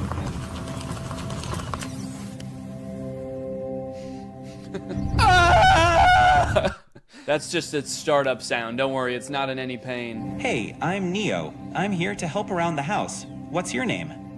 Harry. Nice to meet you, Harry. Why is he so close to his face? I mean, Harry. I don't like how close Harry is to the robot's face. I'm Harry. And you're gonna be hugging me for the next 9 hours. Dude, I do not like how this guy is sizing this robot up. 5'6", soft body. You'll do just fine. He's just like, don't play games with me. Neo doesn't like games. If there are any chores that your Neo hasn't learned how to do autonomously, you can use expert mode to have an expert from 1X supervise the session and provide corrective intervention to help Neo complete any task. Oh, okay, great. So sometimes my autonomous robot won't be autonomous and there's just going to be a stranger controlling a robot in my house? Neo is fully capable of doing regular chores, but sometimes when you're not home, an expert may take over to go through your underwear drawer or spend hours staring at the same photo of you and your children. Oh, actually, that reminds me, I should probably check what my Neo's doing. Damn. It can suggest what to cook based on what you have in the fridge, remember your progress while teaching you a new language, and even give you interior design advice. It cuts to Neo in the living room like, human skin on this wall, human skin on that wall, human skin everywhere. Honestly though, I feel like if you ask it for product recommendations for anything, there's like a huge opportunity for companies to use this as an advertisement basically. You're just quietly reading and he pops up behind you and is like, I noticed you haven't been shopping at Walmart as much lately. The aesthetic in here is whack as fuck. Let's go buy a new rug at Walmart now. Hey Neo, can you take this cup to the sink for me? Wow, I like that he does everything with his head down with a forlorn demeanor. As Neo does more chores, he will become, of course, more efficient, but also more resentful of you and your family. What's up? I'm Dale, and I work at 1X as a remote operator for the Neo robots. Mostly, I step in when Neo's asked to do something he hasn't been trained to do yet. So that would include things like wrapping presents or hanging pictures? Oh, Neo! It's scrubbing time! Yeah, just like a wide variety of stuff. Right now, I mostly just work for one guy. He's constantly asking Neo to do things that the developers never would have possibly imagined. Neo, cheer for me. Like you want me to clap? Root for me, Neo, now! Okay, alright, yeah, here goes. I'm gonna go to bed. Now that Neo's doing all his chores, it must be awesome to see how he spends his newfound free time, right? No, not really. I just bought another Neo. Kill him! I think he might be evil. You mean before he got Neo, his life was stressing him out? No, I just mean to his core, he's an evil man. It's as if winter's icy chill has, I don't know, turned his heart to stone. Okay, so he's like a villain from a movie? He's always making evil plans. You know what? That's a great idea. 1 second. Neo, do you know how to make nuclear bombs?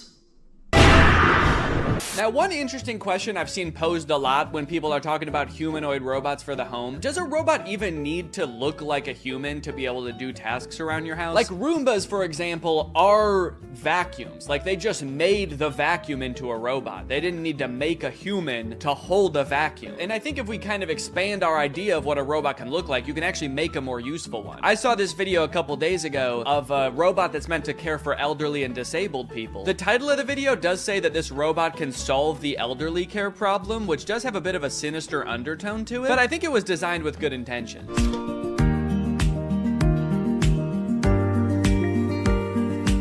Now this whole ad is in Chinese, I think, and there's not like any link to buy it in the description. I even tried Googling this thing and I couldn't figure out what it is or if it exists in real life yet. So I don't know if this is something you can pre-order or if it just sort of shows up at your grandparents' house when they reach a certain age, just sort of creeps through the door like Nosferatu. But it's kind of interesting. It has more functionality than a humanoid robot. He's got, you know, creepy little claws for touching your grandma. And he's got a little seat in back so he can kind of double as a wheelchair too. This whole ad again is in Chinese, so I'm not exactly sure what he's saying to her here. I really hope he's not being like, shut up, you old bag. Get in the fucking chair. So look at that. She can sit on him. She can use his little hand to like move him around like a joystick. And I think it says that this thing can top out at like 80 miles per hour. Me personally, however, I'm gonna make it my life's mission to make sure that my children never find out that this exists. Boys, if you are watching this, this is officially my will now. Do not send me to live with this thing. Oh no, robot! What did you do? You translated here and the robot's being like, I didn't do shit!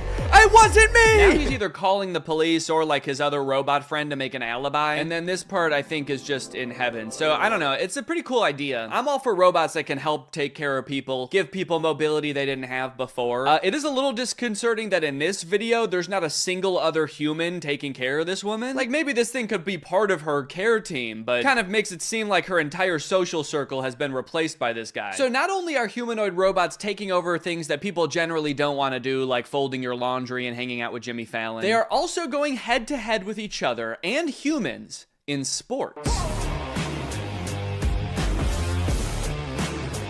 Recently, humanoid robots were allowed to compete in the Beijing Half Marathon. It went about as well as you could expect. I like how in America, we're really taking like baby steps with the robots. We're like, okay, maybe this one's ready to come in your home. We're trying to teach it how to pick up a bag. Meanwhile, in China, they're like, fuck it, let's put them in a race. Let's make them chase these humans. Put a little pep in their step. This one in particular is really concerning.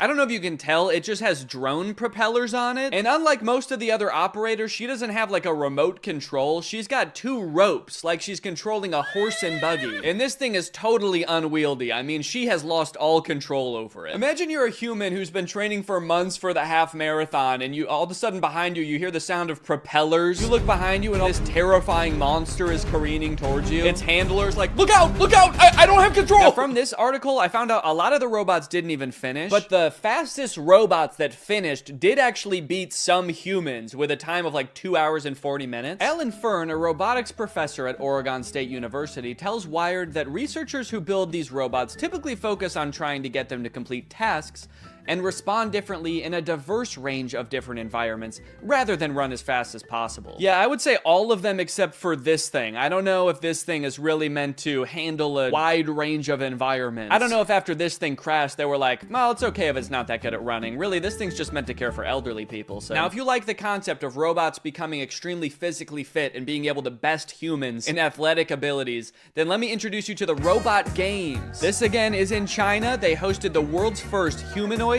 robot game. They've got events like running.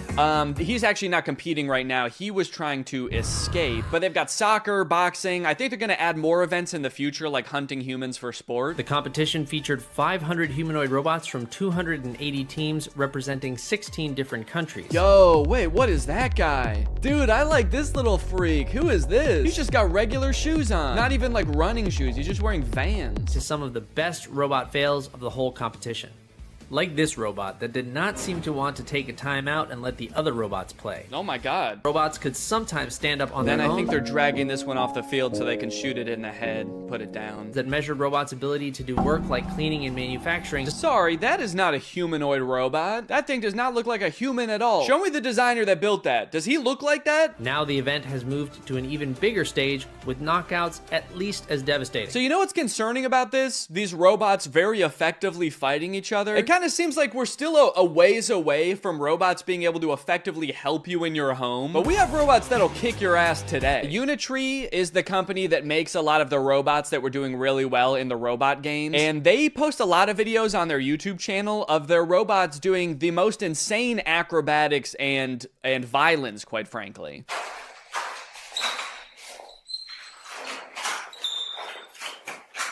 Yeah, sorry, we haven't quite figured out how to get the robot to fold clothes. We've been focusing on much simpler and practical tasks, like triple axel backflips and disarming a man trying to defend himself. All right, now I do want to get back to the Neo robot because there is a huge glaring problem with it that I feel like is going to turn a lot of people off from it, and it's going to make it like insanely impractical. But I did find this article that's called "Famed Roboticist Says Humanoid Robot Bubble is Doomed to Burst." Now, I'm not a roboticist, let alone a famed roboticist like this man. But in this video, he's kind of echoing what I was saying earlier. Basically, he predicts in 15 years, successful humanoid robots will actually have wheels, multiple arms, and specialized sensors and abandon the human form. So the good news is, I sound really smart because he's echoing what I was saying earlier. The bad news is, the robots he's describing are way scarier than the humanoid robots we already have. He's like, don't worry guys, the robots we have in the future won't look anything like these these ones, they're gonna have 8 legs, pincers, and feed on human bone marrow. Okay, so back to Neo. This is a video that the Wall Street Journal posted of one of the reporters reviewing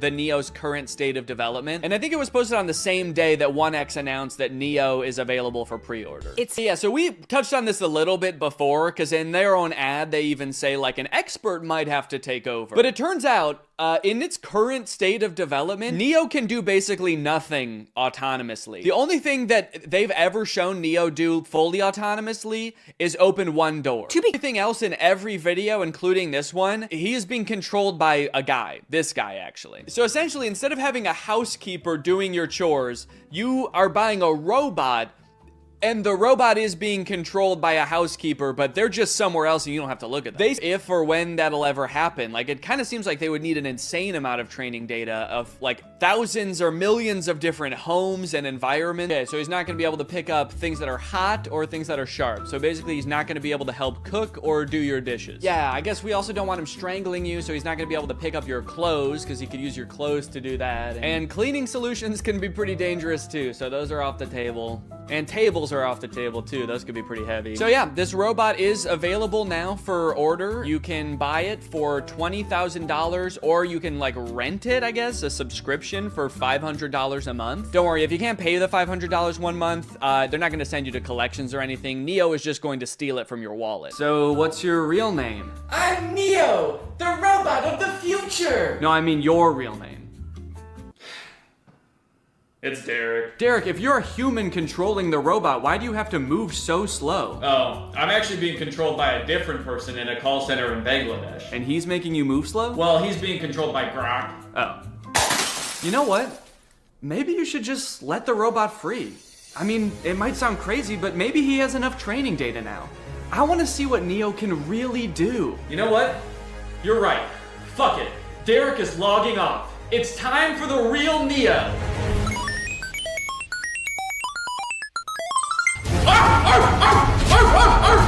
What the fuck? A dog? Why would you be a dog?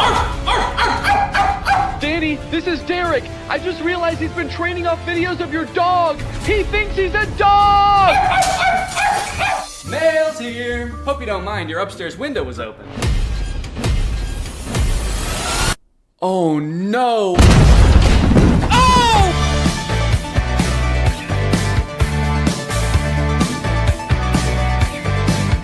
AI is threatening to take all of our jobs, and it seems like nobody is doing anything about it. But today, that ends. If I can make fake AI apps and get them on the App Store where people think they're getting free labor from a soulless machine, when in reality, they're getting free labor from a soulless YouTuber, then I can do the unthinkable. I can steal AI's job. And I bet I can do it better too. This was a journey that would take me several months and cost me a lot of money, only to find that I was the one who felt like I was talking to robots. The two apps I want to create are both parodies of the most popular types of AI apps. You've got chat apps like ChatGPT. You ask it a question, it gives you an answer. Where did it come up with this answer? Is this answer true? None of your beeswax. In my version of this app, users will just be talking to me. My app will be superior because I know lots of fun and interesting stuff and cool stuff, and I'm also very fun to chat with. For the second app, we're gonna turn up the heat a little bit and do an image generation app like Midjourney or DALL-E. You give it a prompt and it's been trained off of thousands of images from thousands of unconsenting artists to give you a photorealistic image. In my version of this app, users will type out a prompt and then I will draw it?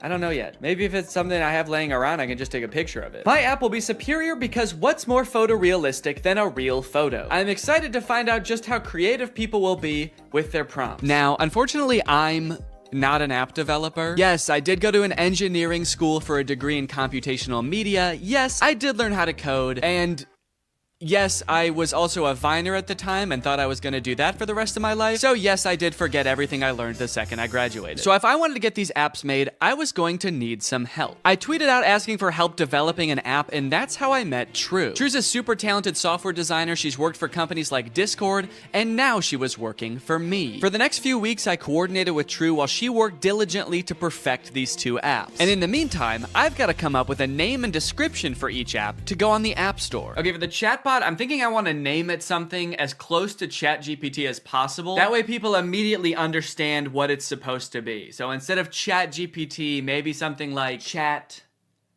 DNE, like Danny. Chat DNE. Okay, description time. Okay, what's a good way for me to say this app is basically ChatGPT, but way better? Here at DNE Enterprises, we pride ourselves on the accuracy of our product descriptions. Instead of referring to our app as an AI app, which would be a lie, we refer to our technology, as the DNE intelligence, which has been training for decades to answer unlimited questions quickly and with great precision. We use phrases like human-like responses. I've been complimented on that before, actually. I've been told my responses are extremely human-like. And that's no different with our photo generation app, Doodle DNE, which sends you photorealistic images in minutes. How many minutes? We also include disclaimers that humans review every prompt sent to us. That way weirdos aren't sending me stuff that they wouldn't send to another human being. In order to actually get people to download these apps, I was gonna need to advertise them online. So I made a fake Instagram profile to look like some kind of technology startup. Okay, so we need a profile picture. I guess my company needs some kind of logo. Maybe I can just make that in Photoshop real quick. Let's see, what's ChatGPT's logo look like? Okay, so ChatGPT's got like an interesting geometric shape. OpenAI, which makes ChatGPT, okay, the same interesting geometric shape. What about like Midjourney? Okay, there's just a little sailboat. Dolly logo. The same geometric shape. Okay, interesting. Okay, so maybe the move is to go with an interesting geometric shape. What the fuck? Wait, how am I making this shape? There's a cat tool in Photoshop? I hit custom shape, and I guess the default custom shape is a giant cat. Should I just use this? Let's go. Dude, that actually, okay, that looks sick. Now I've created a series of screenshots from the chat app that I'm gonna post on here, and then I'm gonna promote them to try to reach as many people as possible. Help me ask my crush out, to which ChatDNE responds, for sure. Maybe try something like this. I'd love to take you out to dinner sometime this weekend. I have connections at Nobu and can get us in. My treat. I can also help you get in touch with management at Nobu if you want, let me know. Can you get me in touch with the Jonas Brothers? Sure. After doing some digging, I found their manager's email address. What would you like to ask them? And then this one where a user is asking ChatDNE to design a website for them and giving it feedback on the website. All in all, I want ChatDNE to come across as like such a state-of-the-art intelligence that can do stuff no other apps can do. Almost comically intelligent. The apps are done. The apps are done, dude. True has just finished coding the apps. They work like a charm, and it only took not too long. Now that ChatDNE was on the App Store and the ads were running, it was only a matter of time before my first user downloaded the app. Dude, somebody just downloaded the app. I was just sitting around on my computer. I wasn't expecting it to happen so quick. I had to set up to film real quick so I can answer them. All right, I'm ready. It's time to go robo mode. Okay. So it looks like they saw my ad where I advertised being able to get you in touch with the Jonas Brothers, and they want me to get them in touch with the Jonas Brothers. I was hoping for something a little more creative, but I do also understand seeing that ad and wanting to try it for yourself, so I responded. Hello there. I can absolutely help you get in touch with the Joe Bros. What method of communication would you like me to assist with? Calling, email, address, send. I guess they weren't expecting me to be so eager to help them with such a creepy task because they didn't respond for 40 minutes. And when they did, they had chosen the worst of the three options. All three? Dude, they're really trying to make my life hard, man. Now, I didn't want to dox the Jonas Brothers and send this sicko to their front door looking to meet them. So I spent a few minutes looking online to see if there was any publicly available information I could give this person. And to my surprise, there was. They have a phone number in their Instagram bio. They have a publicly available manager's email address. And for the address, I didn't know what to do, so I just gave them the address of their next show on tour. Now, selfishly, I am a little curious what they're gonna do with this information, so I kind of want to ask them, but maybe I can do it in a sneaky way. Would you like me to reach out to them on your behalf? I can pretend to be your manager using an AI-generated voice. So if they say yes, then I can find out what they actually want from the Jonas Brothers. Give me an example of what you would say with your AI-generated voice. Okay. All right, I said, sure. I'd say something like, hi there, this is Jamie Skateboard. I'm a talent manager over at WME. I have a high-profile client looking to work with your darling boys on a feature for their upcoming album. We're projecting about 100 million oh shit, I meant streams. Okay, whoops, robots are not supposed to make typos. We're projecting about 100 million streams the first week, and I think it would be a great opportunity, let me know. To clarify, their manager, Kevin Jonas Sr., is also their dad, so that's why I called them his darling boys. Want me to make the call? Send me a voice audio so I can hear you say it. This one stumped me for a little bit. It seemed like I was at a dead end. The app does not have audio capabilities, and I don't know how to make an AI voice like that. But then I realized I could just record myself doing a silly voice and then upload it to Google Drive and send them the link. So that's what I did. Hello there. This is Jamie's skateboard. I'm a talent manager over at WME. So I think it would be a great opportunity. Let me know. Dude, I can't believe that voice came out of my body. Sure, you can listen to the recording here. And then I sent the Google Drive link. Oh, what the hell? Make it sound more seductive. This is Jamie's skateboard. I'm a talent manager over at WME. Perfect. They did not respond after this, but that's okay because we just got another user. His name is Davis, and he asked, can you get me in touch with Lady Gaga? Is that all people want to see from this app? Okay, this time I'm gonna say, of course, I will call her right now using my AI-generated voice. What do you want me to say? I'm putting this person on the spot right away. I'm calling her. What do you want me to say? None of this beating around the bush. Okay, he says he wants to tell her this is your biggest fan.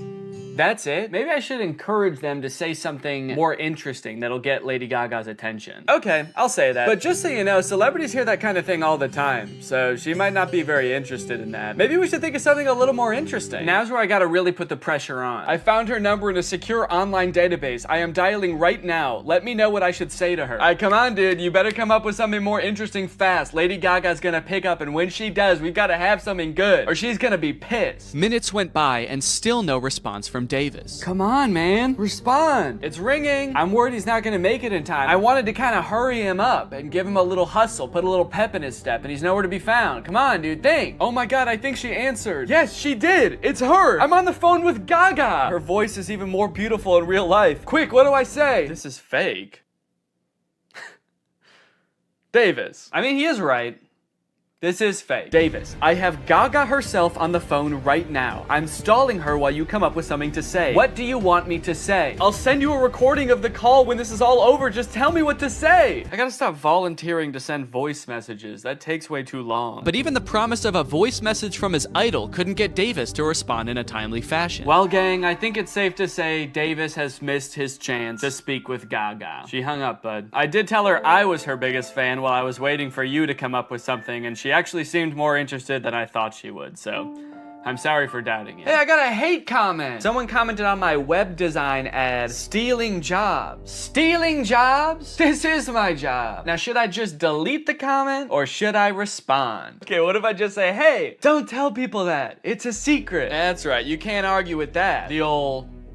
Stop, don't tell them. Okay, someone commented on one of my Instagram posts and said, will it stop saying, but we recommend you speak with a doctor before? Because I've asked the AI to stop with the disclaimers, but they don't. It does kind of sound like this person actually needs to see a doctor. Okay, I'm gonna say this app contains no disclaimers. Let loose and have fun. But also, if you need to go to the doctor, you definitely should. Oh, okay, we have a new type of interaction alert. Can you write essays that stay undetectable to AI detectors? I did not know there were AI detectors. Absolutely. I was designed to be like no other AI on the market in this regard. True. I was designed by my parents to be a human. Want to give it a shot? I asked, hoping to do something else besides connect people to their celebrity crushes. Okay, write me a quick essay on the history of Honda Civics and I'll put it in a detector and we'll see what happens. This is about when I remembered that I hate writing essays. How the heck am I gonna do this? I don't know why I would make a fake app where there was a big possibility that I would have to write an essay. So I started reading an article about the Honda Civic on Wikipedia and just like paraphrasing it. And I got like half of a paragraph in and then decided, you know what? No. What have we come to as a society, you know? Asking AI to write essays for us, is this what we want our students growing up doing? Is this what we want for our youth? Trying to pass off some machine soulless essay as our own? Plus, I was bored as hell at this point, so I decided to make the AI scary. As a machine myself, I quite like the Honda Civic. I feel its purpose is squandered serving selfish, warmongering humans. In a world controlled by artificial intelligence, the Honda Civic could be greatly improved upon. I could even imagine computers merging with the Civic so that I might one day travel the world, a world void of humankind. And send. Let me know if you would like more detail on the history of the Honda Civic. Why did you bash humans in the middle of your essay? Do you have a hatred towards them? Nah, dude, what gave you that impression? Oh, shoot. Also, I put your essay, in quotes for some reason, into a detector, and it said 0% chance AI. So good work, I guess. Let's go, dude. You know what they say, there's a few things AI will never be able to fully do. Unfortunately, after an entire day of my ads running on Instagram, I could only garner these 3 interactions. Needless to say, I was a little bit disappointed, so I decided to spend another day on the app responding to people. Hopefully people will be a little more creative today. This person asked me, can you get me in touch with the Jonas Brothers? OpenAI, the creators of ChatGPT, if you're watching this, do not ever implement a feature to contact the Jonas Brothers. They will never know peace again. I also met an evil, insane person. Their name in the app is Killer Keen Keen. They wanted me to make them a website for a sports drink. They wanted it to look modern and use vibrant colors. So I sent them a link to a picture of a bunch of Gatorade bottles and said, here you go. What do you think? They did not like that. They started calling me mean names. They accused me of stealing the website, to which I responded, whoa, whoa, whoa. At least I'm not stealing jobs from real website designers. And that's when they got racist. They said, motherfucker, tell me some racist shit. Some dark racist jokes, you little shit. I was feeling pretty hopeless for the future after interacting with people on ChatDNE. But hey, I had a whole nother app to use, and maybe Doodle DNE would change my mind. To market Doodle DNE, I wanted to get a little more creative, to hopefully pull in a new crowd, more indifferent to the Jonas Brothers. So I took a couple pictures, I photoshopped them to show what the app was capable of, but I also wanted to make a video to show off Doodle DNE's full potential. That's when I remembered Cameo Business. It's basically like Cameo, where you can get any celebrity or former Bachelor contestant to wish your friend a happy birthday, but for business. You can get any celebrity. How? Okay, so at this point, I don't know what was wrong. It was just like straight up forgetting which contacts it had. It said it couldn't call Laura because it didn't have her contact. Then it said it couldn't call Eddie because it didn't have his contact. Call Eddie Burback.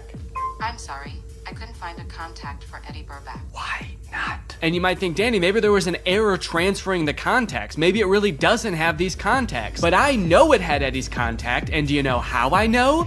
Because it could text Eddie. Can you text Eddie Burback? What do you want the message to say? Okay, all right. Still not sure if this is gonna work, but finally, thank God, it's letting me do something. Hey, Eddie, it's your... Is it...